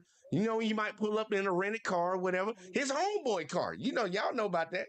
Riding in, like, I forget, whole girl made that song about that. Riding my best friend's riding in the passenger side. Yeah, I don't know the same. TLC. TLC, yeah. There you go. There we go. A lot of ladies might fall for that, but when it comes down to it, it's on us men. We gotta be the ones to set the I'm sorry, everybody. I had to cut out. I thank y'all for y'all time tonight. Thank you. Appreciate Thank you, brother. I was literally about to leave right when he said that shit. Thank you for leaving.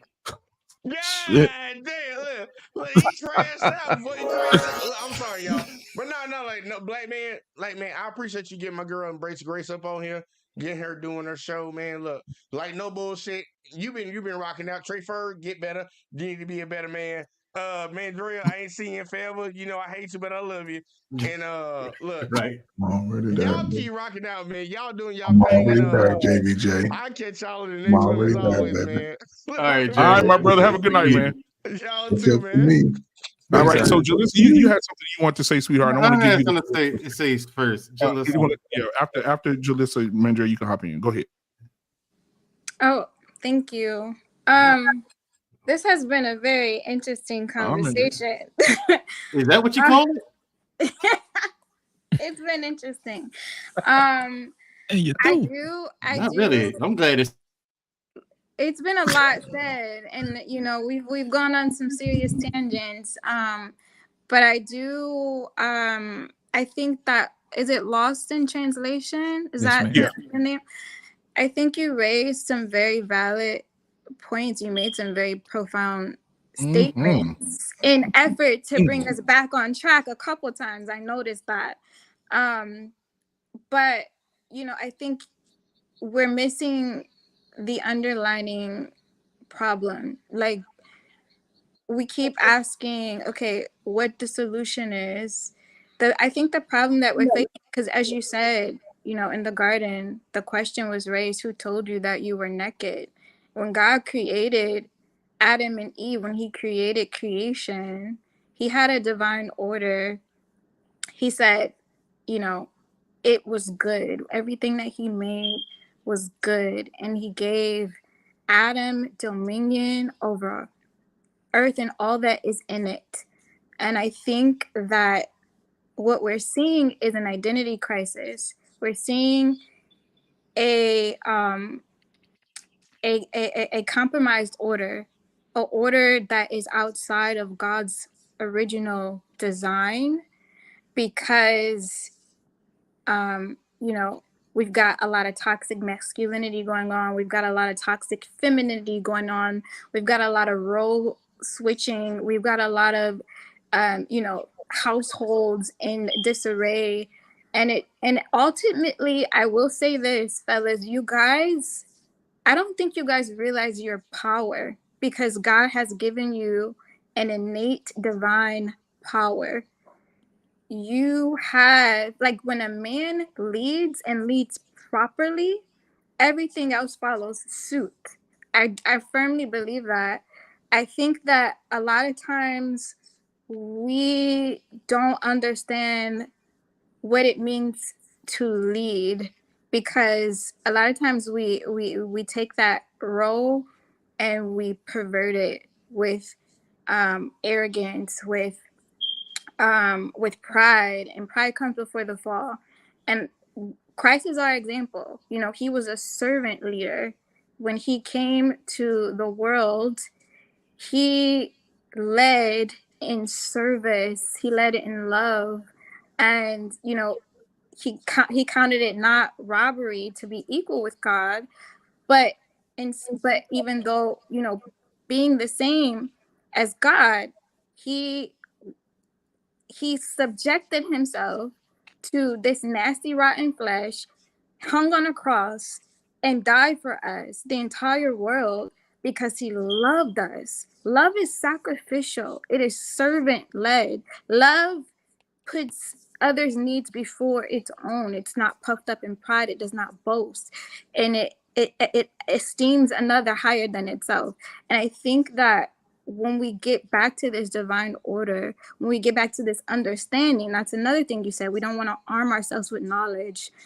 When a man takes lead properly, leading in his role as the head of the house, because he is the priest of his home, that's his first ministry before any other pursuit. That is his ministry, that's his charge, you know.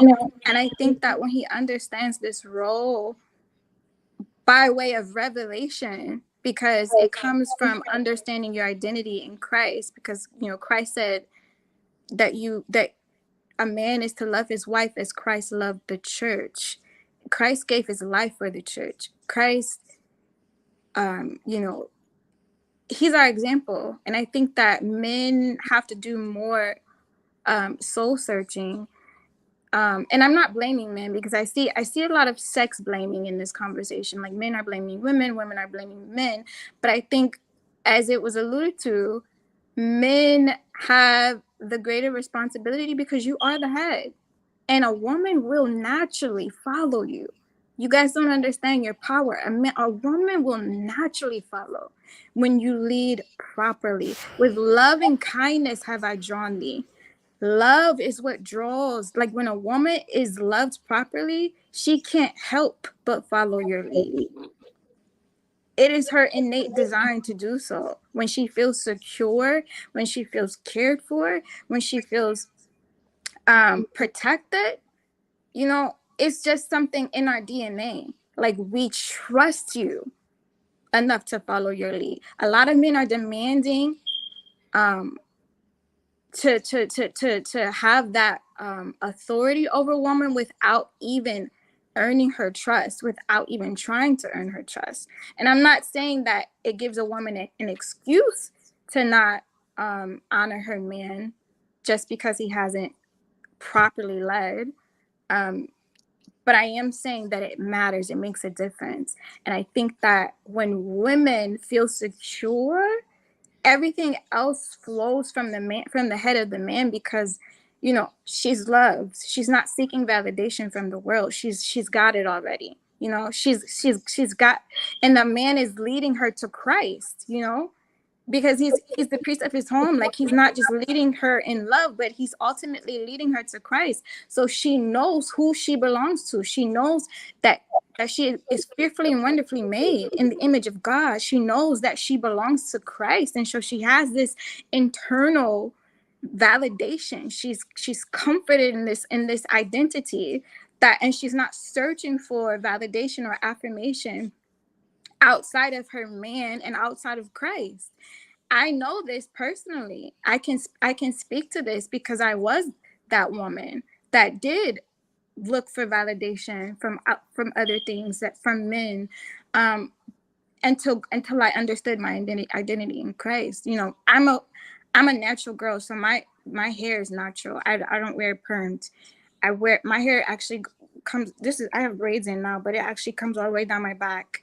I decided to go natural in 2010. I realized that, you know, beauty standards change. We've been, you know, dancing around the subject, but I think the problem is not the beauty standard, it's the identity It's the awareness of who you are, you know, because beauty standards are always going to change, you know. But when you are secure and confident in Christ, you know that Christ loves you, that you're the apple of his eye, that you were fearfully and wonderfully made. It doesn't matter what's trending. You're not going to be trying to chase this trend to no avail because you already have that solid foundation. I stopped caring what other people thought of me. And so whether I choose to wear weave or braids or to wear my natural hair, I'm doing it because I feel beautiful, you know, when I look in the mirror, because I feel. So I think women do it for different reasons, the weave thing, the makeup, the lashes. But the problem is a lot of women are doing it because they don't have a solid identity.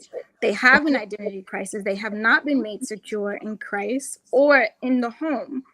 Their man is not making them feel affirmed, and they don't have this awareness of who they belong to spiritually.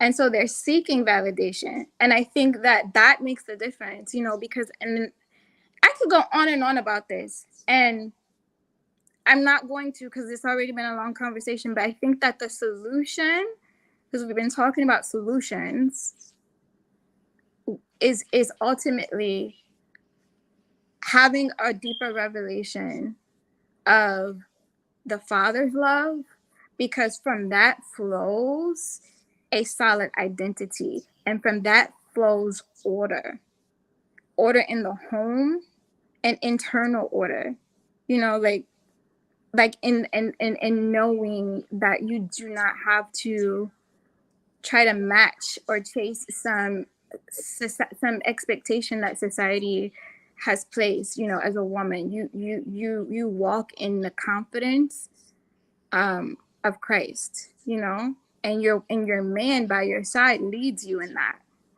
and the children are raised in that understanding. So, you know, Bible says, with all things get an understanding. That comes with knowing who you are. And we have to start teaching our children who they are. We have to start, you know, embracing like intimacy with God again. A lot of times we fall into religion, but religion doesn't birth identity. Intimacy does. So I don't know. I could go on and on about this. Well, Jalissa, let me tell you something. You keep playing around here, you're gonna end up married. Yeah, that's what's gonna happen. I know a fella. Here's the thing. So I got anyway, one question. Go ahead. Gillis, I got one question. Talk your talk. You said earlier that if men lead properly, women would follow naturally. Is that correct? I did. Let me ask you a question. How many single guys do you know in church? I know a lot. How come they're not married? I have no idea. I ask myself the same thing. I mean, I do actually. I know a couple of the single men's situations. Like, I know a good friend of mine is not financially prepared to. He doesn't feel like he's financially prepared to take on the responsibility of a wife, which I think is wisdom. No, it's not. You don't think so? No. I mean it. The reason why I asked you that, the reason why I asked you that is because we have to ask the question: who's qualified to determine who's fit to lead, men or women? I think God does. You can't count him. He doesn't count in this context. No. We can go with that. Fair enough. So God determines whether or not a man is fit to lead or not, right? Yes, I think he's already established that a man. All right, great. That's his. Let me role ask you this question: why is it that women are telling men that they're not fit to lead when God already said who was fit to lead? He already ordained them to lead. Come on, boy. I see where you're going. Don't pull over. I would not be able to answer that because that is not my sentiment at all. I don't know. I know it's not yours. I know it's not yours. The reason why I said that is because if you look over to your right, to the chat, there are several women in the chat who are telling men that they are fit to lead. You see what I'm saying? Mm-hmm. And my whole thing is this: if those women are telling other women that men aren't fit to lead, which is they're de-edifying the men, and God has already said that man is fit to lead, then why aren't women choosing leaders instead of those who can't lead? You know, that's a good question. I think Damn right, it's a that good question. That's why I asked it. I think that what some women may mean by that, and this is just an assumption, if a woman says that a man isn't fit to lead, I think she's probably meaning that he's not a good leader. Okay, like I don't trust him to lead me. Like he doesn't have the trustworthiness or credibility or the track record that makes me say I want to follow him, you know, or the godly character. Because, you know, let's just be honest, like all men are not good men, you know, but all men have the potential to be good men, you know. And so God still, like, that's still your God-given role as a man to lead. Now, whether you choose to walk in that, like, because you have stewardship over the roles that God gives you. There's a such thing as poor stewardship.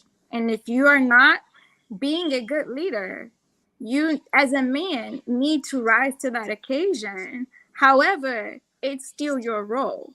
So I think that what a woman is probably trying to say is that man right there is not a good leader. So I refuse to follow him.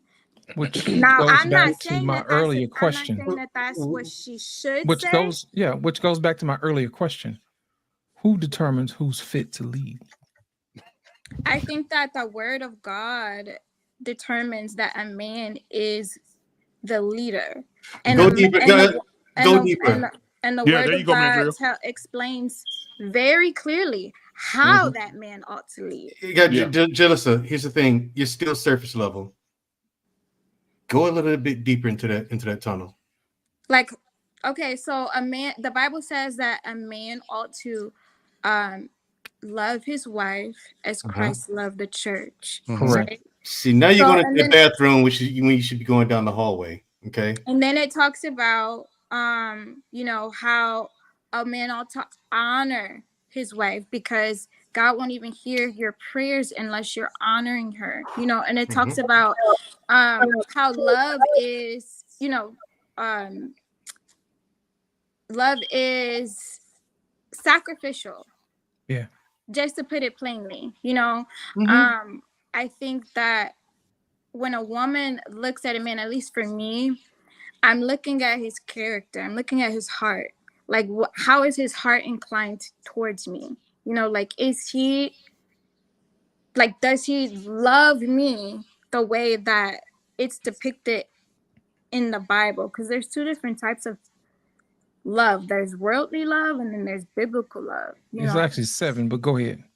Well, you know what I'm saying. So, like, yeah, right. Like the love that God describes versus the type of love that we gotcha. You know. But listen, here's where we're going with it. And I'll just go ahead and give it to you. What I mean by going a little deeper, like you're still on the ground level when you should be going up to the first and second floor. No Diddy. Yeah, no Diddy. The people the ones who decide what men are leaders are men. If you notice, women are absolutely atrocious at picking men or leaders. They don't know what they are. You don't recognize them if you're standing in front of you. They could meet a guy who's an outstanding leader, can lead them to the most fantastic fantasy as far as marriage goes. It could be picture perfect for them. And they'll pick something completely different. In fact, the dynamic opposite they'll pick. Women should not be picking leaders. I mean, you should be looking to a man to vet a man. What do you Here's the thing. Men would know the difference between, okay, you got women following this guy named Daryl Long still, and he goes around telling people he raped their daughters. You know what I'm saying? Like, absolute shit human being. I tried to cover that one up. Yeah, absolute shit human being, in other words, right? But you got women following him, and it's just like, there's no man that I know of that I would consider a leader who follows this guy or listens to his content or pays him any attention. You know what I'm saying? It's because he's bitch made. And he can only move the way a bitch moves. Leaders don't hang around that and keep that in the circle. However, women do. Just let me put the bow on this thing for you, okay? Real quick, Lawson, I'm not let me following. hold a second. Let me put Yeah, the bow on it for you. Hold on. Just so I can be clear to her. I'm not saying it's anything. Everything you said was correct.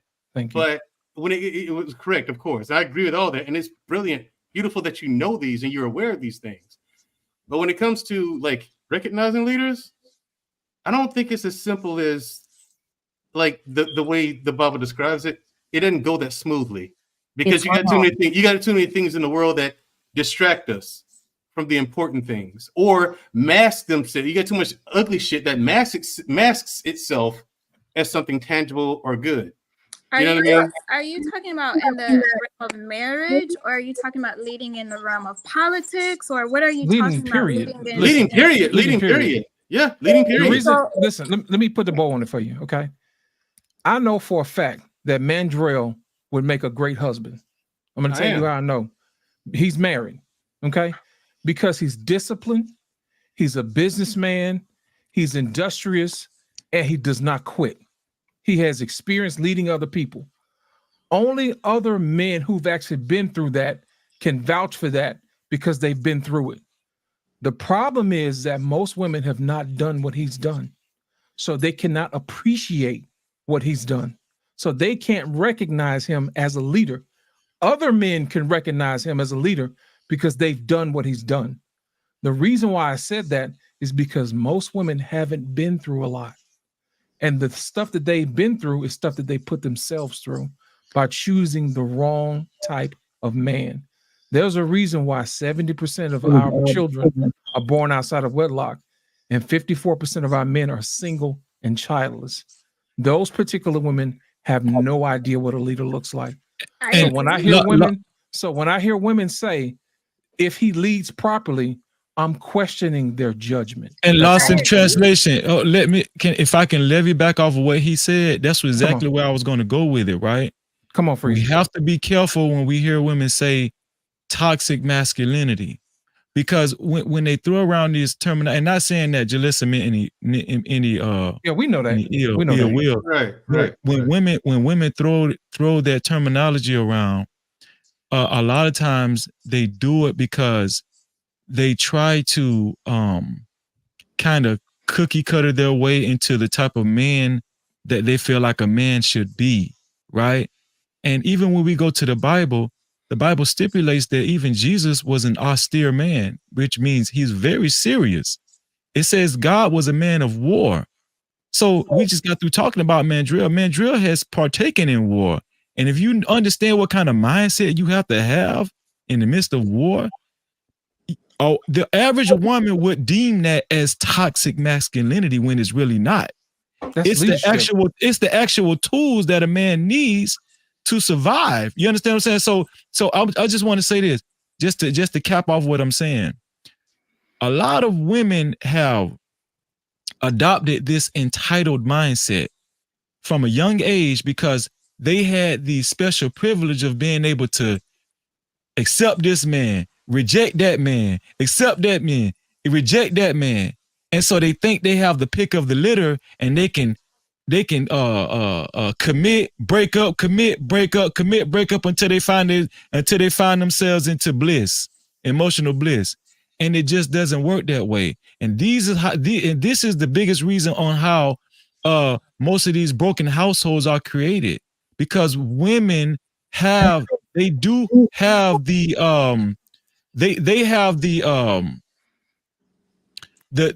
privilege of rejecting men more so than men rejecting women, right? And so once a woman lays down with a dude and she conceives and she gets pregnant, and now she's saying, oh, he's a toxic masculinity. He doesn't lead right. You know, now you got a baby out of it. But the Bible doesn't promote a woman, oh, because you're not happy with this man and you picked wrong, that now you don't have to be with this man no more. No, the Bible says even when your man is an unbeliever or when he doesn't obey, to win your husband over by the conduct of his wife. Right. But this is the thing. This is the thing. Are women ready for that type of submissiveness? No. Nope. And by and large, they're not. You know, and here's the thing. It's to piggyback off what Freezy said. if you look at the way women pick their men, right? Most of them have a big horror story about their experience with men, right? And they that's don't what I mind mean. sharing. And that's what I mean about they're terrible at picking men. They don't recognize leadership. Well, here's the thing: you listen to one of their stories and how this guy did them, and you're like, damn, that's fucked up.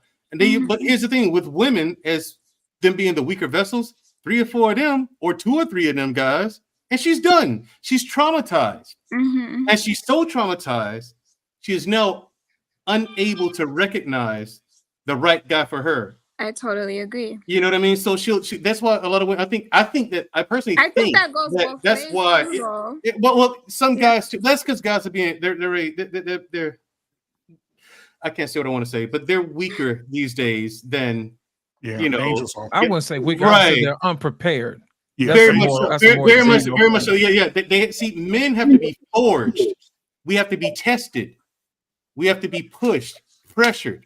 You know what I'm saying? We have to go through difficult things and figure our way out of them for some of it. And other things we have to be guided through and taught how to get through these things by another man, like a mentor or a father, you know what I'm saying? An uncle, a grandfather.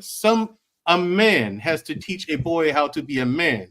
Women don't know how to raise a boy into a man. There's no way possible she can. Just as men can't raise girls to be women. We don't know what it is to be women. Right. I want to say this real quick, man, Jerry, while you on there. I want to piggyback off there. We piggyback off each other tonight. Right. Because Anissa says in the chat, she said believers should marry believers. But Freezy, I want you to say what you said once again about even when he becomes a non-believer, because the Bible is specifically saying to you, there's going to be days where your husband ain't going to be the man you married. And the Bible, that scripture is saying, are you going to be ready for that season in your husband's life when he's not going to be what you married? We have to bear each other up. We're the strongest to bear the infirmities of the weak. Exactly. Sanctified woman sanctifies the unbelieving husband, and vice versa. We know you know your Bible, baby. We talking about this woman here, Anissa. Oh. She's the president of the No Accountability Association, the NA. But this is the thing, though. This is the thing, though, BMU. When it comes to the house, yeah, the woman should be zoned in on building it up. Yeah. Even if her husband, you see, the task that women have inside the house. Yeah. And where things went left is women have taken on roles of men. Exactly. They think that is their position to leave the house and bring the bread and butter home and, and all of that kind of stuff, right? And why? Why have they taken on those roles? But this is the thing, right? Because they don't recognize leadership. But even so, we like to talk about God, but will God accept the excuses that women throw out? No, he's not. Nope, he's not. Yeah, that house on how healthy it is primarily on the woman. He preaching tonight. It's primarily on the woman. I'm talking about psychologically, emotionally, all of that. I have to say I agree with you, and I have a little pushback. I agree with you, and I think that ultimately a woman has a. So I hear echo. Oh, sorry, am I echoing? I don't think it's okay. Go ahead. I think you're good. Yeah. I think that ultimately a woman has a very unique role.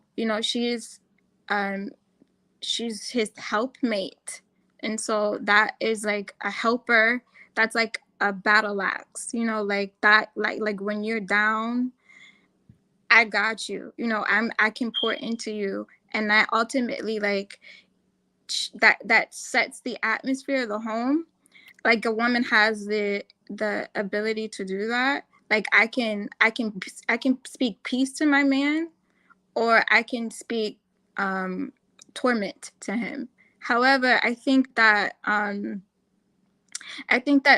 women, and I'm not making excuses, because at the end of the day, I still agree with the fact that regardless of whether or not you've had to assume a role that because the man wasn't walking in it, I still think that you still have the responsibility to bring your children up,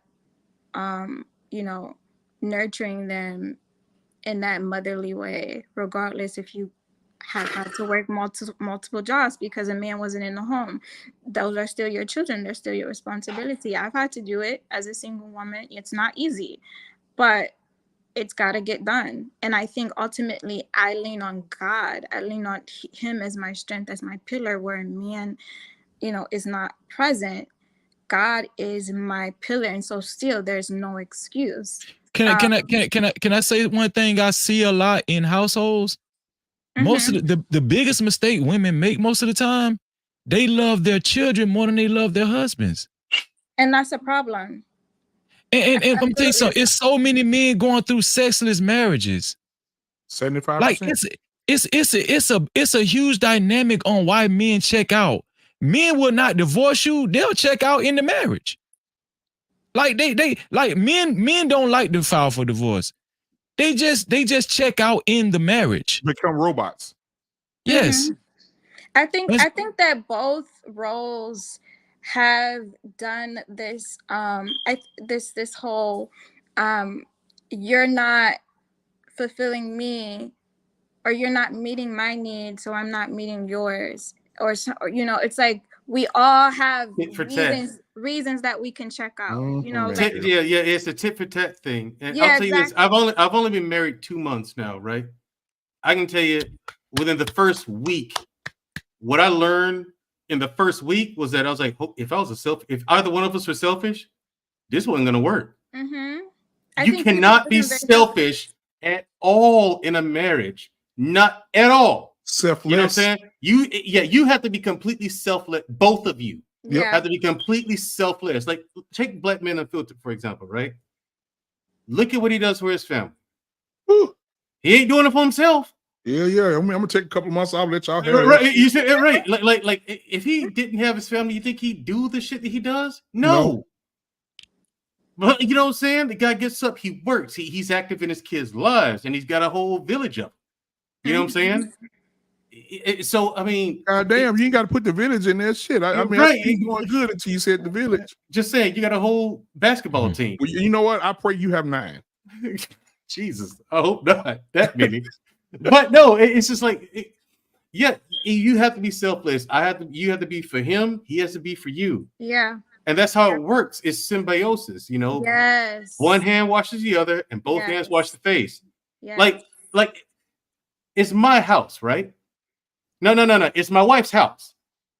It's my wife's house. She controls what resources come in and out of the house in terms of like cleaning supplies, going grocery shopping, things like that. You know what I'm saying? Making a schedule for when we clean up or whatever. Like, yeah, you do that. Just give me what you need, and I'll take care of that. That's me, right? But it's my home. It's my wife's house that I provided for her. But it's my home. I provided her with a house. She's made that house that I've given her my home. You know what I'm saying? Because it's a woman's job to make a house a home. Yeah, absolutely. I love what you said about symbiosis. I think that selfishness is, if you take any divorce and you pick it apart at the root of it, you will always find that word selfishness. It's always something that could have been worked on, but one party is not willing to concede for the other on something. And it's like when we learn that if I continually and intentionally pour into your cup, and you continually and intentionally pour into mine, neither of us will go empty. And I think that we're so focused on getting our own cup poured into, we're missing the focus. You don't get married to a partner with the intention of them making you happy for the rest of your life. You're getting married in a partnership looking because you love this other person so much that you want to add to them, you want to edify them, you want to grace them, you want to help them in their purpose, you know, and it should be a mutual thing. So when I have that mindset and you have that mindset, none of us are lacking. And this is the design that God has put in place. It goes back to that identity, back to that order, back to that divine design, because we've missed that. You know, we've lost sight on that. But what we have to be careful with, right? A lot of the women, not you, but a lot of the women that I see complaining about men need to be better leaders. Most of them women, they're single. They're either divorced, they're single, and they're talking about how men should be. And this is where the message gets confusing. I'm gonna tell you how men operate. Men are very logical beings. The women that are very high on being submissive, being cooperative, very kind, they have no problem. A lot of times they don't have no problem in their relationships because men value these type of women. The women that complains a lot and you see they single most of the time, it's because they got a fucking attitude problem. But they ain't gonna tell you that up on these panels. They ain't gonna say, yeah, when I was in my relationship, when I was married, I was hell to my husband. They're not gonna say that. It's always the man's fault. Mm-hmm. It's Yeah, always. no, I totally agree. I think that a lot of women, like you said, do not take accountability. No one's made them take accountability. I think that I'll speak for myself. Like I got married when I was really young, when I was 21. I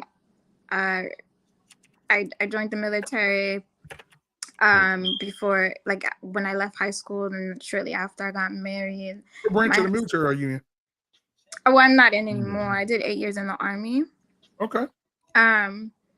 But my ex-husband was 12 years older than me. So there was huge age gap. Neither of us knew anything about marriage. So I had a daughter from the marriage, but it did not, needless to say, we sabotaged our marriage, you know, both of us. And I had to, in retrospect, I had to take full accountability for my part because, you know, there was a lot of infidelity on his part, and a lot of just bitterness. But I said to myself, I blamed him and I blamed him. And it wasn't until God convicted me and I matured a little bit and I realized that, you know, I wasn't an angel either. Like I wasn't perfect. Like we all contribute. I'm telling you. To the downfall, because even, you know, if he was unfaithful to me, I could you know, I could have administered grace, you know, in that. But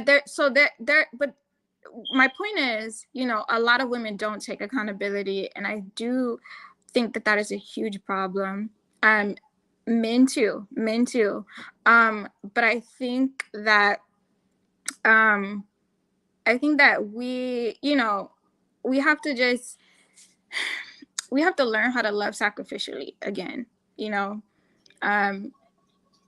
I think it boils down to we don't really know what love is anymore, you know. So I think you're ready. I think you're ready for marriage again. Oh no, I am. I'm most certainly. As a man, and I think all the guys would agree with me. Agree with me. Just your take on, even though your husband, you saying your husband was, you know, he was committing infidelity and all that kind of stuff.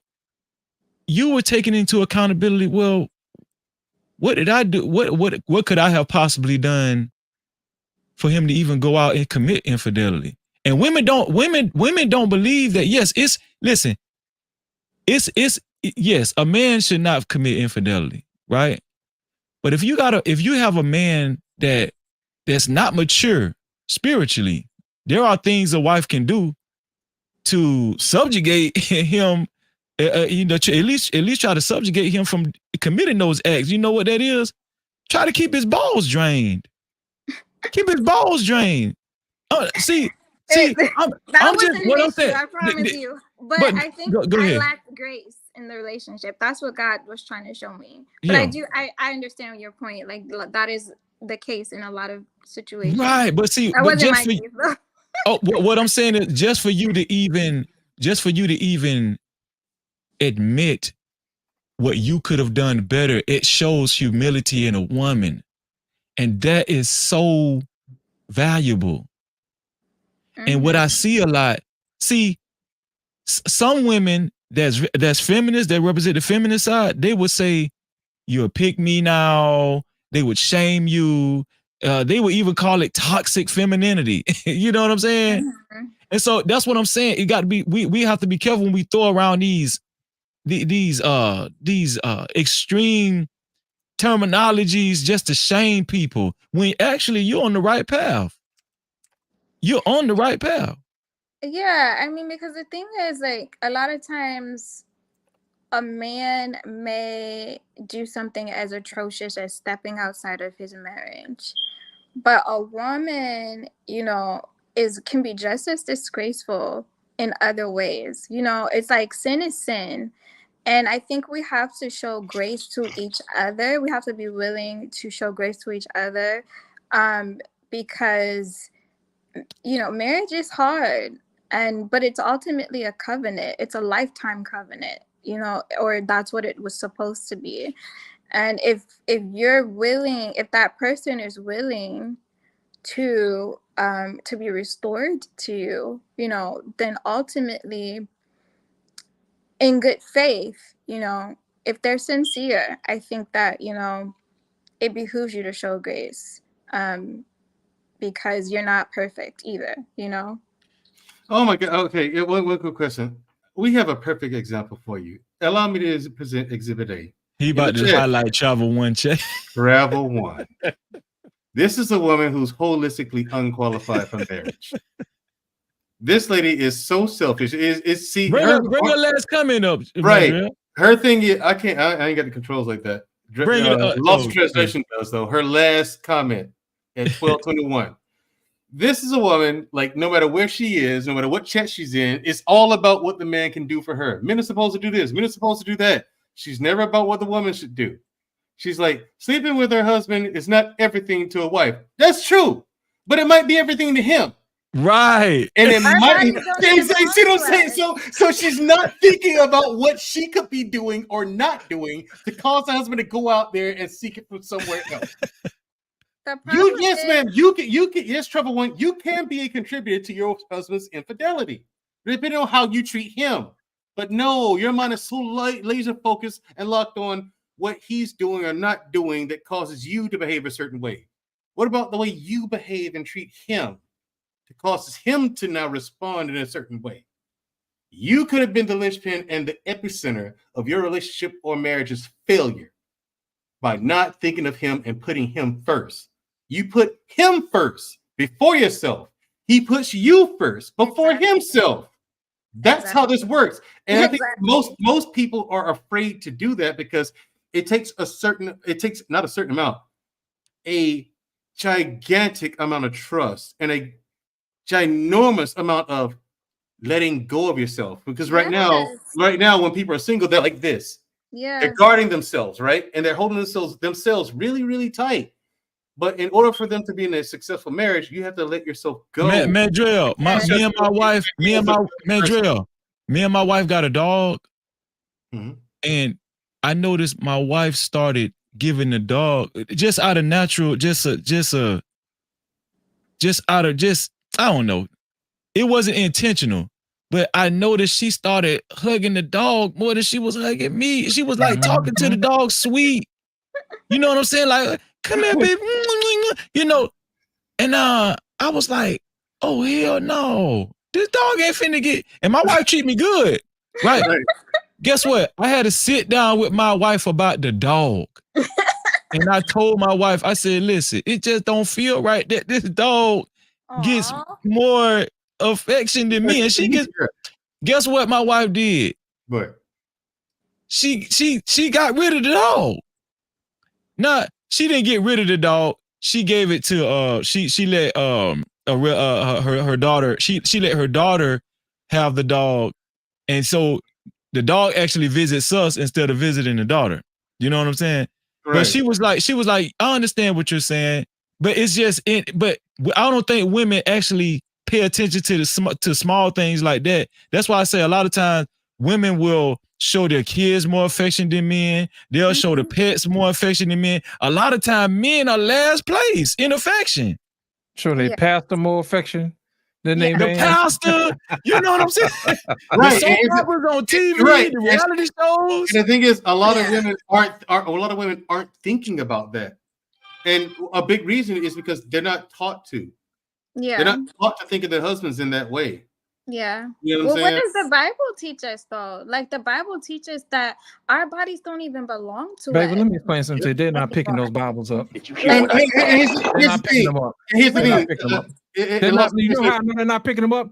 Because they're not moving like they'll pick them up. Hear what I said? That's what the problem is. They When we pretend get like married, they Apostle Paul specifically tells us that our bodies no longer belong to us when we get married. My body belongs to you. Your body belongs to me. Right. You know, like you know what? I'm not supposed to deny you when you're in need.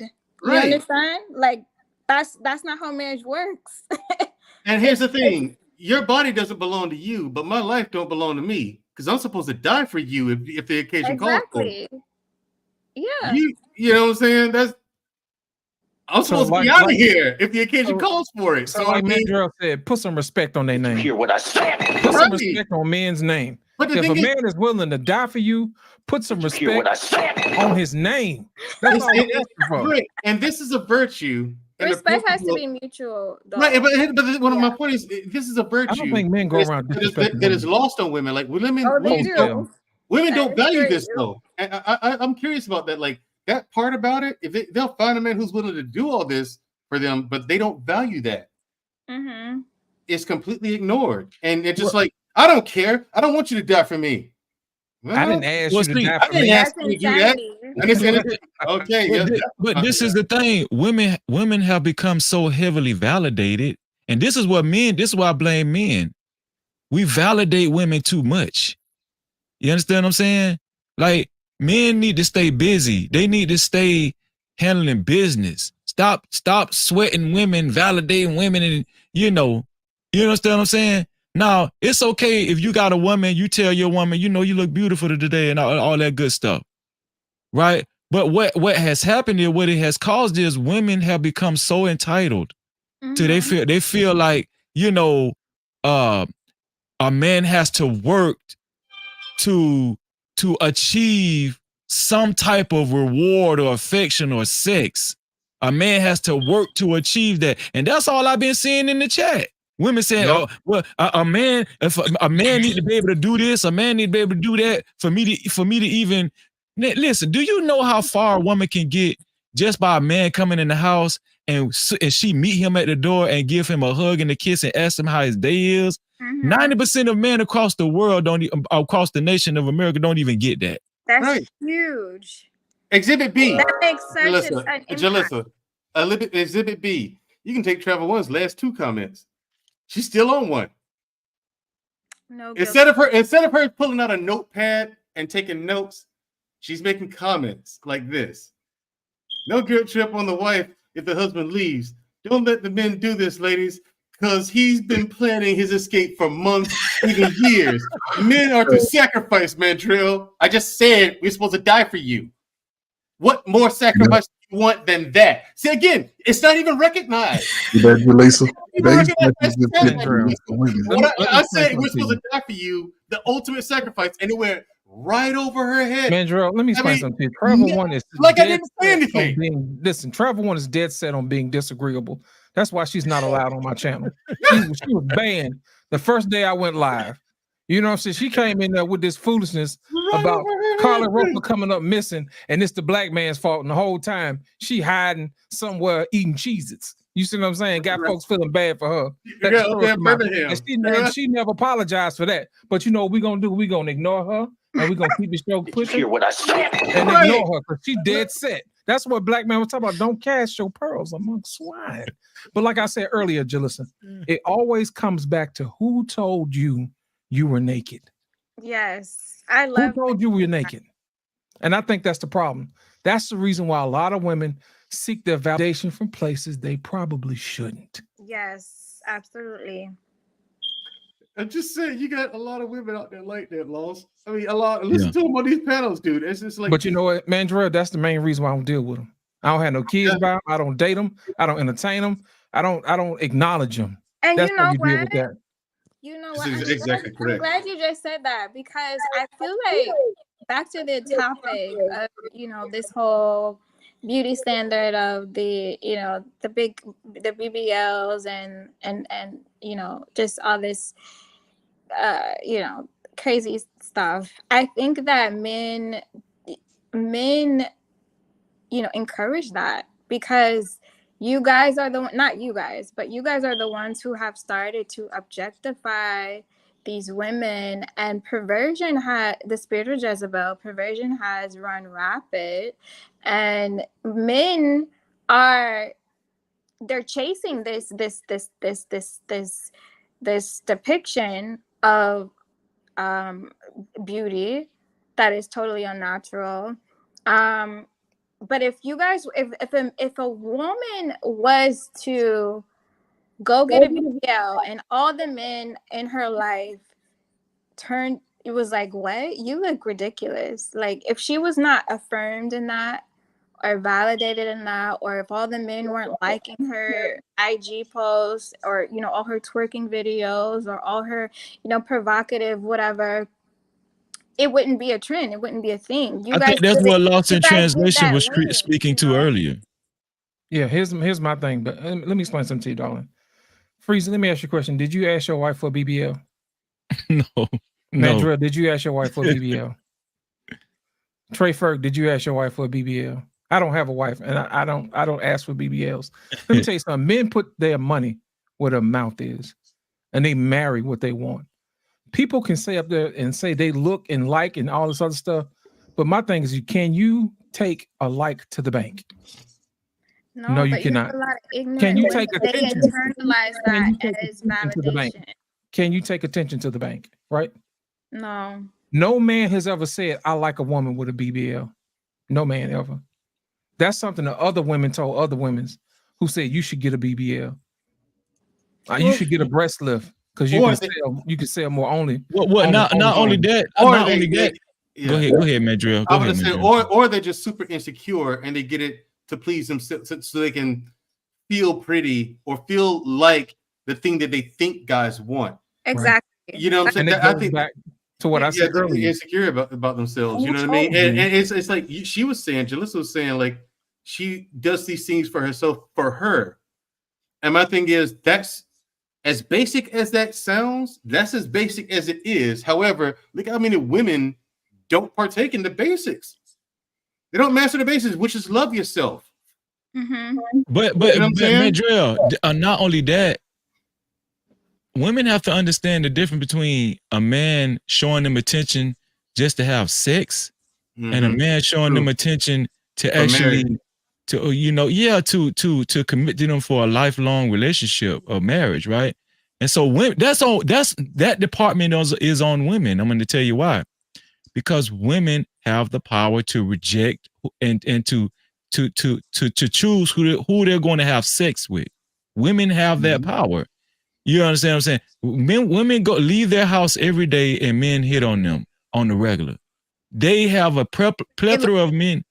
Women, most of the time, women have a plethora of men to choose from.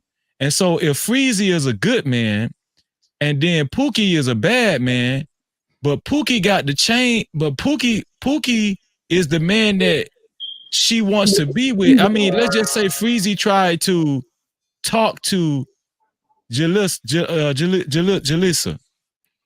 and then you turn me down, and I'm a good man. What else can I do? A good man was put in your path.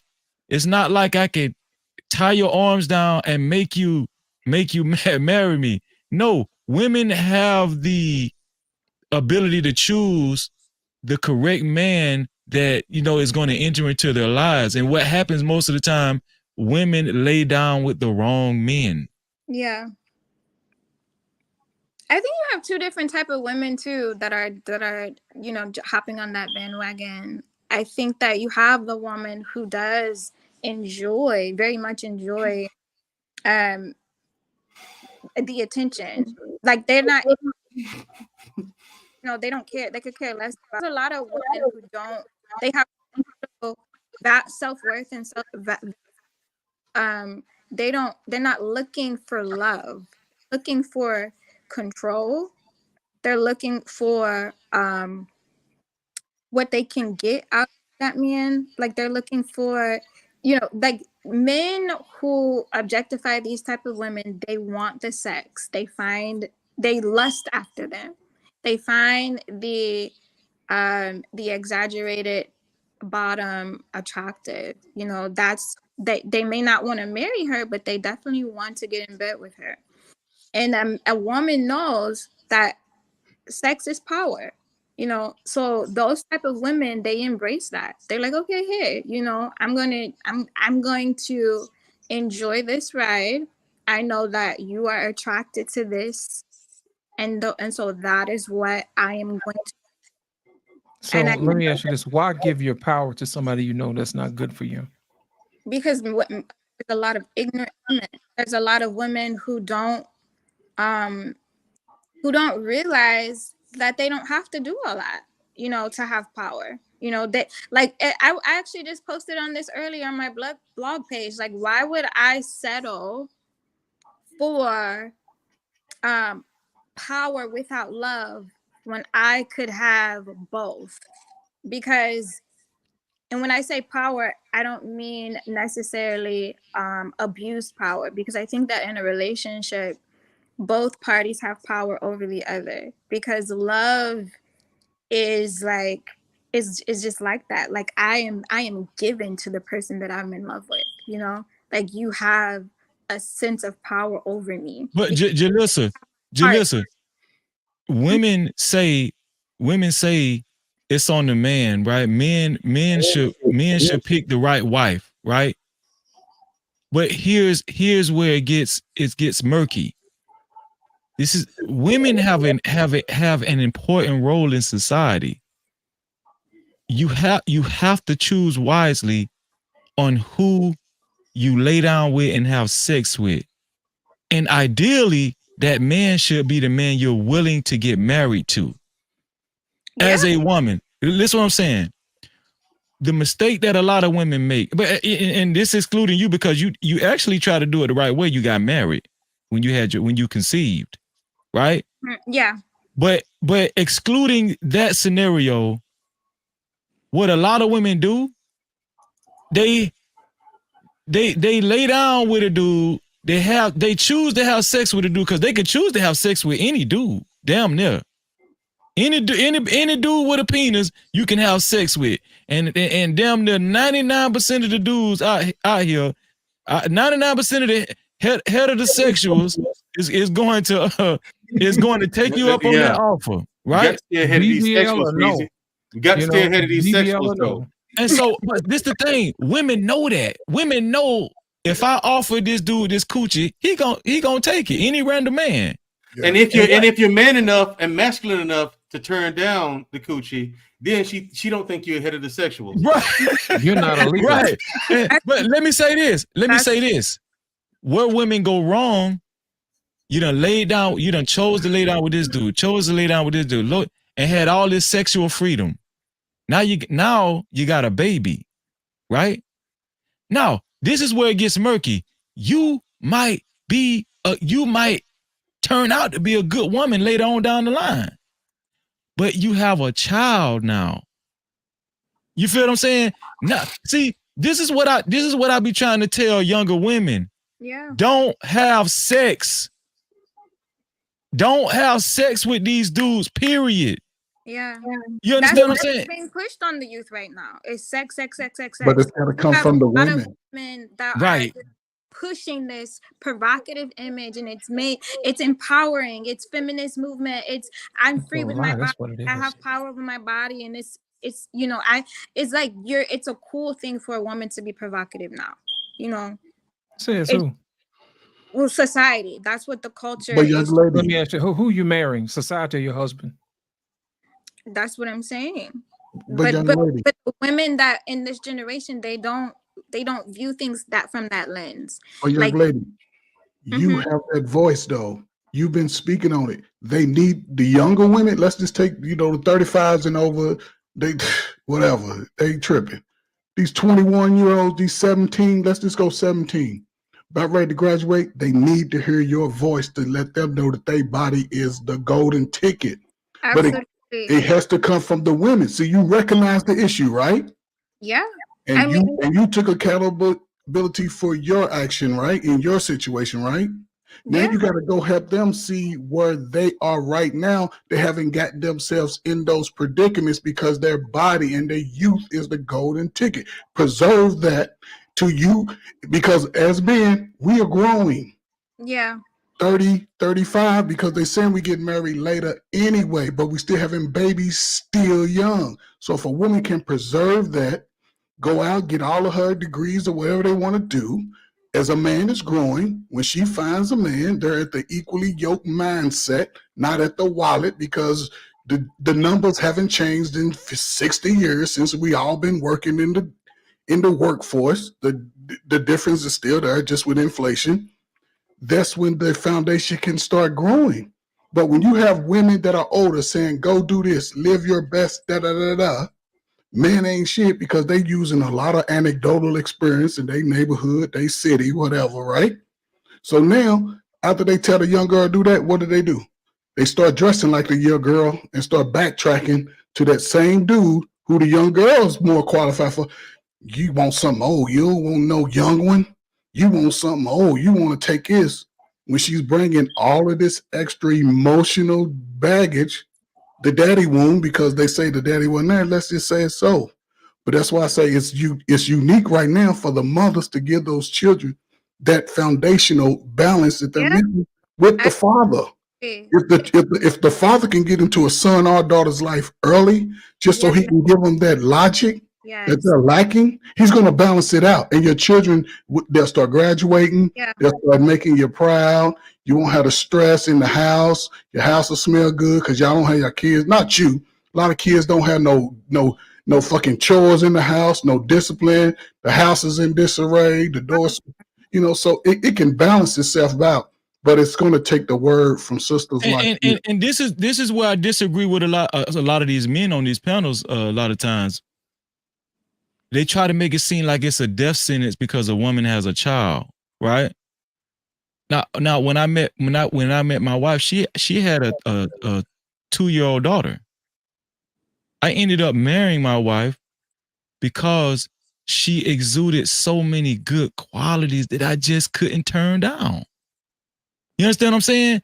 And this is where I be seeing a lot of women are so delusional, because a lot of women will have a child and still have a bad attitude and still act like I be like, do you realize you have a child? Like, bruh, I'm just saying, like women are so entitled. They can have a child and still have these demands. Oh, if he don't treat me, or if he ain't this, if he don't check off this, baby, you need to try to be as kind, as submissive as possible, so your child can have a father in the house some kind of way.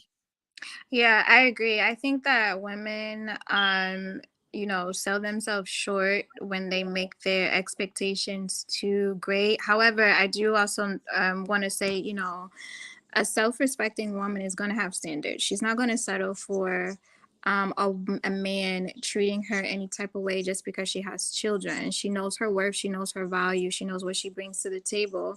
So she's wanting a man who's going to treat her as she knows she deserves to be treated, regardless if she has children or not. But as you said, you don't want to go around being obnoxious and like you're just Princess Diana. But as a woman, that's what they're doing. As a woman with a child, Freeze, you gonna tell her?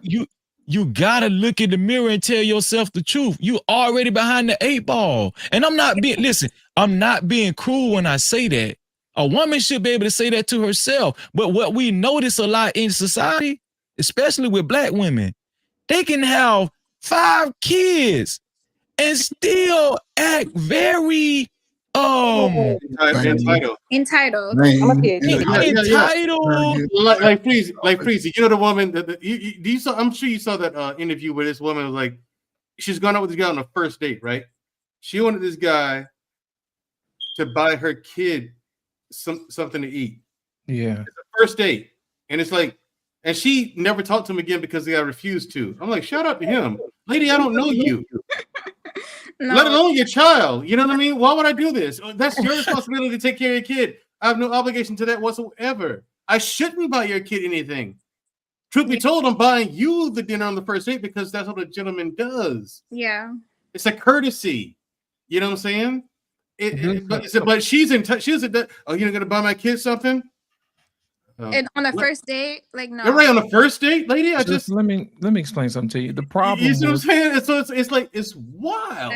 That's crazy. The problem with women today is they don't major in matrimony. They have no clue what it takes to be a wife. What they major in is manipulation. You know, what can I get out of somebody? They don't want to serve nobody. They don't want to add nothing to nobody's life. They don't want to do it. They want to just take. And the killing part about it is guys are waking up and they're eased to the spot. And generally, they're the ones who are bitter. Now, here's the problem. When women make themselves available to the wrong type of men, even if they don't have a kid, it still breaks their heart a little bit. And what happens is they don't trust men. Yeah. And if you can't listen to your husband, and if you don't trust your husband, he can't lead you because you're not going to listen to him. And that's the problem. Whether you're a married man or whether you're a single man, or whether you're a man with kids, a man without kids. The problem is that if you have never been taught how to treat a man or how to maintain your marriage, it is going to fail. Yeah. Miserably. And that's the problem. Nobody wants to go to wife school. Nobody. And that's the problem. Where do you go to wife school? Where do you go to husband school? I think that's the bigger question, because it's like we're looking to the world to teach us what God ordained. It's like we have these worldly narratives of what marriage looks like instead of going to the word of God. It's like I don't understand that. You know what? I'm gonna tell you what people really need to do. They need to pay for counseling out of their own pocket. Because I'm gonna tell you why. People pay attention to their own money. They'll start listening. Because think about it, if you go to church, if you don't put my collection plate, nobody's forcing you to listen. But if you're spending your money, your good hard-earned money on counseling, and you got homework to do, you're gonna pay attention because you want to pass. You see what I'm saying? And the thing about it is, men have to stop asking women for sex, and women got to stop giving it to them, and that'll motivate them. But here's the problem: there's always somebody in the other person's ear. It comes down to you in the dedication of your own body. Yeah. And that's the issue. You see what I'm saying? So when you got the whole world talking, you have to learn how to listen to your husband. Yeah. Men have to learn how to listen to their wife and block out the rest of the entire world. That's because that's going to be your life eventually. The whole world is going to come against y'all, and y'all going to have to hear each other over the noise. And we know as men, right? We know it's a lot of shit. It is some shit men out here. We know that. We understand that. And guess what? If anybody knows who the shit men are, it's the men. Yes, we know. The men do a better job at identifying the shit men than the women do. That's clearly. But the problem is the women will know he's a shit man and still lay down with him and possibly conceive. This barbecue shit. Let me tell you something. Let me tell you something about women. I can say this from a female perspective. A broken woman will, when a man, she will take scraps. She will take scraps of a man. Wait a minute. I thought she had standards. What's she doing with scraps? A broken woman. A broken woman. They still got standards. Has forgotten. She sometimes has forgotten her standards. You understand? Because she's searching for. She's searching to be. She's searching to find healing in this relationship. She's searching to be made whole in this relationship. When my relationship ended, God told me very specifically to take a season to walk alone with him, allow him to heal my heart before I try to, jump into another relationship. And a lot of women don't do that. They're like immediately seeking to appease this pain, and so whatever comes along, whether it's half of a man or not, they're going to embrace it. Like, this man is making me feel good in this area. He's compensating for the pain that I'm feeling in this immediate moment. But that moment is going to be very short-lived, because you didn't take the time to allow God to heal you. And you're seeking love in the wrong places right now, So, but I think that when a woman does that due diligence of making sure that she is a whole version of a woman, not looking for a man to make her whole, she knows who she is. She walks in that, and she will not lower her standards, regardless of where life has taken her, regardless of whether she has one child, two But you know what that signifies, what you just said? That women need to stop telling men on how to treat women, because most women don't even know what good treatment is and what real love is. That's facts. And that's how they end up in these fucked up relationships and situations, because they think they know, but they don't. Women don't know what they want when they're broken. Listen, young lady, a lot of them are not even broken yet. They're starting out very young with this mindset because they're getting the information wrong from the women. Right. The women are telling them the information backwards. Brokenness doesn't just come from heartache. But what I'm saying, yeah, but no, I understand what you're saying. In the primary home in our community, unfortunately, the women outnumber the men, correct? And that's why I will say this till I leave here. When young men and young women get to a certain age, as far as going forward, we know what the situation is. That boy needs a father or a righteous man in his life. Absolutely. He needs somebody, because you ever play sports? I ran track. Okay. Did y'all have any type of playbook or order, like a manifesto that the coach gave y'all to read over as far as see and everything? Yeah. Okay, so if you play sports, we know you got a playbook, right? Yeah. And the playbook is in the Bible for most of us. We would say that's a hell of a playbook, ain't it? Yes. Now, if we would follow that playbook to a T, I had to start following stuff. Like, okay, I say it, but then when I start walking in it, I started to see the change. Yes. I talk about it, but then it ain't doing nothing because I'm still doing the same stupid stuff. But once I start walking in it, it started affecting everything about my life. Listen. Everything started to manifest because I was walking in it. I didn't tell people I was walking because they looked at me different. They looked at me different like my cousin. Like, why is he moving this way? He used to go this way. Because I was thinking about God and not the people around me. Yes, that's the problem.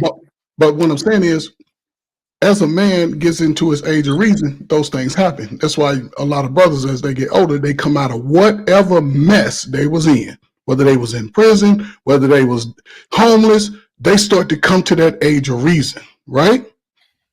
So a lot of brothers right now probably got kids, 8, 9, 10, 11, 12, right?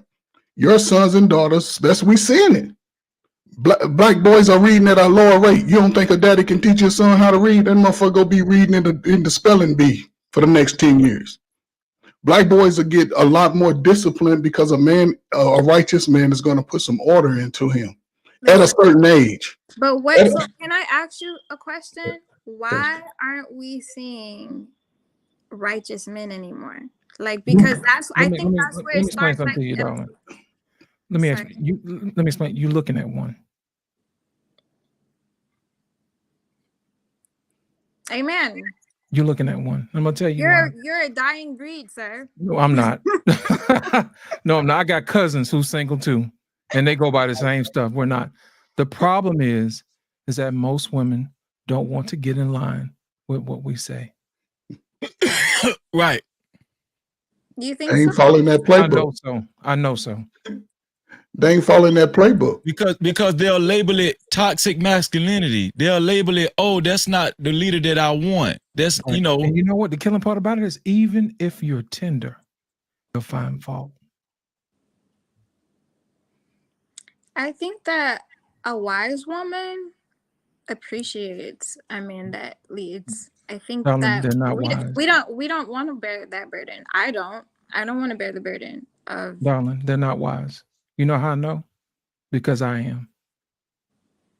Well, I know the yeah, difference. there's a lot of unwise women. That's for Right. sure. Right. There's a lot of foolish men and a lot of unwise women. Right. So you say a lot of foolish men. So if the statistics are what they are, because people can say 50%, they will say 60%. In our African American melanated community, would you say if 50% of us are childless and single, is that a good number based off our small number If 50% of us are what? I of didn't hear. men are childless and single? Is 50% of Is that a good number? 50% of the men were childless and Yes, single? colored men. I would think that's a good number. Okay. I don't even think it's 50%. Oh, it You think is. it's higher? No. You think it's lower? You said, okay, wait, maybe I'm not understanding. You said 50% of the men were childless and Single men. There's a difference. Black men are Single childless black and men. single. Okay. Sorry. Yes, I think that is probably a fact accurate. I think probably most men are single. And childless. And childless. And childless. Oh, childless. Childless too. Yes, Both without of them children. together. Put them both together. Childless. Okay. Now You that think over 50% Hold of on, men look, are childless and I don't single? know about Listen, you ain't got to overthink it. We can use this screen as an example. I'm single and childless. Up until a month ago, Mandrell was single and childless. That's 50% right there. I'm still childless, just not single. But he ain't single. Right, I'm still childless, just not single. Right. You know? And no, I'll do you one better, lost in translation. I've been married, I'm going on 3 years. I was childish before I got married. most That's men that 75%. I know above that are like my age, because I'm in my 30s, I'm 34. Oh, correct. So most men that I know have multiple kids. But that's a small number. And a lot of women equate those small numbers anecdotally to the world. Y'all say, based off where I live in my neighborhood, the guys I know, yes, but these and most of these men you're recognizing have children by multiple women, correct? Correct. Right. So see how the home is They're not already choosing the correct dysfunctional? man. They're not choosing the correct man. Right. They know that these guys have multiple children. They see how these guys move in their community, in their neighbor. Y'all see them at the club, don't you? Don't you know Ray and them at the club? Don't they go to the clubs? Y'all go Well, to? yeah, no, that's why I was saying, like, because I see a lot of men that move like that. They're like they go from woman to woman, they make child after child, Right. but then they point the finger at the woman. But it's like, you're out here being irresponsible. It's Let like, me ask you a question. That's a When those small women, let me ask you a question. When those women laid down with those men, were those men their husband? no, Exactly. So whose fault is it? both parties are No. responsible. It's a man's nature. You think you think the woman is to blame? Yes. My body, my choice. I mean, Yeah, I think it takes two to tango, though. No, my body, my choice. So you absolve the man completely of responsibility? My body, my choice. No man can have sex with a woman against her will legally. No, I understand that. I'm just saying, like, I think that it's wrong for a man to lay down with a woman Here's the that he has thing. made his wife. 54% of the men are not doing that. So we don't need to be pointing the finger at the men. I don't think we need to point the finger at either sexes because I think Who's having the babies? Listen, if you was my Who's having the sister, babies? if you were my sister, Well, no, Jalissa, I take that back. I meant to say I think we need to point the finger at both. That's what I'm trying to say. Jalissa, if you was my sister and you was a virgin, if you came to me and said, bruh, I met a dude today and I think I like him, I think he like me, I'd be like, oh, okay. But he want to have he want to have sex. He's been pressuring me to have sex. You know what I would tell you?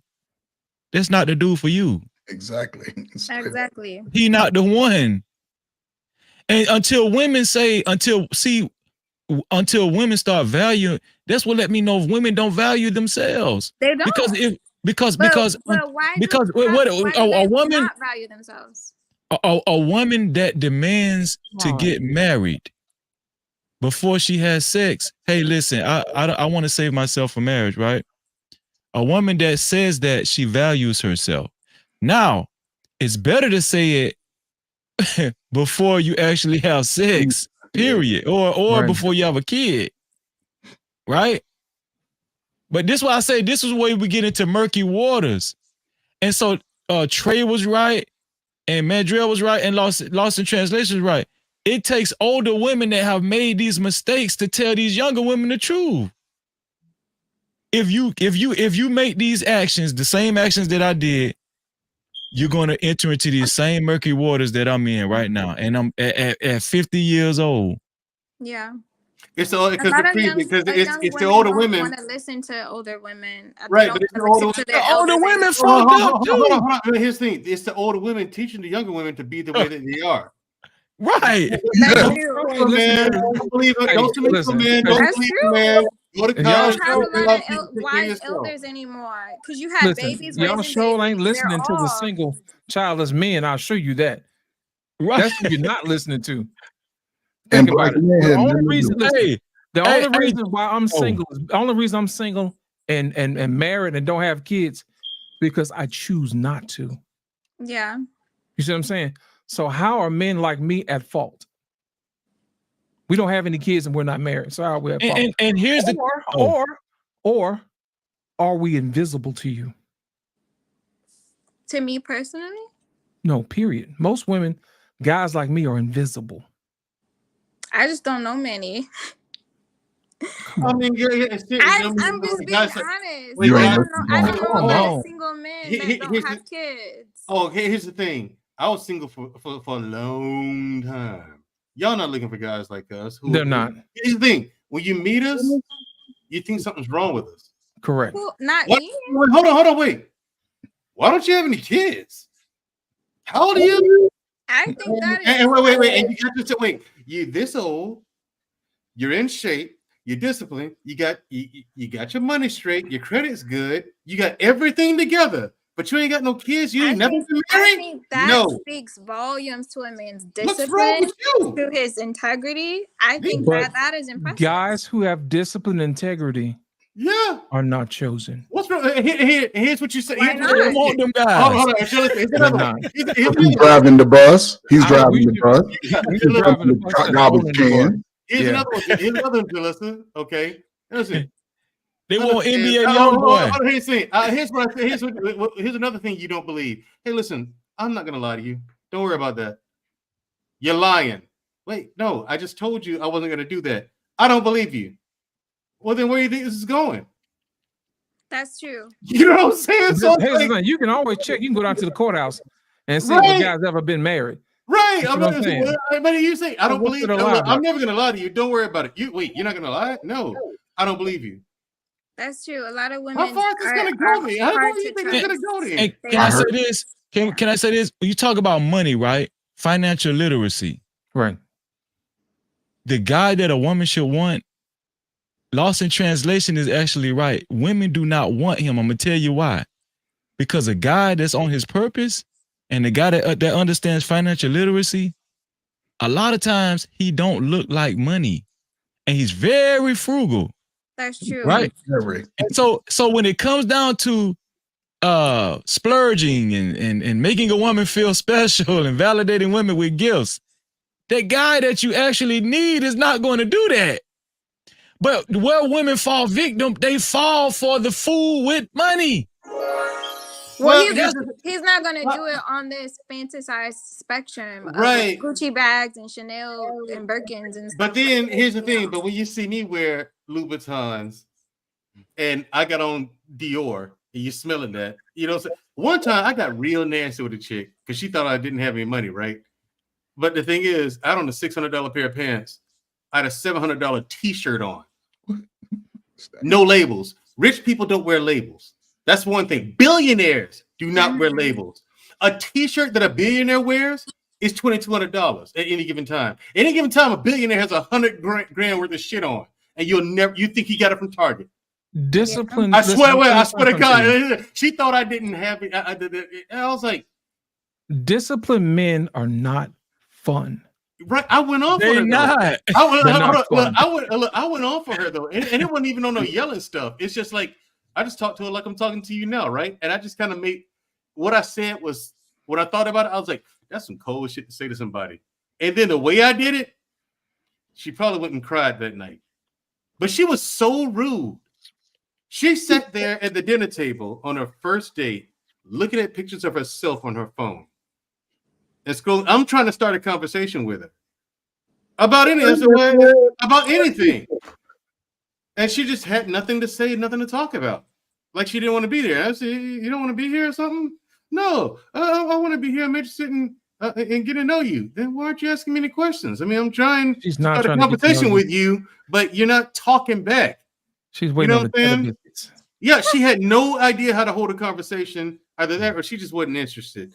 Either way is fine, but if I'm directly asking you, say so I'll know what time it is. You know, what timing you're on. Yeah, Mandrell, you know what I did for my wife? I saved my wife from herself. Right. And here's the also, Jalissa, I didn't curse at her one time. Well, I did. Listen. You probably put one in there. I said one in there. Now that I'm thinking about what I said, I was like, oh, yeah, I did. I'm gonna tell you something. Women do not just dating my wife and being married to my wife. I know for a fact that women do not know what they want. They don't. Like bro. I saved my wife from herself. And I'm gonna tell you something. People don't know what most women are vain. That's true. Very materialistic. Yeah. You understand what I'm saying? They seek validation fraudulently. Yeah. They don't even understand. Most of these women, a lot of and no disrespect, but most of the women, when I see like most of the women that's talking like how they talking in the chat, they don't even know what the hell they talking about. They don't even know what they want. Yeah. They really don't. They need Freezy to tell them what they want. Yeah. You feel what I'm saying? Yeah. Do y'all remember like back in the 2000s when there was like a huge epidemic, I want to call it, of just pregnancies, like like high school pregnancies. I remember I graduated in 2007. I remember like wait, you graduated in 2007? of my class were pregnant. Oh, I'm sorry. Here's the thing, Jalissa. I'm out of touch with that era because I was somewhere else on the planet doing wet work for our country. So I mean, at that time, I wasn't here for that. Yeah, I was. Yeah, and you're through. I said that to say we had a lot of babies raising babies. I feel like kids raising babies in the 2000 era, and so consequently, a lot of children came up with, and this was also around the time where those grandmas and those nanas big mas stopped being a thing and they stopped taking their children to church. They stopped teaching them the ways of the Lord. The Bible says, raise up a child in the way that he should go, and when he's old, he won't depart from it. So there stopped being a lot of structure in the household. And so you have kids raising kids. I'm too tired to go to church. We'll go next week. I just got home from the club on Saturday night.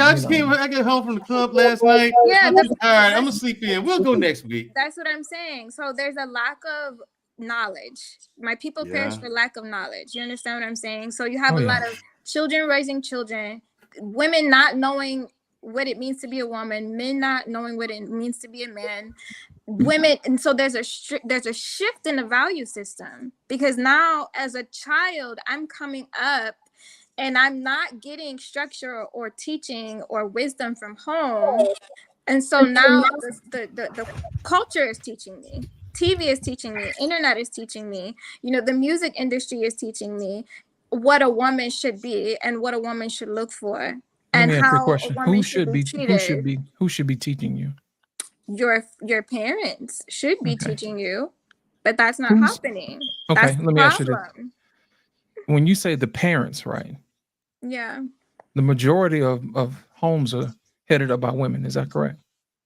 Yeah, correct. And All that's right. the problem. Now, if they're working, no shade. If they're working, how can they be the best versions of themselves? How can they improve upon themselves if they're busy working for somebody else? How can they teach their child to go to church when they're tired? You That's see what what I'm I'm saying? saying. Yeah.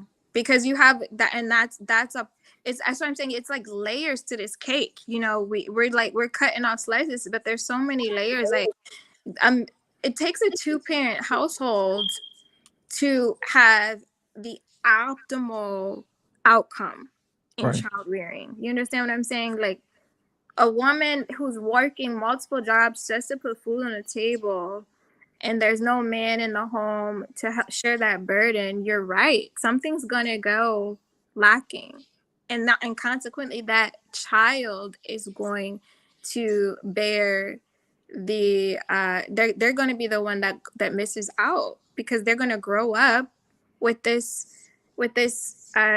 you know, this false Defeated mind. idea of what it means to be a woman, or Right. a boy's gonna grow up with this false idea of what it means to be a man, and it's perpetuating. It's a cycle, you know. It's like, so now I get out into society as a grown man who never was really taught by my father, or as a grown woman who was never really taught by my mom because she was working all the time, and now I'm being hot girl summer because that's what the music and the social media and the blogs are telling me to be, you know. So So let me ask you this: what are the fruits of that labor? of what labor? The hot girl summers. Oh, it's detrimental. It's killing our youth. What are some of the things that we're seeing because of the hot girl summers? Some examples. We are seeing ignorance at its highest degree. Like, I cannot stand it. All I see on my timeline are girls twerking all day long, girls dressing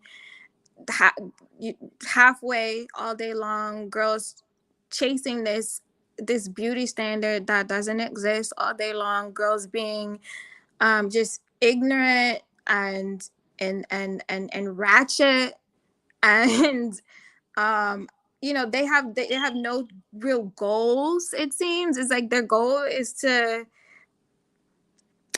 be the sexiest woman and To who? have the most likes. I don't know, like, To who? to who? Yeah, who are they trying to be sexy for? For everybody. That probably would be an accurate statement for men and women. You know, you never know these days. You know. Yeah, But my it's thing is this: promiscuity. how? Let me ask you this: what does the community benefit from women doing that? Nothing. Exactly. So why are we continue to doing it? Because we've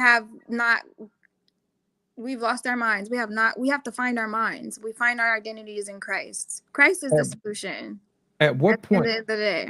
At what point do we get to that point? What's the incentive?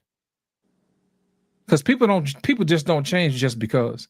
They have to have an incentive. What would be the incentive for them to put up their hoochie mama skirts and go back to church? What would it take? I think that I don't know what it would take. Maybe coming to the realization that it's not working. Like Like But my thing is this: if you're getting it ain't keeping constantly, a man. It ain't listen, if you're constantly getting validated by external sources, that day will never come. true. And that's the problem. Like men are glorifying this stuff. You know, I don't think the men are doing that. The men are not asking for this. As a matter of fact, we get on this bad boy every day, say this is what we don't well, like. men of your caliber aren't, but there are No, it's men, other men too. There Not are just men us. that are glorifying it. You know, Young lady, they're It's not just us. enabling it. men are not glorifying. You know what they're doing? They're doing exactly what the propaganda says do. They're taking advantage of it. That's all they're doing. They're taking advantage of it. They're not glorifying it. They're just putting it back. They're saying, okay, if you're going to play the game that way, we're going to play along with it. That's all men are doing. Well, yeah, that's what I mean, because they're the ones liking the pictures. They're the ones shooting their shots. They're the ones chasing them down. Th're the ones paying their bills. The women that's getting their pictures liked. This is what astounds me.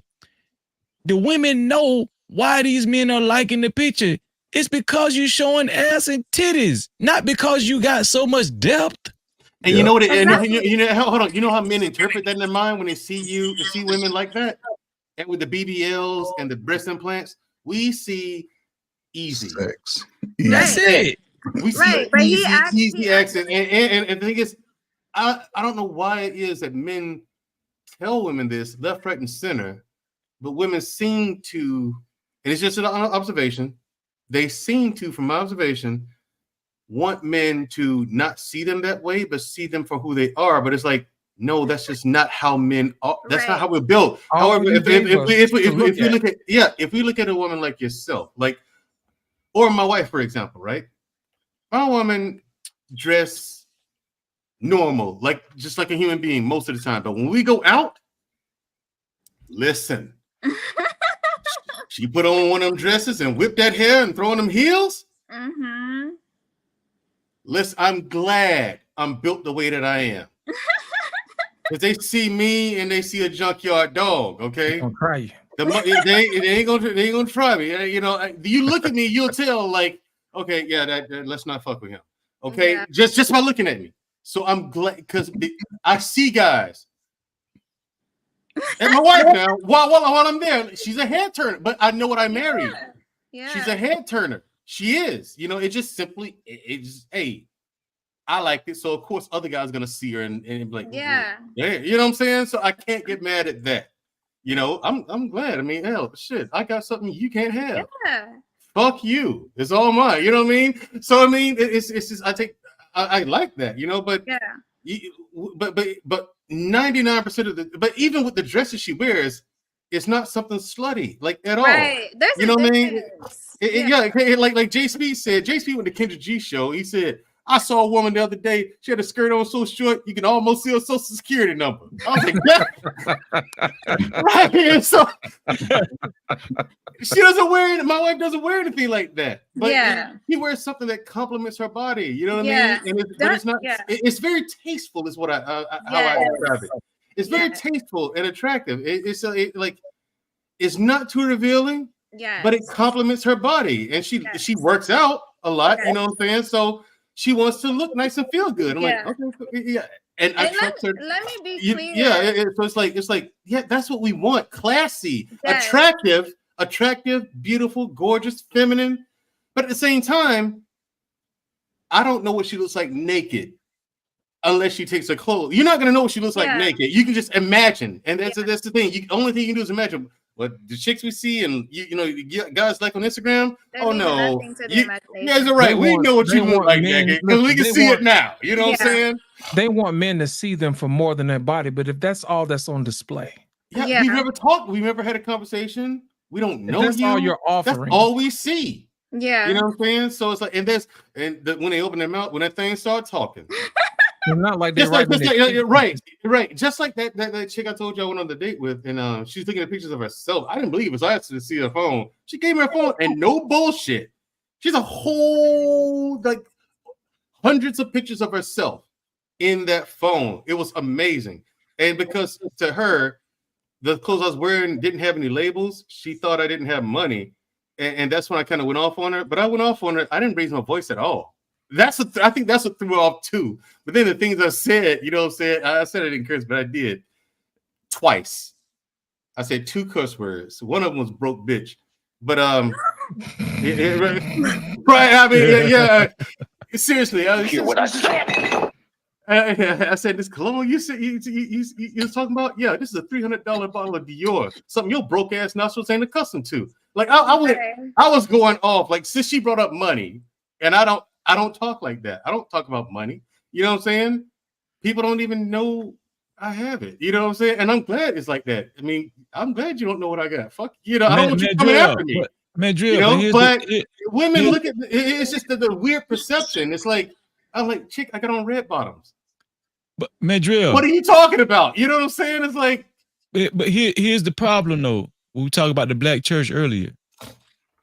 Sister Williams is showing just as much cleavage as Sexy Red nowadays. Sure is. The church, yeah, right. And when we go to church, it ain't no difference now. Right, and Freezy, women say how men love the church. That's because when we go to church, we don't want to see that in church. And the way we interpret it is any pastor that allows that, yeah, right. We look at the pastor like this dude ain't shit. I ain't coming here. Cause he supposed to be the main one telling them you right. don't be dressing like that. Right. Yeah. We coming here. What kind of leader is that? We recognize bad leadership and we don't follow him. Yeah, you know what I'm saying? So we see a church, we see a you know, the pews full of women dressed like that. We're like, I ain't come to church for this, man. Fuck. You know what I'm saying? How you could feel comfortable. Like I guess my they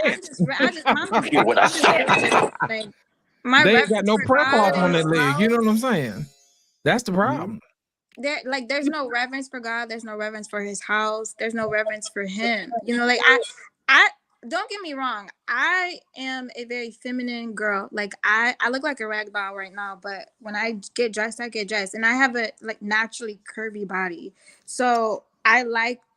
I embrace my curves. You already in trouble. What's that? You already in trouble. You curvy? Well, I don't. There was once upon a time where I may have dressed. I wouldn't say I've ever dressed provocatively, but I would say that I have dressed more, less modest, I guess. So like me, rededicating my life to God, I've started to dress a little bit more modestly, but I still like my feminine essence. I still embrace that. I still like to be sexy. I still like to be, but as you said, tastefully so. Right. You know what I'm saying? Very tasteful. So I'm not just on here walking around leaving nothing to the imagination. You know what I'm saying? It's like you're not gonna know what I and look the thing is, Jalissa, men of value see you dressed tastefully. That gets our attention. It starts right there. That gets our attention. We see the way you dress. If you're too out there, you're showing too much, we're like, yeah. You know what I'm saying? Am I right, Trey? It's like, you're right. I mean, but if you're tasteful, it's like, oh. And not only that, you came up here with some integrity too. Right. You know and it wasn't so much as, let me go. We didn't care. Have a conversation. You know, we didn't care what you looked like. We understood what you were saying, and what you were saying was more valuable to us than anything else.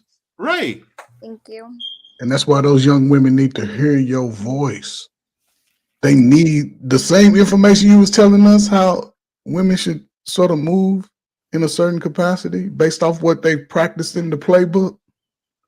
That could change the dynamic for the youth. It can change for our future because everybody your age, guys and gals, women and men's, those heterosexuals and all of those, don't they complain about the relationships they can't get? That's all they do. And just about as for every one of us is 12 of y'all. For every one of us, it's 12 of y'all. Who should be chosen, the man or the woman? Yep. Y'all should be competing for him. So, Jonas, I got a question. Why is it that, why is it women haven't caught on to the concept that men pick women for different types of women for different types of things. For example, women who show too much, we pick them for sex. You know what I'm saying? But other women who just modestly, like tastefully, that's what we marry. We buy that model. We don't rent that. Mm-hmm. Yeah, that's a rental. The ones that show too much, that's a rental. But the ones who are modest, hold something back, that draws us in because now we're curious. Like, what else? What is underneath that hood? Okay, Yeah. let's see what the engine. Let's see what the engine's like. You know what I'm I'm saying? trying to see if that thing got a whipple. You know what I'm saying? Right, yeah, right. What's an engine like? I like the outside. I like the chassis. You know what I'm saying? The chassis. Oh man, look. Oh, very tasteful. Yeah. You got our attention. Now let's see what's under the hood. So that's when we come up and have a conversation. You know what I'm saying? Now we're trying to see where your head's at. You know, and it is such an easy thing. You know what I mean? And it's like a lot of women, they just want the attention. Yeah.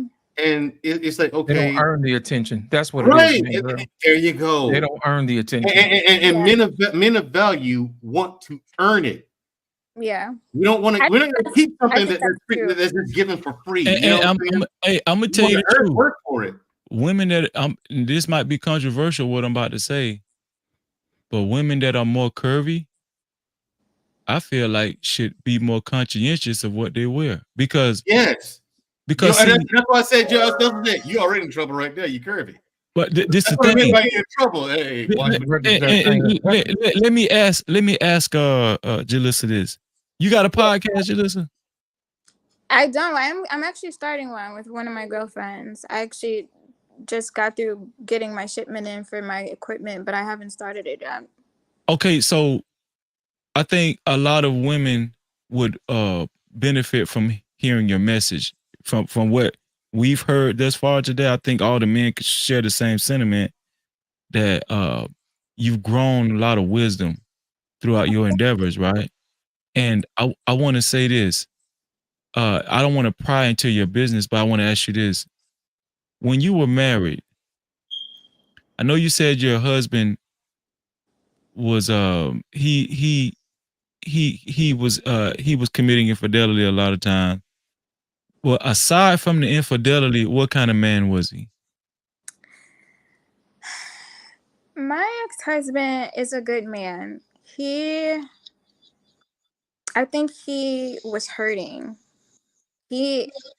I'll tell you, I'll just be a little transparent or just to make it brief. Like when we met, he's like a music, he likes to produce music. He was chasing a dream of being a music producer. He had connects in California. When I met him because my car tire popped. He ended up helping me change my tire. I thought he was such a gentleman, and he asked me out, and so I obliged him. We just started talking, but shortly after we started talking, he had plans to go from Cleveland to California in pursuit of this musical endeavor. He had connects there. He had an artist he was working with. Long story short, he went out there, lived in Cali for a few months. Things went left, really burst his bubble because he like sold his condo, left his job. He worked, it was a truck driver, had a really good job. He was like, he put all his eggs in this basket and it didn't work out for him. Like, really was just broken by it. And when he was out there, we were like in a long distance thing, and he was, had planned to fly me out there and allow me to finish school out there. He was talking about getting married, everything. Plans didn't go his way. When he came back to Cleveland, he was like, let's get married. But I didn't realize how broken he was, and that I didn't realize how hurt he was. When he came back, he had nothing. He didn't have, I think it really hurt his pride. I think it really hurt his ego. Like, we just went to the courthouse, got married. I didn't tell my parents. We kind of did this elope thing. And I bought our apartment. Everything was on me. I was the only one working. I was the only one doing everything. He eventually got a job, but he went through this like depression stage, and he was very bitter. Like, he hated his job. and he started to take it out on me, started to be very just verbally abusive. Okay, and wait. And then the infidelity came, but he had a good heart. He was a good man. I think that he was just bitter and broken, like he was just hurt. But and I didn't realize listen, this is what I'm saying. Listen. And I need everybody to pay attention to this, because this is why the story matters when it comes to men, right? Like, see, what you just, if I would have met that guy, the same guy that I would have felt like he was a good dude. He was. Like, I'm just saying, like, if I would have met this dude at a bar and I he told me what what happened to him and what he tried to do, it didn't work out and he's depressed. As a man, I would have identified with that, even if he was fucking hoes. Mm-hmm. I'm just saying, even if he was fucking hoes, I would have identified with his struggle, right? Mm-hmm. And I get it. The Bible says a woman is brought to anger if she has to maintain her husband too long. I get that. That's a natural response. He didn't open up to me. Like, he was very hardened. Like, he didn't talk to me about his feelings. Like, me, that's a man. Me being a 21-year-old, I didn't see it. Like, me in retrospect, older, I can discern, oh, that's what that was about. But that's why it's important for the older women to train the younger women. I had no clue. I didn't understand, like, why does this man hate me so much? Like, I had no clue. Like, what did I do so wrong? Hey, Lit, clip this. I'm telling you, dog. We got it, man. I'm telling you. We got it, man. That's why it's important for the older women to train the younger women. They would have equipped you, like, for real. And off real, just from you saying what you said in the beginning, women would have crucified that dude. Yes. When in reality, he really is a good dude. You understand what I'm saying? And this is why the story matters. That's why I don't claim to be no, all this men versus women shit, this gender war shit. It's a bigger story than that. Correct. Yeah. It really is. Because think about it, he snuck off with this dude's baby girl. Didn't even ask for permission. You see what I'm saying? Trey Fur, what we would have did, man, if a dude would have ran off with our baby girl? He would have had a problem. You know what I mean? As a man, you're supposed to walk up to a man and look at him and say, sir, I want to marry your daughter. And here's how I'm going to do it. Yeah, my dad was not happy. Right. No, he wasn't. But that's why you got to take accountability for your actions. You were an adult. Mm-hmm. You were not a kid, a child. And you didn't listen. My dad didn't like him for me. He told me that he was not good for me. I did not listen to him. So that's why I didn't tell him. We know why you didn't tell your daddy. Because you knew your daddy would have told you no. Did you hear what I said? He would have told you no. And well, what about this? Want what they want. You see what I'm saying? Instead of taking the righteous man and say, hey, look, this is a guy I'm proud to take to my dad. But no. I won't say he didn't like him. Like, my dad is a very I wouldn't have trusted me if he had stole my baby girl. He just didn't, like, he was never mean to him, always respectful to him, but he didn't think that he was good for me. Good enough for you? Like, he wasn't good enough for you? Listen, I'm going to repeat this. Real Bravado said she did not hear that's why the older women need to teach the younger women. Please repeat that. Yeah. She got it. I heard it. Wait, so you said he thought that he wasn't good enough for you, correct? Correct? Okay. Yeah, because my father's a pastor. He's a bishop. So my dad wants hear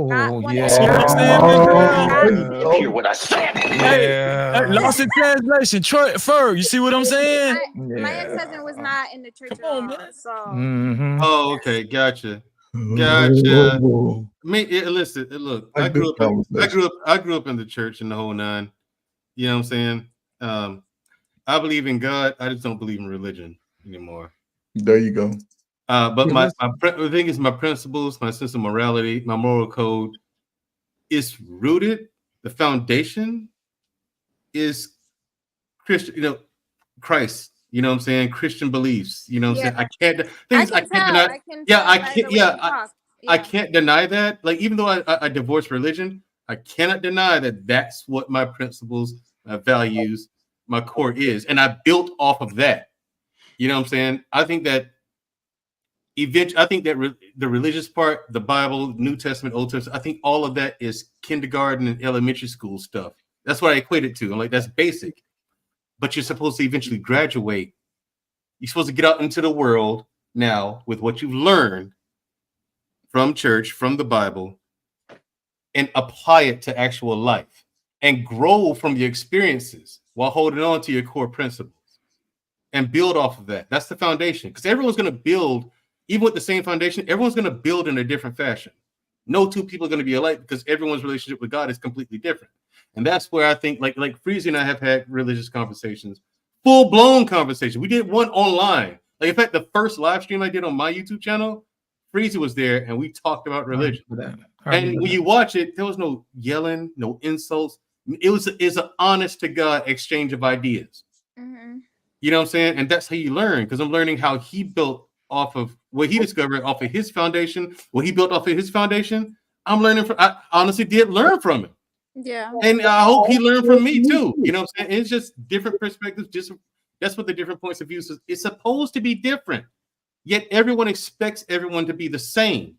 It can't be that way. Otherwise, you're not learning anything and you're not growing spiritually. You're not growing with God. And that's what I was trying to tell. Walk with God. That's what I was trying to. That's what I was trying to tell V Israel earlier. Yeah, he had such a need to be right, and just it's a conversation between men. It should be a build. Yeah, that was a bit disheartening. I'm not gonna lie, guys. I was a little bit frazzled. I was like, "Come on, guys." I'm gonna let you in a little secret. That's what we do, but we go back and fix it though. That's what we do. Right. It may get out of hand, but about the end of the show, we've been fixed it. That's how we do. Okay, good. If you think that's crazy, tune in tomorrow at the barbershop. You gonna oh my see God, yeah. And here's the thing. And Also, like if you notice, like even with me, I'll talk about different phases in my life. Like I had a phase. I've talked about, wearing high fashion stuff, right? That was a phase. I was into high fashion, expensive clothes, but it didn't look fruity and stuff like that.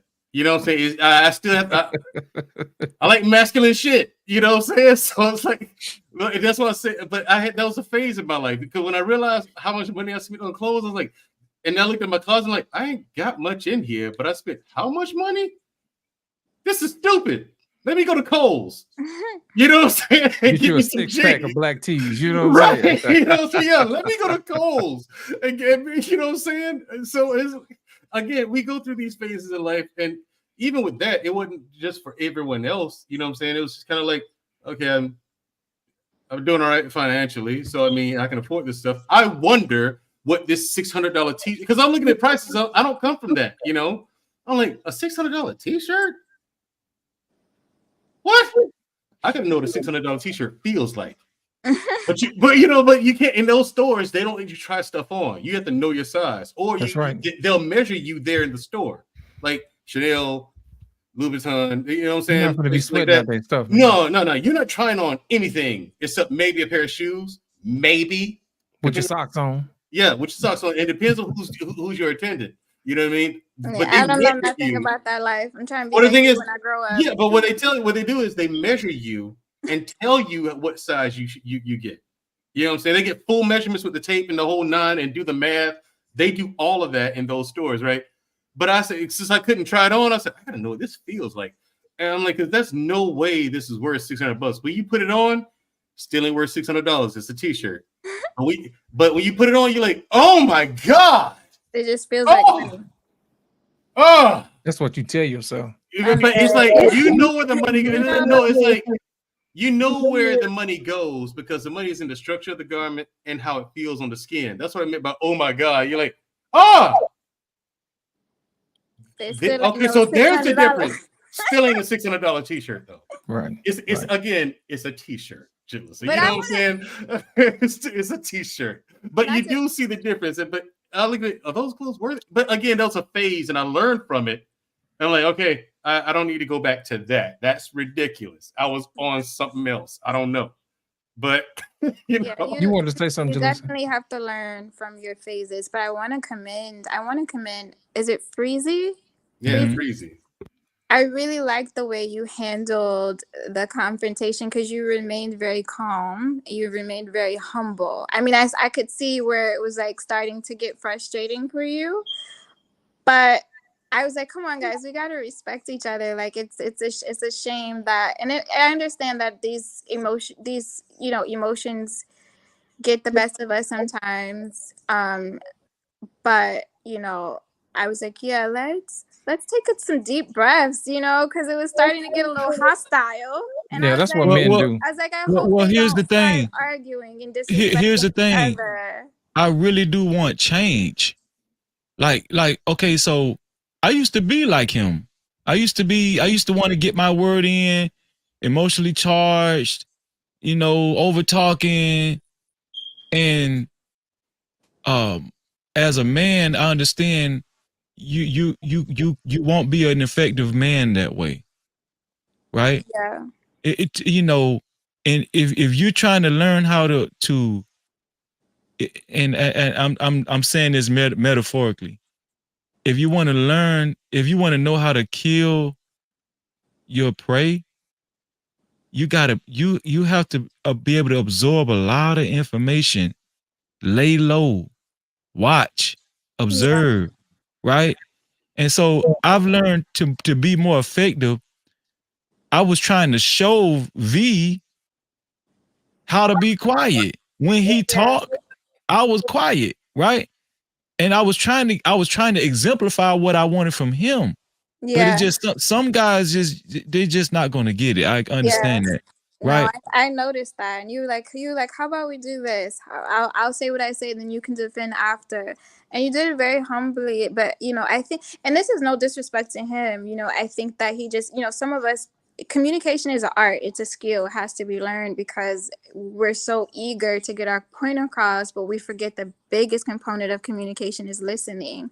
And I think that that is just something that we all have to learn to do better at. But I really like the way that you handled and navigated that conversation, because it could have went real left had you reciprocated the same energy, Yeah. So I think that was Well, great. the Bible says when you think you know everything, you really know nothing. You don't, you know what I'm saying? So a lot of guys come on YouTube trying to validate themselves by, how much knowledge, how much knowledge they can spit and all that, trying to overtalk you and stuff. Yeah. The reason why they're doing that is because they have a deficit on the inside. They're projecting. They're very insecure and they have a deficit. And I had realized that about myself. I was insecure. I had a deficit of security within me, and I had to work that out within myself. Now I'm able to be quiet and listen and let a man talk and not interrupt him because I have more confidence within myself, more security within myself. Yeah. Just you could be talking for 30 minutes and a whole lot of wrong, and I'm gonna wait for you to say that 30 minutes are wrong just so I can say these 10 seconds of right. You understand what I'm saying? 10 seconds of right kills 30 minutes of wrong. Yeah. And men need to understand that. It don't matter how long you talk. So, but I want to say this too. How long have you been divorced? So I've been separated since 2015. That's when my husband and I physically separated. There was no since we separated, there was no going back and forth. There was no we're a thing, but we're not together. You haven't had a legal divorce yet. No, I did.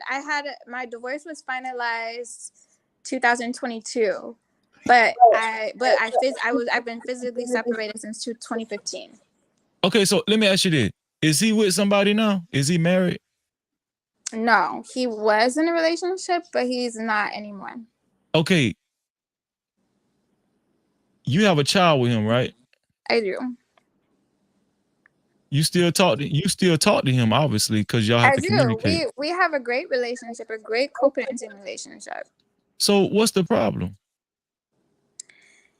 As far as us being together, is that what you're asking? Yeah, y'all got a child together. The problem is that he's not what I'm looking for. Wait. There you go. You know what? And you know There what? it That's is. gonna conclude our show. There I'm it is. Catch y'all sorry, is next that week. wrong? This is what I'm talking about, right? Y'all have a child together, right? We do. And humbly, it's not about you no more. No. I know it's a hard pill to swallow, but it's really not about you no more, and it ain't even about him no more. No, it's not. It's about y'all child. So And so go ahead. you think I should get back with him? Yes. Give it a Can I try. ask you why? Why Just do you give it a think try. that I should? The Because reason you're why wiser now, and he's yes. wiser now. Yes. No, I don't think so. To be honest, I think that I know that he is still in that same place mentally and emotionally that he was 10 years ago. Think about it though. And spiritually. Right, and but think about and me, I've been there, I've done that, and I've done the work. I've been to counseling. I've recommitted myself spiritually. I've walked alone. I've taken the time to heal. And I'm not saying that I'm better than him. I just now know that there's something that I'm looking for. He's not it. listen to what I'm saying. You still communicate with him, and you said y'all still maintain a friendship. We do. We have a great friendship, to be honest. We have a great friendship as far as I would say it's more than just being cordial because I genuinely care for him. Like he's still family to me, you know. Does he care about you? I believe so. I'm still the mother of his child. So he treats me with respect. You know, we don't always agree. He gets on my nerves sometimes, but he's family. That's family. You know, like I'm never going to But this is the thing. You seem to be more spiritually mature. Right? You read your Bible. Absolutely. You understand more so now than ever what the duties of a wife is. Absolutely. So when you communicate with him, you should be pouring into him. Right? I do from a platonic place. Right. I'm not telling you to. I think we passed platonic. We got a kid here. You know. Yeah, you got a saying? kid. But see, Come on now. But lost in translation. Do you understand the murky waters that I'm talking about? Like, oh yes, you got a child. I don't understand. Hold on. Yeah, you're right. There's no. I draw the line. I don't do that messy stuff. Like, got it, but here's the thing. I don't flirt with him. I make sure he knows that it is. I am just your ex. I'm just your daughter's mother. Okay, cool. Here's the thing. Here's the problem with that though. Just earlier in this very broadcast, Freezy brought up the point, or lost in translation, one of them, that the wife, when the husband goes wayward from the church and God or whatever the case may be, it's on the wife to bring him back. You agreed with that, but yet and still you're in that very. Hold on, you're in the position to do just that, and you're just saying no. I'm unwilling to do it. I don't want to. If we were still married. Let me tell you something. I would have never walked away from him. I pleaded for him to stay with me. He left me when I was still pregnant with my daughter. Damn. For his baby mother.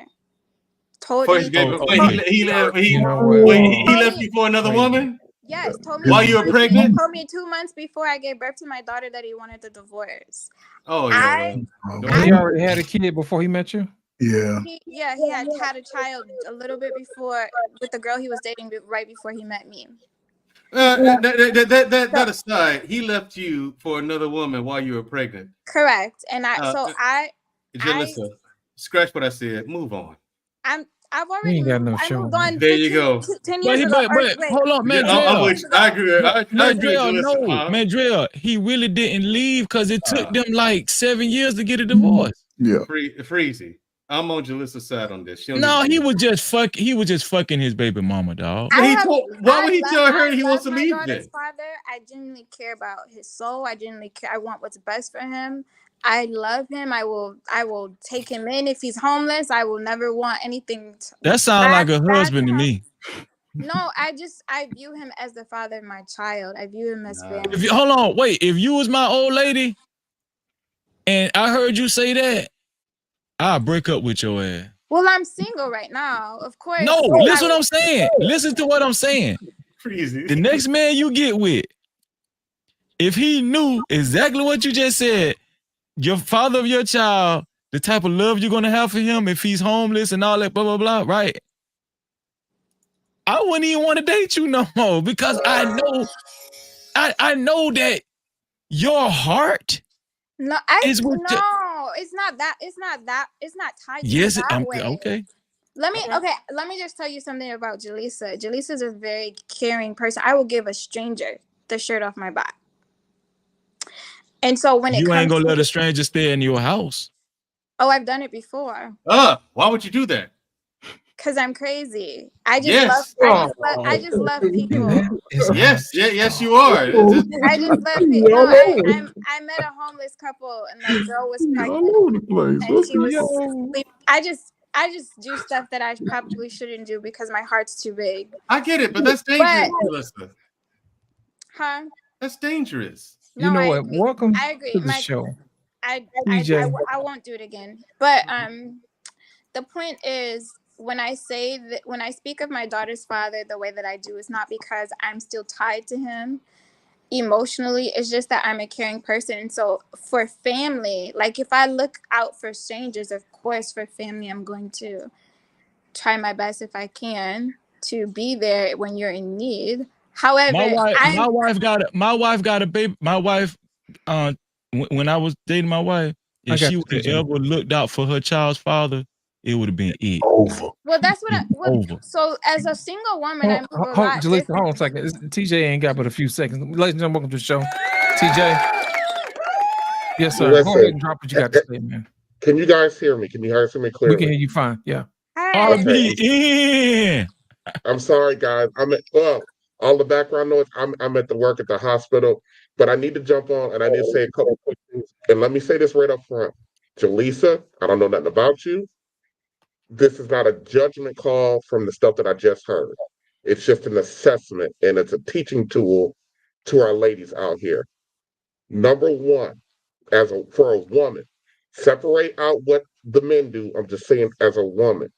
When you meet a man, if you are a woman and you have no children, and you meet a man who has children, that man can never be your husband because he already has a family. You understand what I'm saying? That man is already, listen, that man, and this is the problem with our women. They don't understand that when a man already has children with another woman, that man has a family. You are not his family. If your child and that woman's child get sick at the same time, gravely sick at the same time, which can happen, who does he go to first? His loyalty is split. As a woman with no children, you cannot afford to have a man with a split loyalty to your house. You can't do that. But our women signed up lock, stock, and barrel for another woman's husband. I understand what you're saying. Number two, to Freezy's point, and I'm going to be transparent because the guys up here, they know I just shoot it straight, even if it's an arrow at me. I was recently in a relationship with a woman who couldn't keep her resources away from her kid's father. And that's a fucking problem. And a woman who says, and you have to understand, Jaleesa, you might be up here. You have no idea what man that you could potentially get is watching you or listening. And when they hear you talk about your ex-husband and the way you talk about him, you potentially run off the guy that's meant for you. And I'm telling you one thing, guys are territorial. We don't want to come second to nobody, especially a man you left or left you. We don't want to come second to him. We don't want to hear you talking about him like that. If there's some things I tell a lady, there's some things you take to your fucking grave. If you feel that way about your kid's father, you take that's between you, God, and the dark closet. That is to never ever out of your mouth see the light of day. Because what you need right now is a man to come in and take on you and your ex-husband's child. May And I respond? And that's a huge ask. Yeah, go ahead.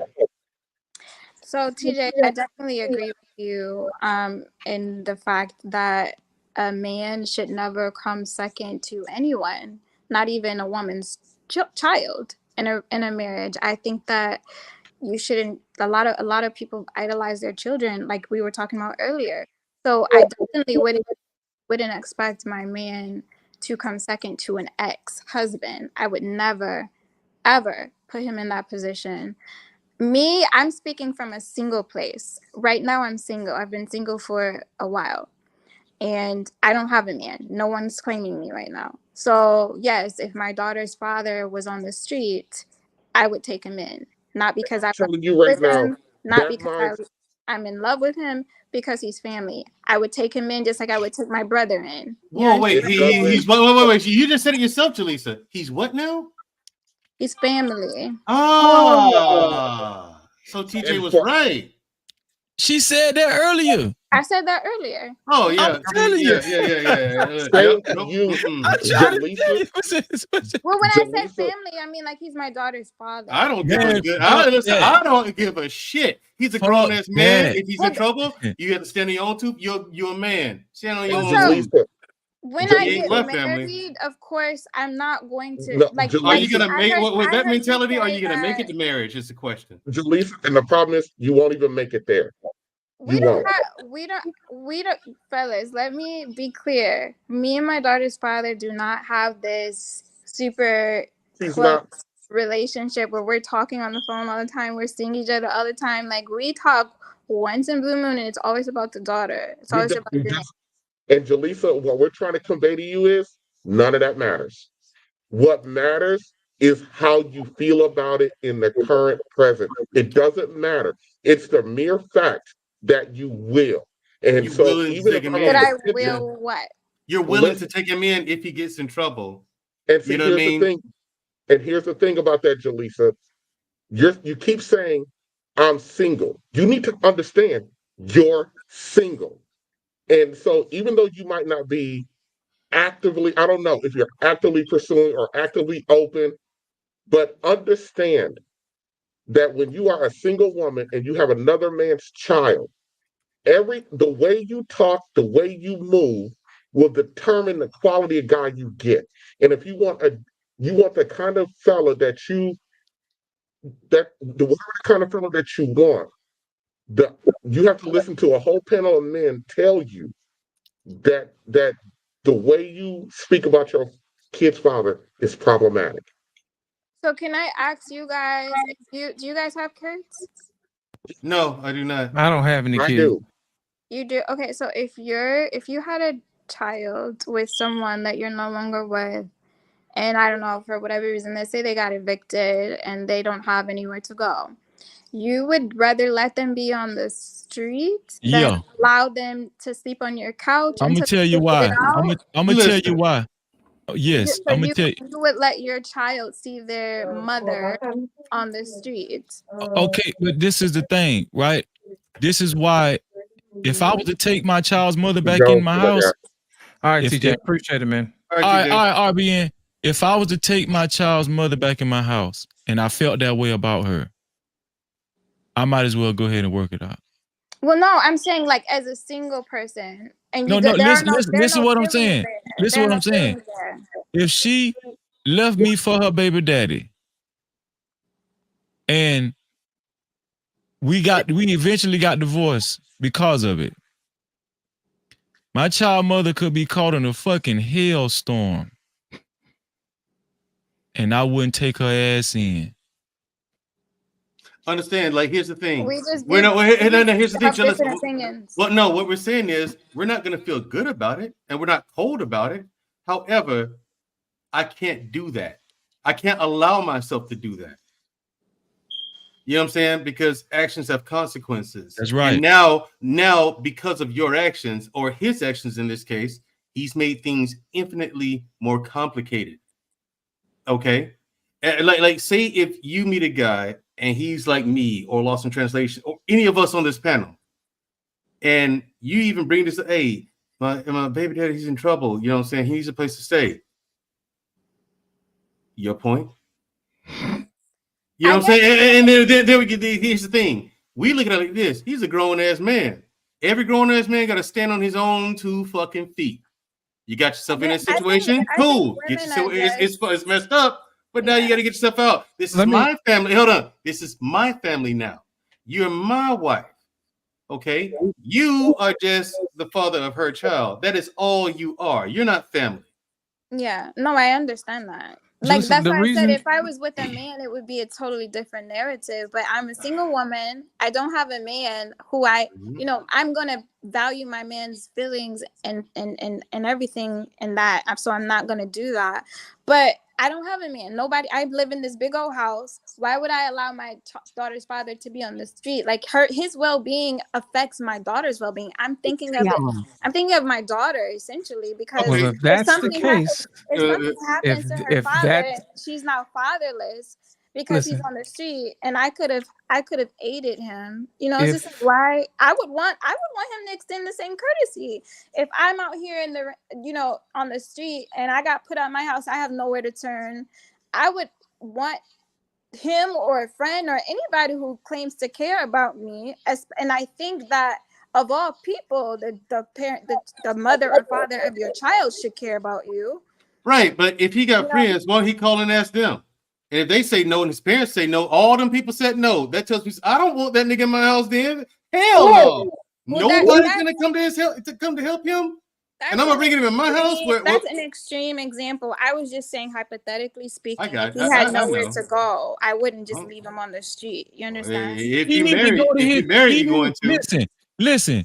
If you marry, but this what I mean by women are different from men. Yeah, we're very nurturing like that. I think no, you're naive. Men know that there's no accountability. Listen, that's what that is. This how a man think. Well, I'm gonna just this how freeze thing as a man, because some of these dudes out here are suspect. But listen, if my wife left me for her baby daddy, and she got caught in a hailstorm after our divorce, she need to be calling her fucking baby daddy. Thank you.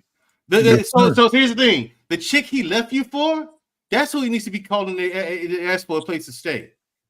That's the way this works. Now, here's the thing: like I said, if you had a boyfriend and he doesn't take the same stance as we do, you need to start looking at this dude real hard. I would ask him to. I don't think I would even ask him to. Right? You can't do that. Or if you have a boyfriend or a husband, you can't suggest this kind of thing to him because now he's gonna now this guy's gonna be looking at you like you're actually considering this. Yeah. Ooh, wait, hold on. What? Now he's gonna be asking, what am I missing with her? Because something ain't right. You know what I'm saying? I'm not naive in the fact that I do realize that it can be that could be perceived very wrong. You know, if a person doesn't know the sentiments of my heart, nobody knows but God what's my heart. Like a man could easily think, oh, she must still have something for him, or or vice versa, which is totally not the case. No, it's even if you don't have, even if you're telling the truth right now, right? Mm-hmm. If he comes in your home, you're leaving the door open for a repeat offense, right? If I was your older brother and I'm talking to you like this, I will only be talking to you like this to protect you and your child. See, I would do it very on like temporarily, not like you can just move in with me. No, I'm just saying like I would let you sleep on my couch till you figure That it shit out. sound I'm not good. gonna. It I'm sound not gonna like. No, you I'm ain't not coming. talking about sound good, moving you man. in with me. There's a difference. Right. But here's the thing. You seem like you cold. You just want to lay down No, next to me. here's the thing. Here's the thing. Here's the thing. Come on, you can come on. I get it, but here's the know. thing. If you're with a guy, he either loves you or he cares about you and he cares about your relationship, he's not going to be comfortable with that at all. He's not going to be okay with that at all. He's not. Because I mean, like like if I'm in a you said, relationship. yeah, or if you just dating a Yeah. guy, or if you just date, so let's say you just dating a guy, and this kind of scenario happens, and you let the baby daddy in, consider that relationship lost. No, I understand. Or the dating that that prospect guy. Do it if I were dating anyone. Yeah. If that, consider that prospect lost. If he's a man of value who is even self-confident, you know what I'm saying? Because now he's looking at the way you look at things, and he's going to take that as a way that you don't value him. As a message that you don't really value him. Jalisa, let me So explain something to you. yeah. This is the main reason why most guys don't want to date women with children, because it's too complicated. Yeah, I guess it's too complicated. Yeah. It really is. I'll Because tell how you can here's the this. thing? How can a man protect his house and there's another man in the house? That's what I'm saying. I'm saying from a single perspective, you guys. Like you guys. Hold on. Wait. From a single perspective. No, listen. Nobody one here better. but me. I'm gonna do you one better. From a let's talk from a single perspective. Let's do it your way. You know what you need to be doing right now? Laying the foundation that your baby daddy cannot come to your house. Because if you keep this mentality, and let's say you will allow him to come in your house, and then you meet a guy a week later, your baby daddy is still going to have the sentiment that he's good over there. I think that okay. So did you understand what I just said? No, I hear you. I hear you, and I think that you are very accurate in that statement, and I think that I hear what all of you guys are saying. I don't want you to think I'm not hearing you, and I think that would be the synopsis in most cases. But even with my ex relationship, because after my marriage dissolved, I had a boyfriend off and on for like 4 years, and he and my ex-husband were cool. Oh hell no! They like I had no your ex-husband, like, your baby daddy. What's your father's phone number? What is your father's phone number? That's what I want to talk to. He would come over to our house because we lived together. He would come over to our house to pick up, my daughter. You know what I'm saying? To see my daughter, and he wouldn't like just be chill, like he wouldn't buddy with him, but they were cool. Like so, they would when he would come to the door, they would chat for a second. Like we have that type of dynamic. Like she wants a big happy family. Jalissa. I think that in Black culture we make that like it's some type of taboo thing, like it doesn't exist. Jalissa. It's a problem when people are being messy, but when it is messy. No, Jalissa. Here's what your man is gonna do. My baby daddy's coming to pick up the kid. So what gas station you gonna meet him at? Or parking lot? No, he's gonna come over here and do it. No, he's not. You're gonna go out there and meet him we gonna go somewhere and drop this kid off to him somewhere else. He ain't coming to my house. For what? Shout out to Real Bravado Network. He said this is why she needs to go back to her child's father. She is refusing to accept that the way her mind works will keep her unmarried, and no man will ever take her seriously. Here's the thing. Hold on. One more thing, Alyssa. Pay close attention to this conversation. My ex took me seriously. He wanted. Here's the thing. All the men on this panel, even the men in the chat, are telling you how this should go. The other guy, your ex, he probably took you seriously, but he accepted this nonsense. But you're not together anymore. That might not be the reason why. However, big picture, that is a relationship that for whatever reason did not work. And this is still yet a guy who accepted that. But a guy who will not accept it, that's a guy of structure. That's a guy of protection, principle. And a lot of times we move like this on principle. This is my house, my family, and I have to let you, the kid's father, know that these boundaries have to be set. You have to set boundaries in this situation. And a lot of times, because now understand, of the adults, there are 3 people in this relationship. I got to minimize that as much as I can. Yes, it is. You guys, take your eggs. Now, here's the thing. I think you guys are assuming a lot here. No. This is a we just trying to save you from yourself. Yeah, we're trying to open your eyes to what actually happened. This is a guy in the last relationship who accepted this kind of thing, this kind of closeness. All right. But for whatever reason, that relationship didn't work. I'm not saying that's the reason why that he accepted this kind of stuff. I'm not saying that. However, that is a personality type. That is a personality. I didn't want to shack up anymore. I was trying to live a celibate lifestyle, so I left. Right. Wait, hold on. He was living with you and you were celibate? No, so I was in a relationship and I felt convicted because I wanted to draw closer to God. I wanted to do things right. So we weren't married. We were living together. So I left the relationship and I've been single ever since. Oh, okay. So did you love the guy? I did. Why didn't you just marry him? Right. He wanted to marry me, but he refused. He refused to go to counseling. And important. We had a lot of issues. He had did. What? Jalissa, let me paint another picture. Wow. Let's say you have that understanding with your baby daddy right now, and you meet Lost in Translation. You meet him at the library or Barnes and Nobles or something, and y'all have a great conversation. Y'all start dating. If your baby daddy knocked on your door while Lost in Translation is there, and your baby daddy said, I'm in dire need, like, I'm just desperate, like, I need somewhere to stay for the night. I'm in trouble. And he was just under that mindset. He didn't know that, you had started talking to Lost in Translation. Would you still allow your baby daddy to stay there? If Lost in Translation was at my house and we were dating, yeah. No, I would not.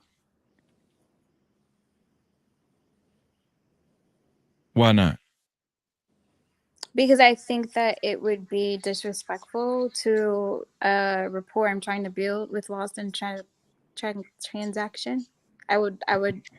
Translation. Lost in Translation. Sorry, translation. Forgive me. I don't do transactions. I think that it could potentially be harmful to whatever it is I'm trying to build with this new person. Right. I'm just telling you, every man on this panel and in the chat is telling you that's not the way to go. But here's the caveat. I believe you. But where the problem lies is there wouldn't have been a substantial amount of time and understanding with your baby daddy.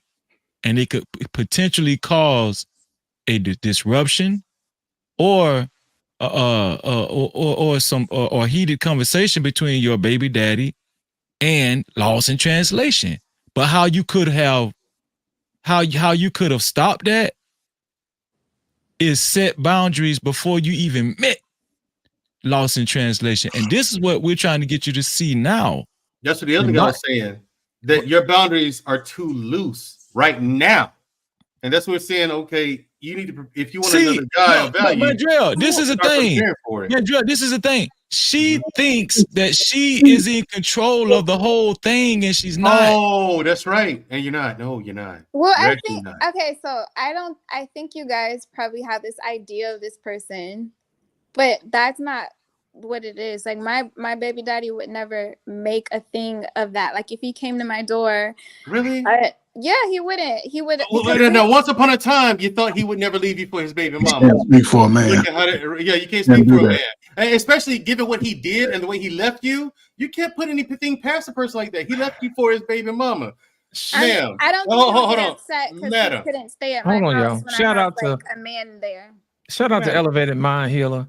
She said, "You're leaving a revolving door, if not closed, will It's cause you to lose future opportunities you guys, it because is of the actions closed. you're It has been continuing." closed for years. We do not have. I don't know what you guys are like assuming in your minds, but we We're do not. not have this. No, we're not assuming that. lovey-dovey relationship. I got you. at We're not all. assuming that you have that. We're not assuming that Men you know have how that. to assess risk. However, the situation as it is, a man meeting you and coming into this, you have to think about how this is going to affect him and how he's going to interpret this. You can tell him everything you want, but when he see how this thing operates, I'm like, all right, he's gonna go, all right, you're telling me one thing, but the way this is moving, that's something different.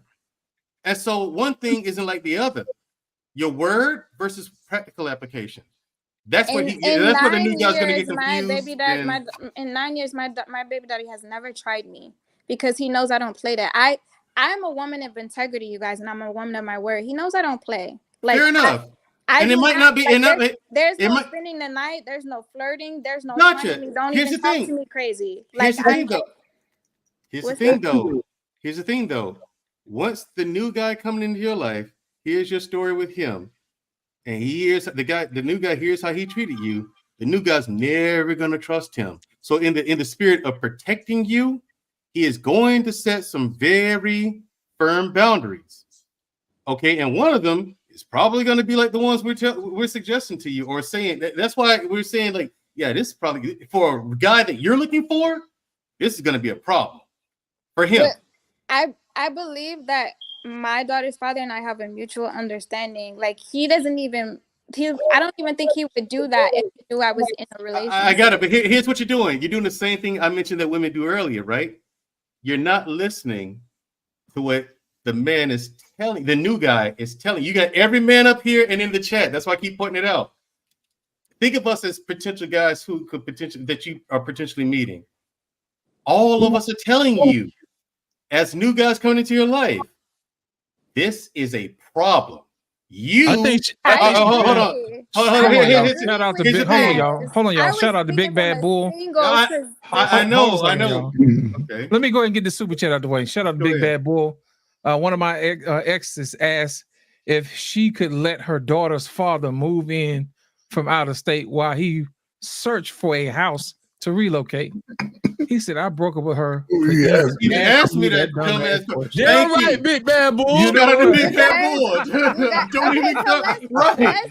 Let's be clear to you know what? I think we need to get Big Bad Bull a little something for that one. I'm not crazy. I would never ask a man to do that. I was speaking from a single perspective. I'm single right now. Okay, so I would never in a relationship ever expect my man to help my baby father out. Like, no, what we're telling that's not you what is, I was saying. I think this is what I think, Mandrill. I think that you're sweet, and you're nice, and you're very nice. I believe every word you're saying now. I would do about this whole one of situation. my friends, like yes. any one of my family members. That's I believe his thing to this. I believe every word you've spoken tonight. I want you to know I honestly and truly do believe you. What I'm saying is, the guy coming in, next guy coming in, he'll probably believe you too.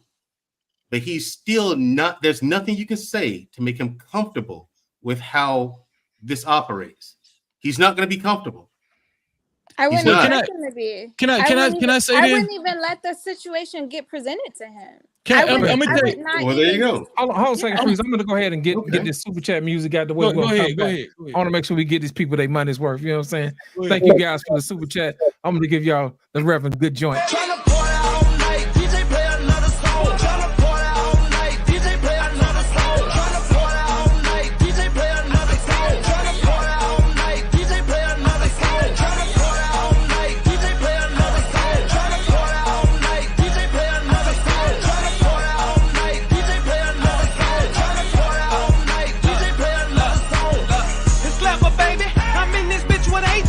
In the club, jumping up and down like it's payday.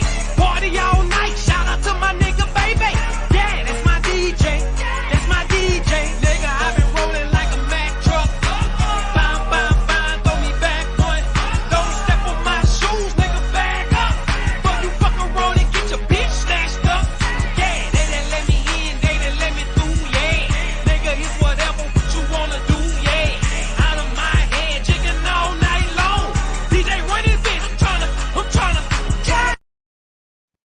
Ladies and gentlemen, have a good joint.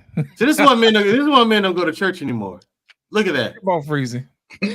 He's wearing a dress with leggings. Well, I was just saying that she what I was gonna say was how serious I am about what I'm saying, Jalissa.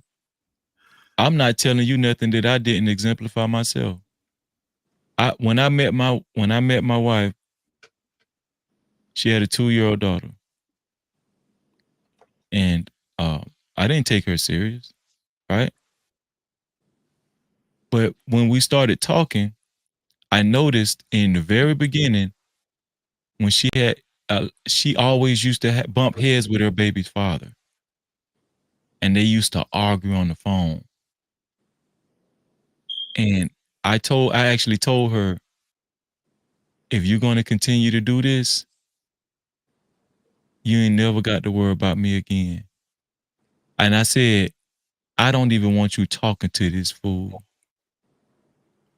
Your daughter, listen, I told her that he can text you, and if there's an agreement, you know, he's on child support. I said, you got him on child support. The check come, and if he needs to convey something to you, where that, you know, if he's coming over, and he needs to pick up his daughter, or you need to drop your daughter, you know, it's a text. But all that arguing and stuff, I'm not finna, because what that communicates to me is he still can get emotions out of you. You still care. You still care. Yeah. And so this is where we get into murky waters. She understood what I was saying because she was trying to tell me exactly what you're saying. You don't get it. You don't get it. I don't care about him. You don't understand. I really don't. It's not about I was trying to save her from herself. Yeah, I understand that. You understand what I'm saying? Mm-hmm. And so what I'm telling you is I'm not trying to tell you to be a creep. I'm actually trying to get you to either get back with him. That was my initial thing. I said, get back with him or leave him alone. But see, this is what children get complicated. You understand what I'm saying? Because when a child is involved, if you did not have a child with that dude, and you was just a single woman with no children, and he left you for his baby mama, the mindset that you would have, I'm willing to bet you would not allow him in your damn house. You would have did your hands like this here if you didn't have no child. Just have a different perspective when it comes to co-parenting. Like, I feel like with you guys, maybe because you're men, I don't know, but I feel like with you guys, like the other party is just listen. You said he's family, right? He's like family. Yeah. What is making y'all family? He's 50% of my team right now. Thank you. Listen what I'm saying. Listen to what I'm telling you. Well, like, you know, as far as being my daughter's father, like thank you. This is what I'm saying. I value fatherhood. There's a lot of women who don't. I value fatherhood. I think it's crucial and critical. I'm not saying you do, but this is the problem. This is where I'm hard on black men. I mean, on men in general, right? Bruh, you need to handle your own responsibilities now. You left this woman for your baby mama. You tried to make it seem like you don't need her. You don't need Jalissa. Nigga, it's time for you to grab your fucking nuts and man up. Yeah. Fuck on. That's it. Get the fuck on, nigga. Listen, this is what I'm telling you. And see, you need a nigga, you need a dude to talk to you like this, Jalissa, because you too nice. So I'm gonna tell you something. All I'm telling you is, I guarantee if you didn't have a child from this dude, and I'm sorry for calling him a nigga, I don't know him, that's just how I talk. I don't want to disrespect your baby father. But what I'm saying is that if you didn't have a child from him, and he left you for his baby's mother, you'd be mad as you hell. would have a totally different outlook on what we're saying right now. He would not be family. Well, he wouldn't be in my life anymore. Thank you. So what I'm saying, this is what I'm saying. The new guy that's coming in, he expects you to have the same mentality. But I think that is absurd, because having a child with someone is life defining. Like, of course, if I didn't have a child with him, that's why I encourage women to stay with their baby daddies. That's why, because you're describing having a child with this man in such a romantic. No, I'm not saying romantic as far. I'm not saying romantic as far as like love. I'm talking about in such a what you're describing is a. You speak so lovingly of him. You know what I'm saying? Well, it's an important bond. You developed a bond with this man, right? So you're saying you're describing an important bond that you guys cultivated. I'm a very family-oriented person. Sorry, not to cut you off. I think that's important to know, because you guys don't know me, but I am huge on family. You understand? If you're huge on what I'm telling you is, if you're huge on family, go back. Get back with put him. it back together. You're not huge on family. That's what I'm telling you. He can be family without being my husband. He does not have to be my husband. Why do women? No. You know what? We ain't got enough time, y'all. We ain't got enough time. Hold on, before she go, I think that we need to keep her around because no, but I know why you're saying it, Freezer, because this is the other end of the story that we don't get a chance to hear.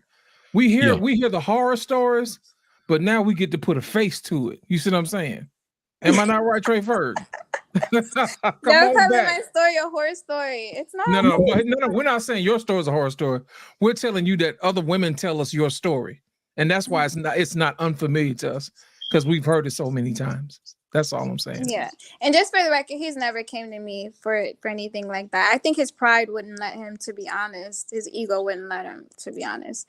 I was just saying, hypothetically. Look, here's the thing. Real Bravado Network just said, he said, I'm truly not trying to be an asshole, but man, her mindset is the poster child for why women with children is a bad deal.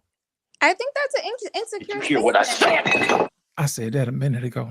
I think that's an insecure statement, because you're ultimately saying that if a man came into my life, that you don't believe that I would put him in the position of my man. You're making the assumption that my baby daddy would come before him, and that's Let just me ask you a question. True. You said that was an insecure statement, right?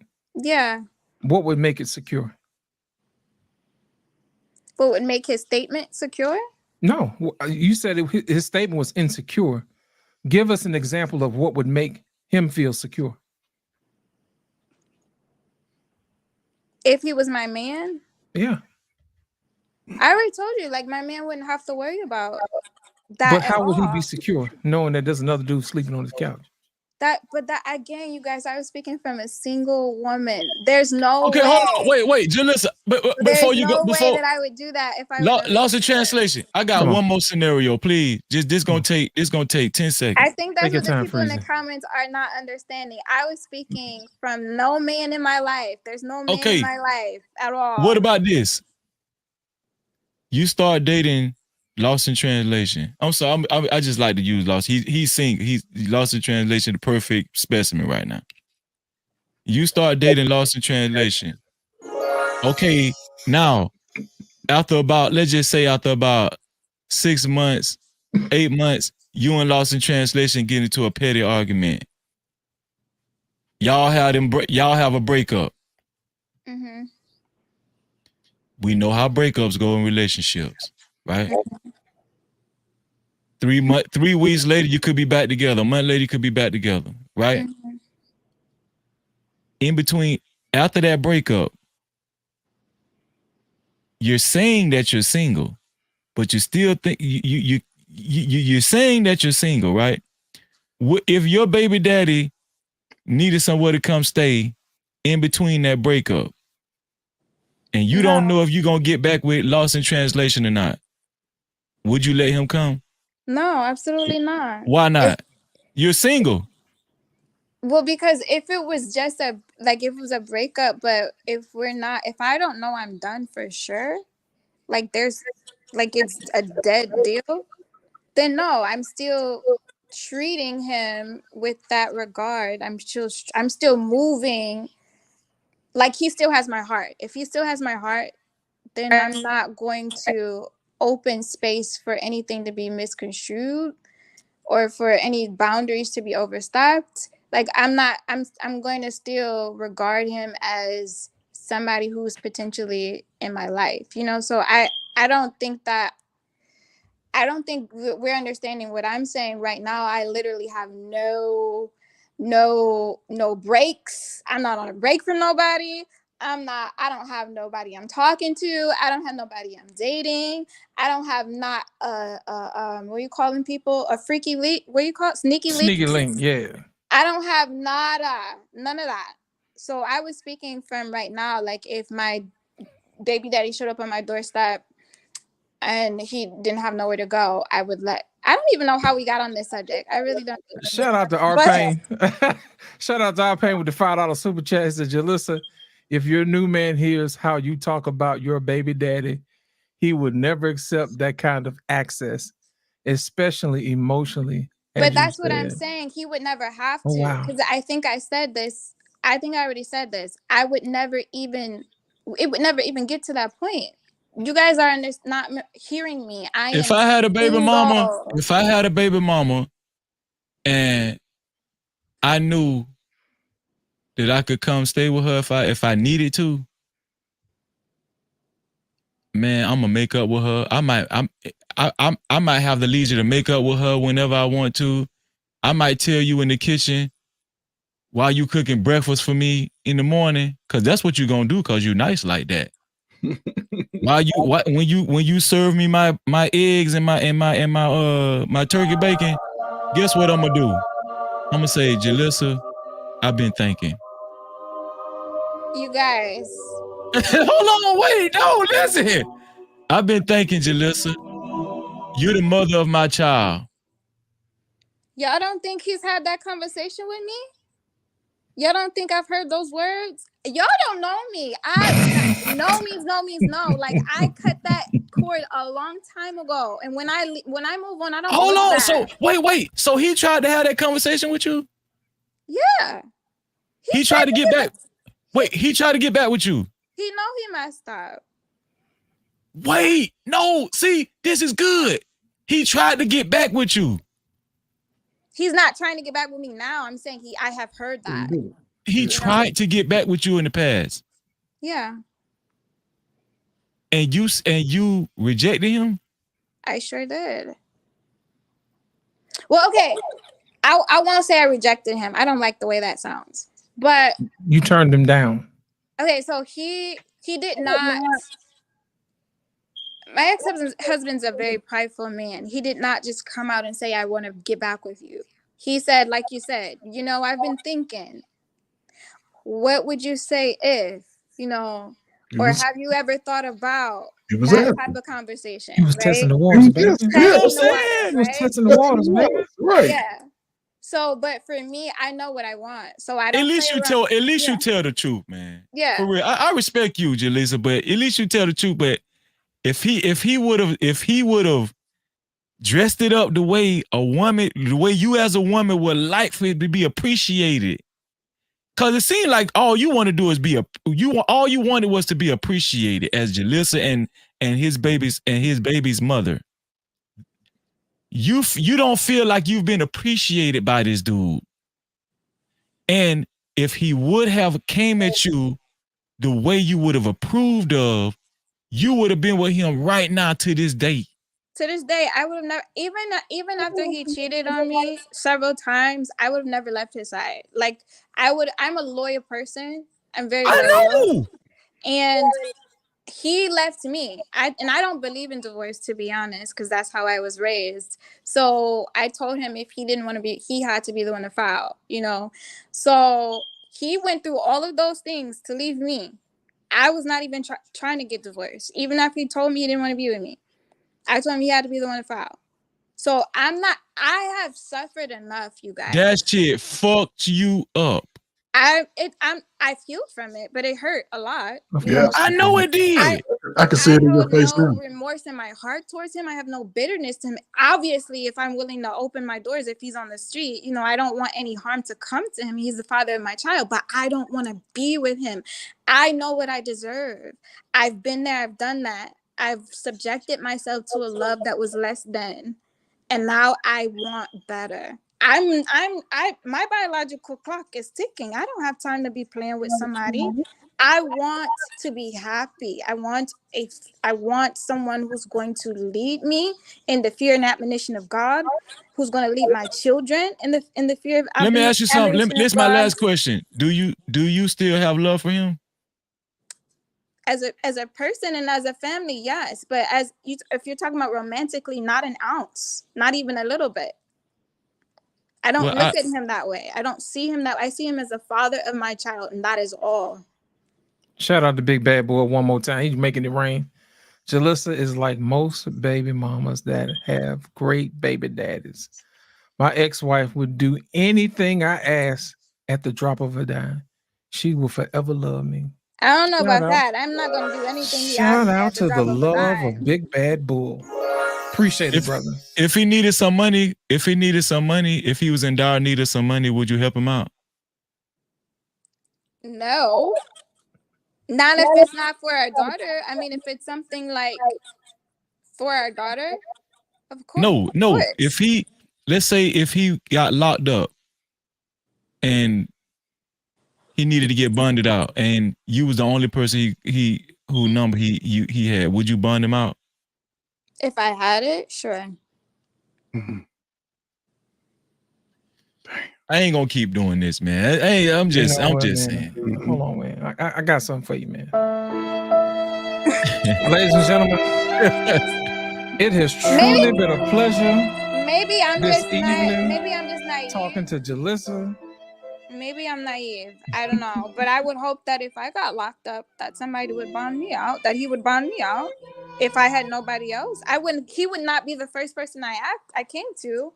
But if I went to everybody else and to no avail, and I had to come to him, and he was like, "Nope, sorry." If my baby mama, if my baby mama shitted on me and left me if my wife shitted on me and left me for her baby daddy, if she got locked up, man. But I think that is the point. Like, he's my daughter's father. Like, my daughter is going to suffer. I'm not even just looking at it for his best interest. My daughter suffers without a father in her life. You understand? So if I can be what helps her maintain that father figure, that father relationship, if he was in jail or facing a crime or facing a case and he needed bond, and I could help with that, because it affects my daughter ultimately. He's not just some random man. He's not just some random ex. He's my father, my daughter's father. There's a difference. Right. So when he was trying to get, consider my daughter's needs too. Like that, my daughter means the world to me, and she right. loves And so no. This is the thing. When these dynamics that we usually see. Go ahead and read it. Read RBN's super chat. You on mute, lost in translation. Appreciate it. Shout out to Real Bravado Network. He's dropping Mondays tonight. He says, she keeps saying, as a single person, my kid's father can get provision and protection from me, which means you got to share her with him, fellas. Bad deal. The drizzle movement was born with baby mamas. I just highly doubt. Shout out to Real Bravado Network. Listen, I may be wrong, Jalissa, but I just highly doubt go ahead. I'm sorry. Go ahead. Also, we got one more. Marriage, politics, and sports. Our pain. How are you going to convince your new guy that your emotional ties are broken? Would you tell him your baby daddy out? Would you tell him your baby daddy out before you did? Well, I'm not sure if I understand the question. Our pain, you have to clean that one up, brother. Just put that in the chat. You ain't got to put it in the super chat. You already paid it.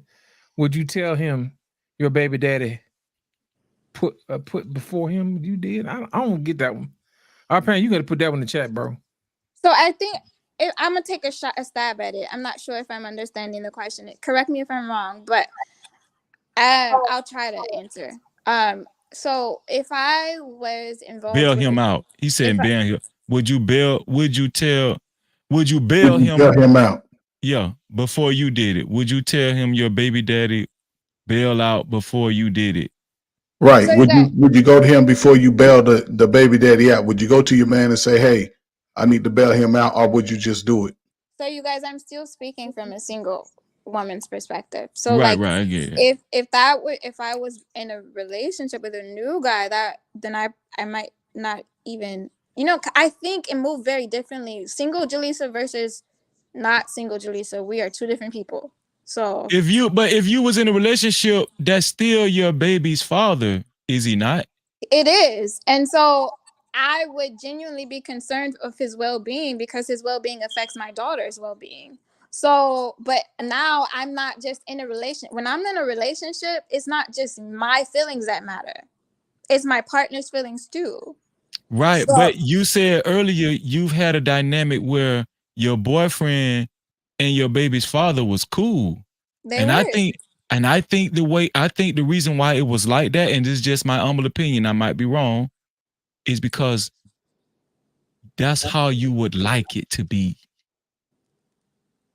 That is a quintessential situation for you, for Jalissa. Because it works for you, right? It works for you. Well, that's your baby's father. It just so happens that it was just organically that way. Like they never had any issues with each other. So when he would come to get Janae, because my dude was there, they of course, and they would exchange, the normal chit chat, talking about sports, talking about politics, talking about whatever, then it wouldn't even be long. Like that's why it didn't work out. That's why it didn't work out with the boyfriend. You know why? Because he was too soft. No, I guarantee. There was nothing soft about my ex. I assure you. But I assure you. And I think he was just secure in his position. He knew I didn't want him. See how women have these strange definitions for see, that's what I'm saying. Well, I think he didn't feel threatened by him. I think that if he did, he would have said something. But I think he knew. Jaleesa, you think listen, just because a man say, listen, we're not finna be having this, that don't mean I feel threatened. No, having what exactly? Him picking up his daughter? No, he can pick up his daughter. He can pick up his daughter, right? He can pick up his daughter. But I'm not finna be cool with this nigga. They weren't cool. This like nigga was in your, hold on. This nigga, respectfully, hold on, listen what I'm saying. Listen, Jalissa, respectfully, this dude was in your guts. Wait a minute. I'm just being honest. Let me ask you a question. Yeah. Wait a minute. Can I ask you a question? Shout out to Big Bad Boy. He said, stop picking on Jalissa. She's a sweet woman with a beautiful spirit. She seems to be she is a sweet woman. That's why we trying to, go ahead. Okay, so let me ask you this. If I'm with someone, right? If I'm with a new man. He was in your guts. if I'm with a new man, would you not agree that he is now signing up to also play the role of father? Like if we're on a serious note, right? And I have a child. Yeah. If the man inserts himself into my life, he's also signing up to be in my daughter's life, right? No. You don't. Shout out to the kids. You disagree with that? Yes. I'm gonna tell you why. And this is what I was talking about women when they have children, right? Because we're a package deal, No, it's not. No, you're not. See, now we get wow. See, hey, can we have a part 2 on this? Oh, we need to have a part 2 on this because this is what I'm saying. See, we can't because we can't continue this conversation. I'm gonna tell you why we can't continue this conversation. Okay. What you just did was prove my whole point, though. See. This is part 2, and this conversation gonna go like another 5 hours. I'm telling you. You don't love your wife's daughter?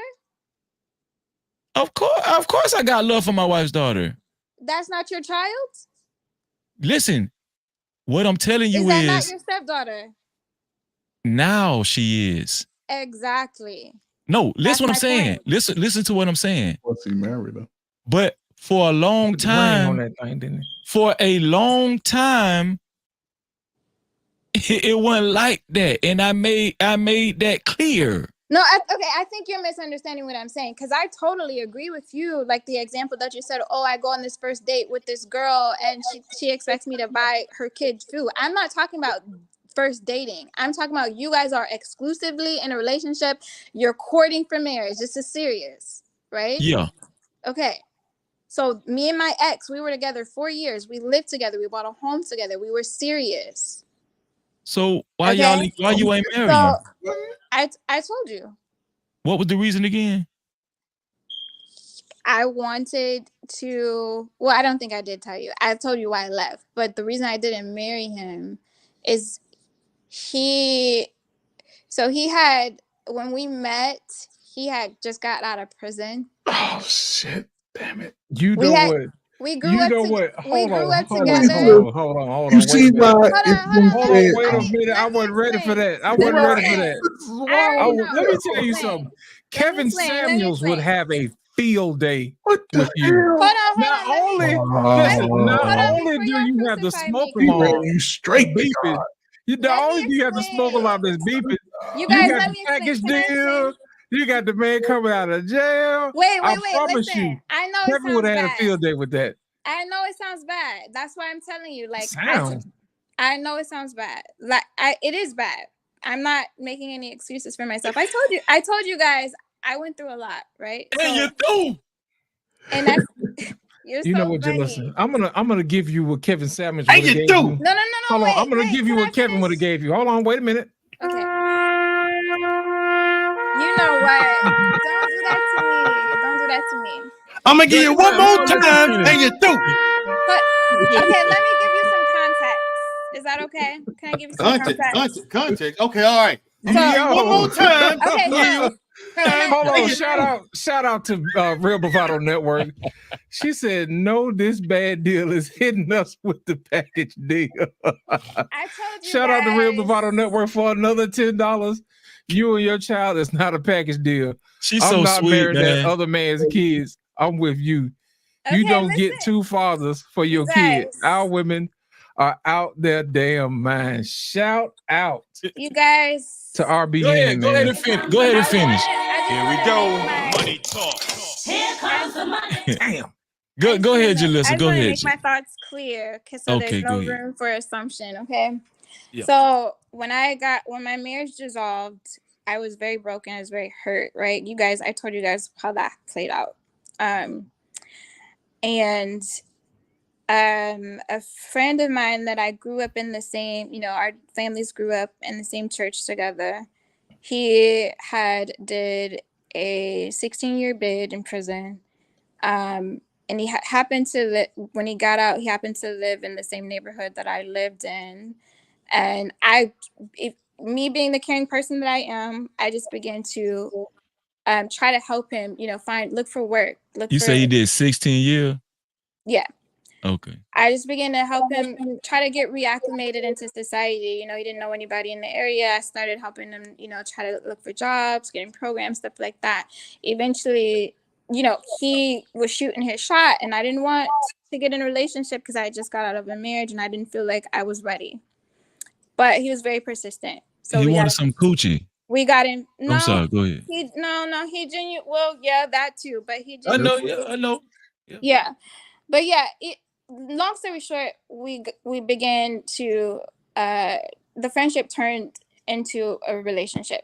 But the point is, he went to prison when he was very young, when he was 21.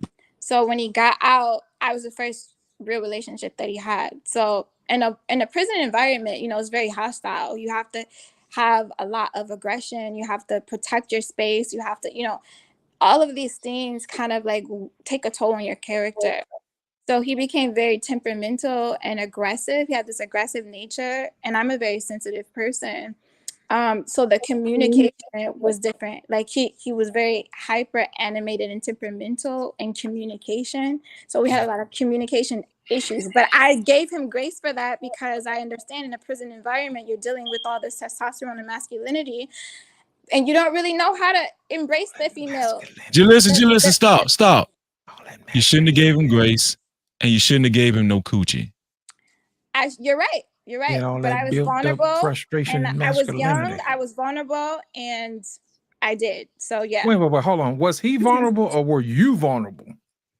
I think we both were, to be Look at honest. y'all falling into the arms of one another, Yeah. giving each other comfort. That's what it was. Yeah. So, anyways, you know that I made an unwise decision and got involved in the relationship against my better judgment. But he's a good guy. I'm not saying he's So not. that goes back to that goes back to exactly what I was saying. You actually legitimized what I was saying about you, the latter guy, the boyfriend that I didn't even know prior that he did 16 years in prison. God damn. Right? What he you did did, man, Gerald? Listen This what I'm story saying. get better every day, man. But Jalissa, I want you to hear just please, because I'm talking to you out of love.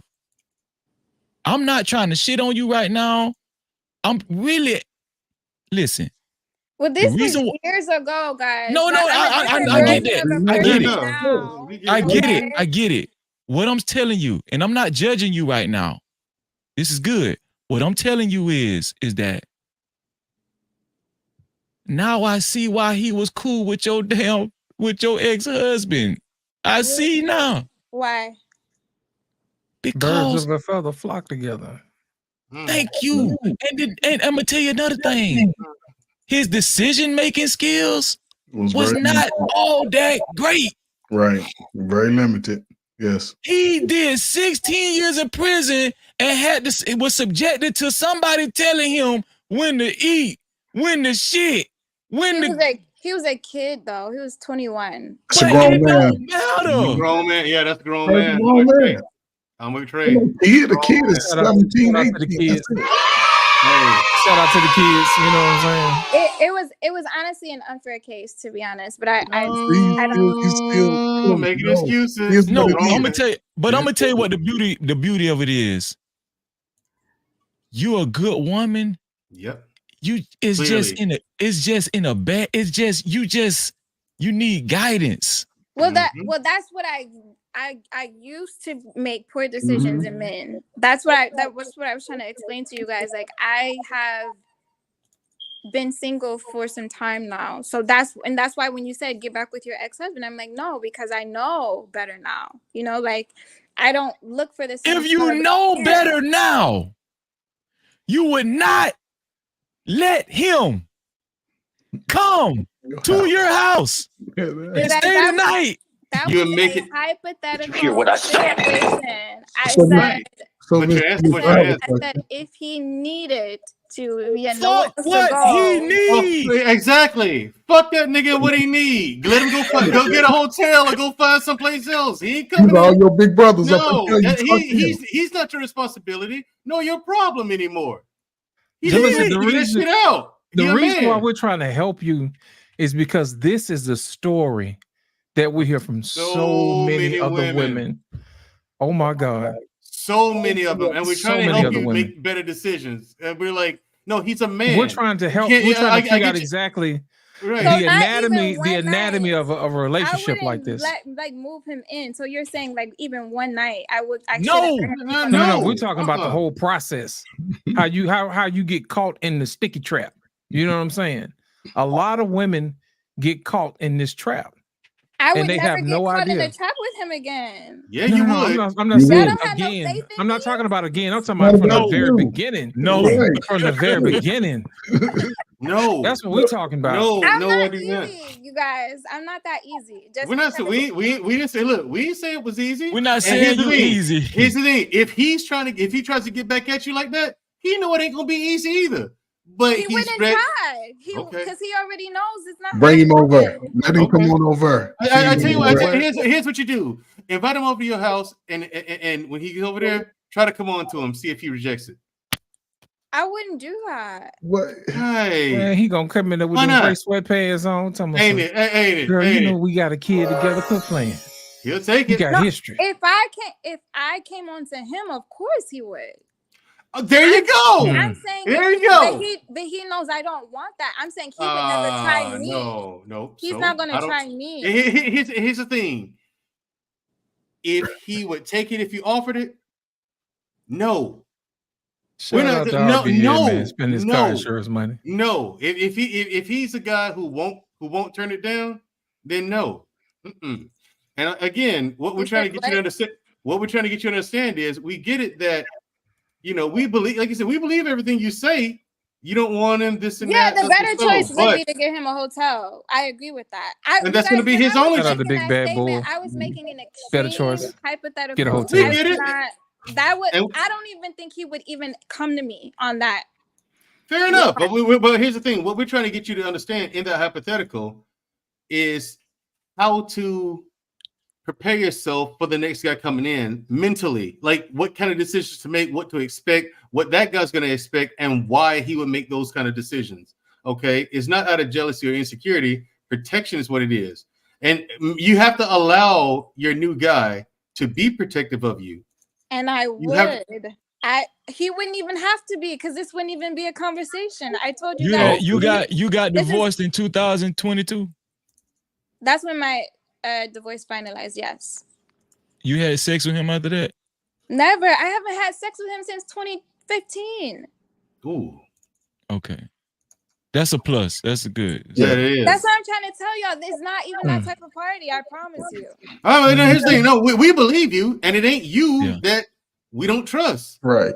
It's that nigga. Because why would he even come back to you? Exactly. What's he gonna do? Rape me? Nigga. He can't. Even if he tried me, he can't unless I concede. Don't matter. Did he try to have sex with you since 2015? He hasn't tried me. He respects. I'm a different type of woman. Oh, okay. He's He ain't not tried going to you. even come at me like that. But has he ever tried to have sex with you after 2015? Never. Okay, herein lies the problem. Y'all have not had sex because of him, not because of you. What do you mean? Not because of you. And I know you want to sit up here and paint this picture like Jaleesa got clamps on her coochie, but let me tell you something. I do. If he would have tried you, it's been 7 years. It's been what it is, 2014, 9 years. If he would have tried you, especially fresh into the breakup, man, not only would you have had sex with him, you would have cried while you were having sex. Last night. Absolutely not. The reason we have not had sex is because of me. You don't think, like I told you, You don't know that. He didn't try you. I told you, there's been little trying the water to see what my response, if I would flirt back or if I would so have you ever thought about what things would be like if we would have stayed together, or what you think about us, or do you ever think about, he knows every time he tries his hand, he's a very prideful man, so he doesn't like getting rejected, so to speak, too many times. He's only going to try his hand a few times. And once he knows that I'm firm, he's not going to keep trying me. Can I be honest? He seemed like a lame. Why you say that? He seems a real so. dude would have bit you on your neck and let you deal with the consequences in the moment. If that was a real dude's not going to do that to me, because I don't play that. I'm not your typical woman. I don't play games with people. You respect my space, I respect yours. It sounds good. He homeless. Right. You said what? What space? He homeless. He homeless at this point. He's sleeping on the couch. Right. We're still in a hypothetical. Listen, if my baby mama let me sleep on her couch, I'm sleeping on that bitch butt ass naked. He slept on my couch, and he has not. I'm sleeping on that bitch. When you come out in the living room, I'm gonna be butt ass naked, and nothing you can do about it. See, that means you don't respect your baby mama. What you gonna kick your child's father out? Yeah, if he disrespected me in my house, of course. If he slept on your couch, butt head nigga, you gonna kick him out. And you single. And you're single right now. Absolutely. I I don't don't play believe those games. I don't believe it. Maybe it was hot. You don't have to. So, Jaleesa, I have a question for you. Just want to change directions a little bit. And I see that you have that great 12-foot ceiling home and all of these beautiful things you have accomplished and you worked hard for. So now going forward, you say you want a husband, correct? I do. Are you sure? Are you willing to? Why you keep playing with me? Don't do that. I ain't playing. I'm honestly asking because Are you You don't willing think I to? do? Why? Because I said I would let my ex sleep on my couch if he was Yeah, that's homeless. crazy work. That's crazy work. I That's was- crazy work. I would. It is. I wouldn't do that if I had a man in my life. Yeah, here's what we're trying to say is you're not gonna get to that point with that mentality. That's what we're trying to tell you. No man of value is going to be okay with that at all. Like, even if you think that way, He wouldn't that's have a to complete. be. I'm. Right, I guess I'm here's the confused thing. by that. Let's what we're saying But is, why would he have to be let's okay say with a it? man of value meets you. You meet him, right? You guys meeting, you're vibing, and you're both thinking like, "Hey, this is the direction that I'd like to go in with." You know, this person, yeah. So let's say he asked you that hypothetical, and you guys are going through the scenarios and whatnot. If he hears that, yeah, I'd let him sleep on the couch. No. But depending on the guy, you might have struck out with that. Mandrell, listen, with all due respect, she still ain't told us everything. That's why I said this conversation is longer than what it really is. I'm looking right at her face. She ain't told us everything about this dude, her baby daddy. What haven't I told? What do you want to know? We don't know. We don't know. We don't know. We've heard enough. Here's the thing. Ask me. I've been transparent. That story keeps getting worse and worse. You know what I'm saying? Because here's the thing. You have three men of value, real value here talking to you. And what we're trying to understand is, okay, if it really is over, all the way over, then why would you help the guy? The thing is, why would you help the guy and let the guy sleep on your couch? Like, no. Mandrell, but you know why she's saying 1000% she would not allow this dude to invade her space, especially if she has, she would not let him sleep on her couch naked. That's called disrespect. The reason why she's saying it is because this dude not only left her for his baby mama, subsequently, some things happened that she viewed as very disrespectful, that she has not disclosed to us, and I don't expect for you to disclose it to us, right? But this the thing. What things? When he left you for his baby mama, obviously you said he moved back in with his baby mama. Oh, right? yeah, they were together after. Yeah, oh, yeah. See, you ain't supposed to help him with shit. Right. At all. No, not only that. Hypothetically. You don't give him 50 cents if he needed. Not even hypothetically. You don't help him with I'm a shit. very forgiving person. I don't. I got it. Go back to him then. Go. I would never get back with him. Like I would never. Hold on. Let me ask you, Jalissa, let me ask you something. When he moved back in with her, obviously they was fucking again, right? Yeah, they were in a whole relationship. Right. So he got serious with her. Yeah. Did he have another child from her? Well, he already had the one existing. He Did didn't he have have another huh? one. No. He didn't have a new one. He had the one existing. Okay. So when he moved back in with her, you had a child, right? From him. Yes. But he exclusively moved in with her, right? After he provided himself as a exclusive father in the household with his baby mama after he married you. Correct. Yeah, we we were married for 5 years. I got pregnant the last year of our marriage. Got it. He got you pregnant, married you, left you, and moved in exclusively with his baby mama, and I guarantee you he never even married that woman. No. You know, I've heard this story so many times. Oh my God.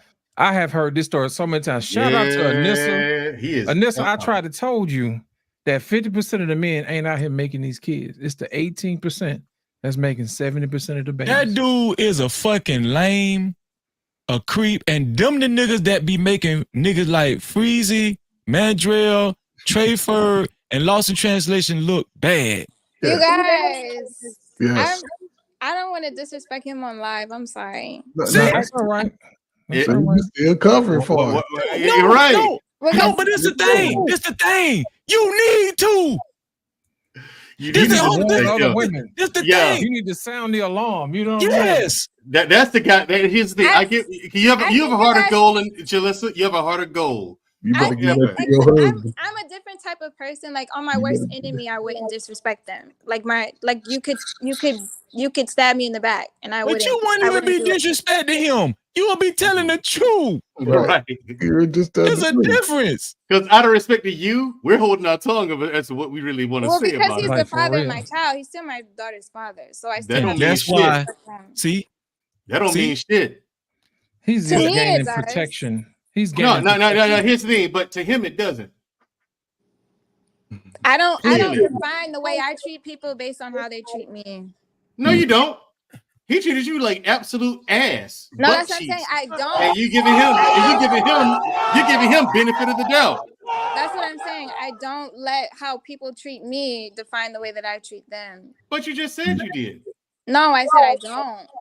Oh, you don't treat people how they treat you. Okay, gotcha. Correct. I think that you're a sweetheart.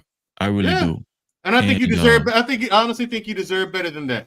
Well, that's why I said when he suggested getting back with him, I said no, I don't want that. So this is the question I wanted to ask you in that regard, because you said you do want to be married again, possibly, right? Correct. So, and you and that's why I bought in your nice little fancy house, because I think it's nice, them high ceilings. Oh, thank you. You met a guy, right? And he drove the bus. Could he come into that beautiful 12-foot ceiling home and put expectations down about how the house is to be ran? Because, and this is where we're trying to say the problem that come in with as far as a man, because even though he drives the bus, he has standards. He has expectations, he has dignity, and he has self-respect. And even though he drives the bus, I can guarantee you that bus driver would come in there and say, ain't no ninja stand over here unless it's your daddy or your mama. Not And I no would other man. say, okay, babe. Okay. So please listen. You got a great message. Give it to the damn women. Give it to them. Give it to them just like that. Give it to them raw. I'm telling you. See, in the process, in the process, you're gonna feel like you shitting on your baby daddy, but you're really not. I'm telling you, women need to hear this shit. The reason why I asked you these questions, cause a lot of women in the chat needed to hear this shit. This is what niggas be talking about. And you know what's funny? We just had a show about this exact same topic Tuesday. We didn't even plan this. This must be the theme for the week. And I mean this. Now listen, when you get an opportunity, if you didn't see Tuesday's show, you are going to enjoy yourself when you go back to watch that. And anybody else that's watching it, can I be honest? please do. As much as I enjoyed the dialogue, I don't know if I can tune in regularly, and I'll tell you why. It has nothing to do with you all. I just have very sensitive ears, so the profanity is a lot for me, because Oh, my bad. That's my fault. It's just a bit abrasive for me. That's my fault. That's my fault. If I went back and cut out all the cussing just for you on my channel, would you go back and watch it? I would. Okay. I'm gonna do that as a promise to you. I'm gonna go back and cut out all the cussing. And I'm gonna put it on my page. No.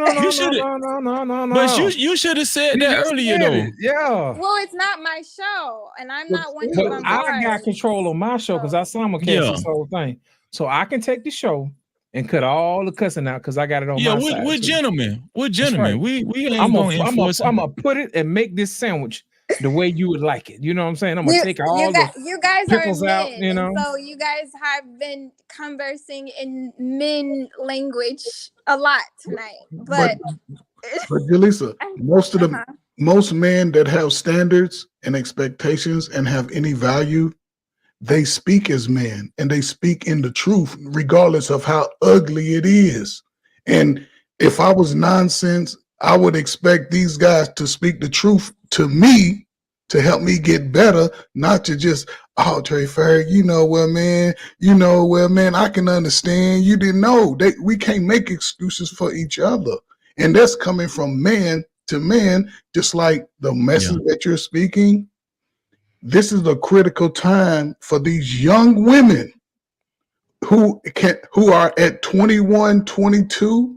They need to hear this type of message. They need to hear what is it called? If hindsight is 2020, they need to get this hindsight in the 20s, so they're not in their 30s hoping and wishing after they done used up all of the greatest natural resource that they possess. And now I agree. but they need your voice. We can't do it because we are attacking them. We have masculine this. Well, I have a blog page. You guys should follow me on Instagram. We will. Tell all the women, please follow her page. What's your Instagram? Yes. Yeah, shout out your stuff. It's inhisimage.blog. So it's spelled the letter N HISIMAGE.blog. And I'm very much like I'm very outspoken on there about I talk about anything God mostly because you guys know I love the Lord. But I definitely try to pour back into young women. I serve on the youth team at my church. I was one of the youth leaders at my previous church before I relocated from Cleveland. I love the youth. But I ultimately think that I can only do so much when it comes to this generation because I'm just one person. I only have one voice. I think it starts at home. No, I think it starts at home. Listen, Jalisa, let me tell you something.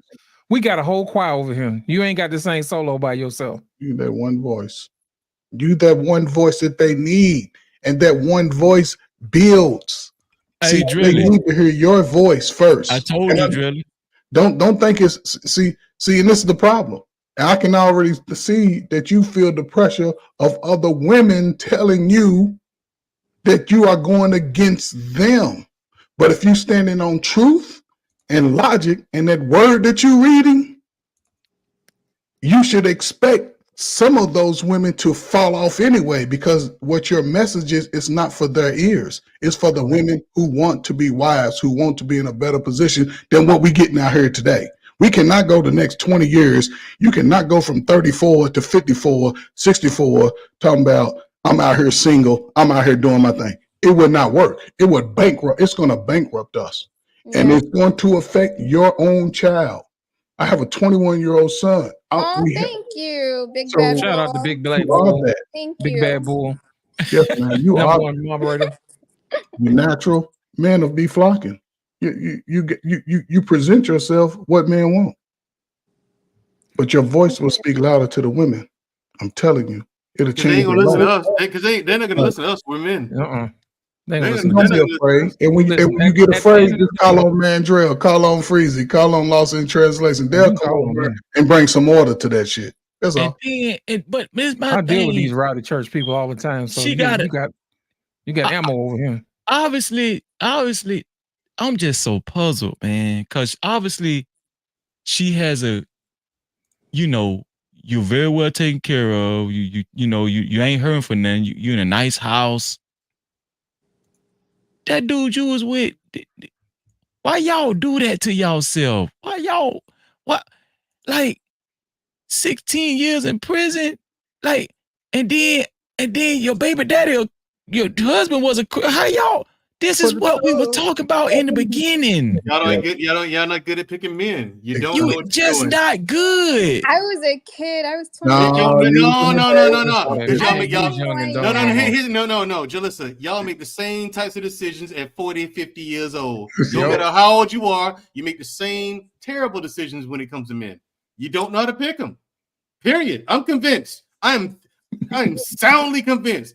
Women have no clue how to pick men. You just don't know what to do. I made 2 poor decisions And I will Well, never I'll make tell you one those thing. two decisions again. I have been single for the past couple of years because Right, I but hold on. refuse But to make Jalissa, All that beauty going let's away. say I believe you. Look how much you had to go through just to get to this point with a child. Right. True. I've been through a lot. The goal is not to go through it at all. This is what I'm saying. So this is what I'm saying.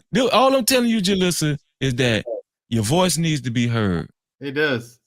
And that's coming from content creators. Yeah, I was stubborn when I was 21. I didn't listen to my father. I thought he was just, hating. Hating on his own daughter? Oh my God. Don't you think your father had your best interest at heart? I did, but I didn't like at the time. I was like, "Oh, you just don't like him because he's not in church. He's not godly." And God was not a priority. Your daddy was a preacher. I mean, your daddy a preacher. He is Preacher's child. And God was Always not a priority rebellious. for me Yes, when I sir. was 21. And when I was 21, that was like a rebellious stage for me. So That's what y'all do. Yeah, you wanted a city girl. You wanted to thug That's it. what it was. well, no, it's just like he was. City boy. Thing was Right, jumping. y'all city boys. He wasn't a city boy. He had a Hey, good job. hey, Jalissa, you liked them cuss words back then, didn't you? Yeah, I know you did. Yeah, I told you guys know what I I'm was in the saying? military, so I had a potty mouth. Oh yeah, you already know I had a potty mouth See? in the military. That's how they do. Yeah, this ears ain't there. that tender. And Freezy said something earlier, which we're trying to keep you from going down this road. He said most of the women in the church are old hoes. They show just as much cleavage. So Hear what I said. stay out of that category. Your husband's waiting on you to show up to him. He's waiting on you to show up. And he's probably not going to be in the church. He's driving the bus. Get on the bus. Okay, why you say that, Mandrell? A lot of men are divorced the church because it produces what we have now. It contributes to this nonsense, the separation between men and women, the confusion, the divide. Yes, not holding the women church, accountable 'cause they gotta keep the lights on. not holding women accountable. It tells women, you know what I'm saying?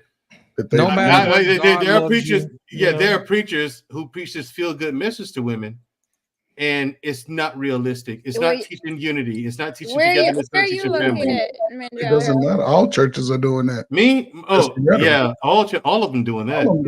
But to answer your question, I'm in Montgomery, Alabama. Okay, I was gonna say you need to come visit my church because that's not my church. Is not that type of church. Start paying attention and listen closely. That's all I'm saying. Is because there's money in it. There's money in it. I agree with you that there are a lot of churches who just have the wrong agenda, the wrong leadership, but all churches are not like that. And I would encourage you to not write all churches off as being so. There are some good churches out here. Oh, I've written religion off as a whole. I'm not religious at all. Oh. I think because from my life experience and my walk with God, what I've discovered is that religion is the biggest brick wall between mankind and God. That's the biggest. God wants a relationship. He doesn't want a religion. Exactly. Yeah, people are so focused on the religion part and the doctrines and the rituals and stuff like that that they forget to walk with God. That's why they go to church at the end of the week, and then they go back out in the world and they're assholes. Can I tell you? You know, for me personally, I don't go to church for religion. I go to church because it is good practice and it is wisdom. And Apostle Paul, the Bible, teaches us to forsake not the assembling of ourselves together because the body of Christ edifies, like we are members one to another. We edify each other. You know, well, cool. The thing is, assembly don't mean I got to go to that building. No, it doesn't. It's just the easiest way to access the body of Christ. No, it's not. It's the easiest way to access the body of Christ is to get on your knees, do this, and speak to him. No, so that's not the body of Christ. That's Christ. The body of Christ are the members of like believers, fellow believers. That's the body of Christ. I don't think you find many of those in church. You do find some. Is your pastor a woman or a man? That's what we're about. You do find some. He's a man. Okay. No, I was just RBN wanted to know that in the chat. I'm just saying, church ain't what it used to be, though. So I agree. There are a lot of compromised churches. I'm just saying that all churches are not Wait, Oh yeah, yeah. I wouldn't dare say all churches are the same and all of them are corrupt. I wouldn't dare say that because that just wouldn't be true. But it's just like me. I've grown so personally. I've outgrown it spiritually. I can't be fed in church anymore. I don't learn anything. You come to All I do refresh. is go there and hear stuff I've already heard 8 trillion times. I've read 8 quadrillion times. I've read it all, heard it all, seen it. Know all the songs. You know what I'm saying? Yeah, right. I know all of it. It's just like walk with me, this right here is not a part of my journey. That's what I discovered about myself. It's not a part of my journey. You know what I'm saying? I had a different path to walk. But just because my path is different from most people, and I dared to walk that path with God, people say I'm wrong. You know what I'm saying? No. You know, you're supposed to go to church. No, you don't. You're not supposed to. You know what I'm saying? That's not a requirement. You know what I'm saying? It's good to go and fellowship and learn from other people and talk and socialize and things like that. But is it a requirement? No. So my thing is, why am I wrong then? I don't say you're wrong. I don't say you're wrong. I say you do yourself a disservice by not benefiting from the strength that you are sure to gain from the body of Christ. Because the Bible says to forsake not the assembling of yourselves together with the body. Well, I don't forsake it. For this reason. I don't forsake it because what do you think we're doing now? Right now, when there are 2 or more gathered together, there are many right here, right now. There are many ways to be joined with the body. I'm just saying, like regular practice. Most of us have jobs throughout the week. Most of us are not on a live call at 4 a.m. in the morning. So I'm about to clock in for work in a minute. You know what I'm saying? So like, it's just practical to have a gathering place designated for that because it's the easiest way to do so. You know, so. That's all I'm saying. I think I don't totally disagree because she wishes to be under some type of covering. Yeah, absolutely. And accountability is important. I get it. I'm just saying, I grew so much spiritually when I left the church. It really is to stagger the imagination. In other words, he took the handcuffs off himself. Right. And put away the milk and picked up the meat. And what I did was, because Bolo asked me to describe it to him. What was it like? I said, it's like blindfolding yourself, letting God put his hand on your shoulder, and you're nothing but thick fog, and let him guide you. I asked you this. If I can explain the sensation, that's what it was like. I really did let go of ego and everything like that, and just let him take me wherever I'm going. I hear you, and I think that you're not wrong for saying that you grew more when you left the church. That happens. All I'm saying is that every church is not the same, and so don't think that it's impossible for you to grow and flourish under proper guidance and proper community and fellowship. Because it exists. I'm a witness. And then also the Bible tells us that our enemy, our adversary, the devil, goes about like a roaring lion, seeking whom he may devour. It says her name is TV1. Be sober-minded. And so when we think about a lion in its natural habitat, when it goes to seek its prey, who does it go after first?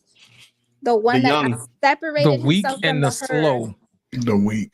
The one that has separated himself from the herd. They are strength in numbers. Because he's the weakest. Yeah, that's the weakest. But that's what I'm saying. The enemy has an agenda to get you isolated on an island, a spiritual island, where you have no accountability, you have no fellowship, you have no strength. Yes, you have the Holy Spirit. You may have your own relationship with God, but God himself in his word encourages us, behooves us to draw strength from one another. Let me ask you this. Here's where I disagree with that. I do have accountability and I do have strength. I have my own strength, my own power, and I hold myself accountable. No one is going to be harder on me about mistakes I make than me. You then put yourself above Apostle Paul. He said, "The good that I would do, I do not." Well, here's the thing. I don't put myself above him. I don't put myself There's above no, him. there's ain't no all I of put it. myself. human being. There's no good in us, and none of us are infallible. It is good to have an accountability partner. It's good to have a covering. It's good to have a shepherd. Like Well, you let me can't ask put you so this. much Why faith is in it? yourself. This flesh is flawed. Let me ask you Yeah, this. it is, and I accept that part. But my thing is, like, to not put so much faith in myself, to me, would be a disservice to myself and a betrayal to myself. I have absolute confidence in myself. Let me ask you a question. I have absolute confidence in myself, and I walk with that confidence every single day, and no one's shaking it. Let me ask you a question. The thing is, I've met genuine evil. Listen, you Evil. said that it was good for, good to have covering, Man. right? And you do.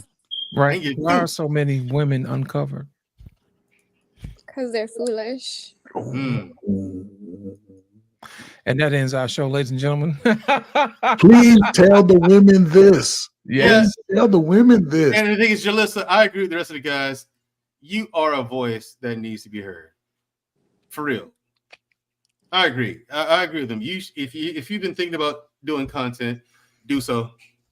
Thank you. Just and don't worry about how to start or being nervous or anything like that. Because Freezy was like that too. I told Freezy, I said, Freezy, just start. That's right. Just start. And don't worry about don't worry about this and the other. Because I was like that at first. I told Freezy, I said, Freezy, it took me like a month and a half to actually just start doing it because I was being too meticulous in the structure, the structure of the show, what I want to talk about, things like that. And so I was like, you know what I did, Freezy? I said, what? He said, what? I threw my notes away and asked you to join me. And it was my first ever show. Freezy joined me. Sure did. He did on a live stream. My first show, I said, I threw away my notes, what I wanted to talk about, the whole nine, and here you and I are. Mandrill is all the that reason. stuff. I threw all that stuff away and just started. Mandrill is the reason why I be on YouTube acting the ass right now to this day. I'm telling you. Donkey. But I want to say this too. I'm going to pray for you because I just, on a serious note, I hate to see sisters like you catch the bad end of the stick. Yeah. Right. I hate to see that too. And I'm going to pray for you. And I just want to say that I really appreciate you being as transparent as you were tonight, because you didn't have to tell us anything. Man. And I hope that you don't think that we were actually transparent. No. Listen what I'm saying. This was a safe space. Trust me. The gentleman that the panel that you're on right now, I wouldn't have recommended you sharing that with no other panel than this, where you at right now. And I'm telling you, we're not judging you. Yeah, no judgment at all. I don't think you are. The only thing we've been trying to do all night is protect you. That's it. And understand. And that's what men do. That's what real men do. Yeah. But and also, so you don't say I'm not misunderstood. I'm not saying that I will never go to church again. I will go to I'll go to a church to visit one. You know what I'm saying? Things like that. But it's just like next time when you're in Ohio, come visit my church. Bougie, Ohio. What Ohio. part of Ohio? Yeah. Address says you want some real Are church. you guys come in to the south. Alabama? What part of Ohio are you in? I'm in Columbus. Ain't no church up there, man. You come to the south. Not too far. Come to Alabama. We're in the belt buckle of South. We got 5 choirs and everything. Y'all in y'all be up there Alabama? playing. Wow, that's funny. That's You right. had a little girl. Yeah, I do. I have an 8-year-old. God bless you. Yes, man. I always say, at least if a woman experiences what you've experienced, if she has a girl and you get custody of a girl, God spared you. He did, because now at least your daughter is in the right place with her mother. Yeah. And you can teach her how to be a woman. Yeah. And that, a lot of people don't look at that dynamic. You could have had a boy, and that would have been a fucked up situation. I'm telling you, like, God know what he be doing. Yeah. He really do, you know. Yeah. I want to, like, my daughter's father is a great father. Like, he may not have been a good husband, but he's a good father. So, And that's what we got to work on. We got to make men better husbands, so they can be better fathers. Yeah, that's possible. And on that That's note, the goal. I'm gonna wrap the show up, man. Here's my thing, ladies. I'm gonna end it with this. Who told you you were naked? And you should not go uncovered. Ladies and gentlemen, this has been another edition of Black Men Unfiltered, flipping tables with BMU and LIT. Freezy, tell the people how they can reach you, man. How they can get in touch with you, brother. Man, listen, man. Shout out to the No Cap crew. I try to go live every day now. You can reach me at No Captivity with Freezy. That's No Cap Tivity with Freezy. And come on over, man. And we have great discussions. I always maintain a level of respect as well. That's very big. Just like over here. Right. Just like over here, we always maintain a level of respect. So, and Jalissa, subscribe. I would love to have you. absolutely. Yeah. Thank you, guys. It's Thank been you. a pleasure. Thank you. Trey Ferg, tell the people how they can get a hold of you, man. In the final. Oh man, you can catch me on the retirement bed sometimes, sleeping in late. But I'm on the BMU network on Wednesdays, 1-1 Sports. We talk everything sports from A to Z. We cover it all. So come on, check us out every Wednesday at 8 p.m. Eastern time. And then other than that, man, I'm roaming the YouTube streets, man. Yes, indeed. I'm happily married, and I'm glad I don't have these problems. Indeed. I'm glad I don't, but listen, I'm glad that you were here today. You gave some really good talking points that your sisters need. And we're just trying to encourage you to start having these tough conversations. And I know you feel like it will be a burden because you're going to be talking to women who are broken, who are angry, who are mad. And they're going to someone will turn their back on you. But walk in what you're reading. Walk in it. Stand tall in it. And you will be blessed. You will have your desired outcome. Amen. So appreciate it, Trey Ferg. Thank you, sir, for Thank such you. kind words. Mandrill, tell the people how they can reach you, brother. You can follow me on Instagram, Mandrill_21. There, you can actually, if you go to my profile, and on my profile, there's a Linktree app link. It links to my YouTube channel, which is the big picture, _big_picture. I talk everything fitness, health, exercise, supplementation, diet, nutrition, all of that. Also, when you click on the link, there's a link to schedule a free consultation because I do online personal training. So, and it's through an app. It's not some dumb PDF you have to read. No, it's an actual phone app where, it has demonstrations of the exercises, every detail, the diet's there. You know what I mean? If you want to learn how to cook the stuff, I do weekly coaching sessions, weekly check-in sessions. That's for accountability.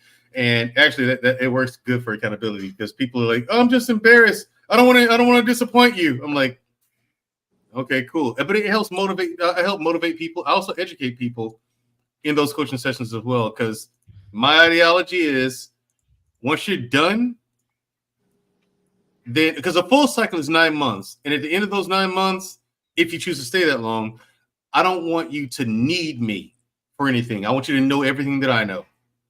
So all the education I have, I try to pour into all my clients. But stay as long as you like, Appreciate it, man. Jalissa, tell the people how they can get a hold to you. Oh, I just have Instagram in his image.blog. It's spelled the letter NHIS image.blog. Kingdom Conversation Podcast. Exactly. Yeah, it's in the works. Exactly. We'll speak that into existence. You know what? I got one more question. The guy the last boyfriend you had, the one that did 16 years in prison, how much older was he over you? 9 years. That's another conversation. Yeah, I tend to date older men. Nothing can wrong with tell. that. Yeah, Nothing wrong with that. I approve of age gap dating. Yeah. You know what I'm saying? So it's like, I don't see a problem with that. 9 years, that's cool. Now, if he was 40 years older than you, I'm like, hey, look. No, my ex-husband was 12 years and my ex was 9 years. Gotcha. That sounds Like I said, if he was 30, 40 years older, I'm like, that's when I'm just like, hey, come on now. Right. What are we doing? I don't know. I don't know. People my age are just not, I don't know. That's how he was able to get the preacher's daughter, because she wanted to be grown. I just like intellectually on an intellectual. I And like you do. as you can tell, I like intellect, and people Right. at 21, the conversations were just different in my age group. So We know. yeah. Yeah, I mean, if you're at 21, then that's my thing. Like, a 21-year-old dating a 50 or 60-year-old, it's like, okay, that guy's clearly with you for sex. No, he's not. Okay, what do y'all have to talk about? Nothing. Well, you know what I mean? So it's like, Yeah, come on now. he was 33 and I was 21. So Yeah. He knew what he Now was you doing. 33. now I'm 34. And don't you get no 34, 21-year-old now. You Oh know, no, I don't do. I can't do younger men. No, you can't. No, you can't. Well, no, because when we're 21, you guys are not there yet. You're just not. I grew up fast because I was in the military, and I was in the special forces. So no time for kid shit. We had our fun. Don't get me wrong, but it was a different kind of fun. We did dumb stuff, like we were chucking flashbangs at each other. Stupid shit like that. So Lost in translation, man. I'm so happy I hit the link tonight, dog. I'm glad you did too, man. Oh, This is good. I thoroughly enjoyed this conversation. I really did. Indeed. You know, Well, I'm glad y'all I'm glad. Yeah, I'm glad because we actually like you could see the wheels turning in her head. We were trying to explain to her. Listen, with that, we understand what you're saying, but with that mentality, what we're trying to say is, well, when I get a guy, you ain't gonna get a guy. Thinking like that, you know what I'm saying? You ain't even gonna make it to that point. As opposed to just arguing and saying your guys are wrong, blah blah blah. She was honestly trying to understand. Right, and that's what we're here for, man. Yeah, and that was how we the work great it part. out. Over here, the Lost in Translation podcast here on YouTube, on Instagram, TikTok. Also, you guys can catch me on Humble Dash channel on Mondays where we have discussions like this all the time. As a matter of fact, we got one coming up this Monday at 8:30.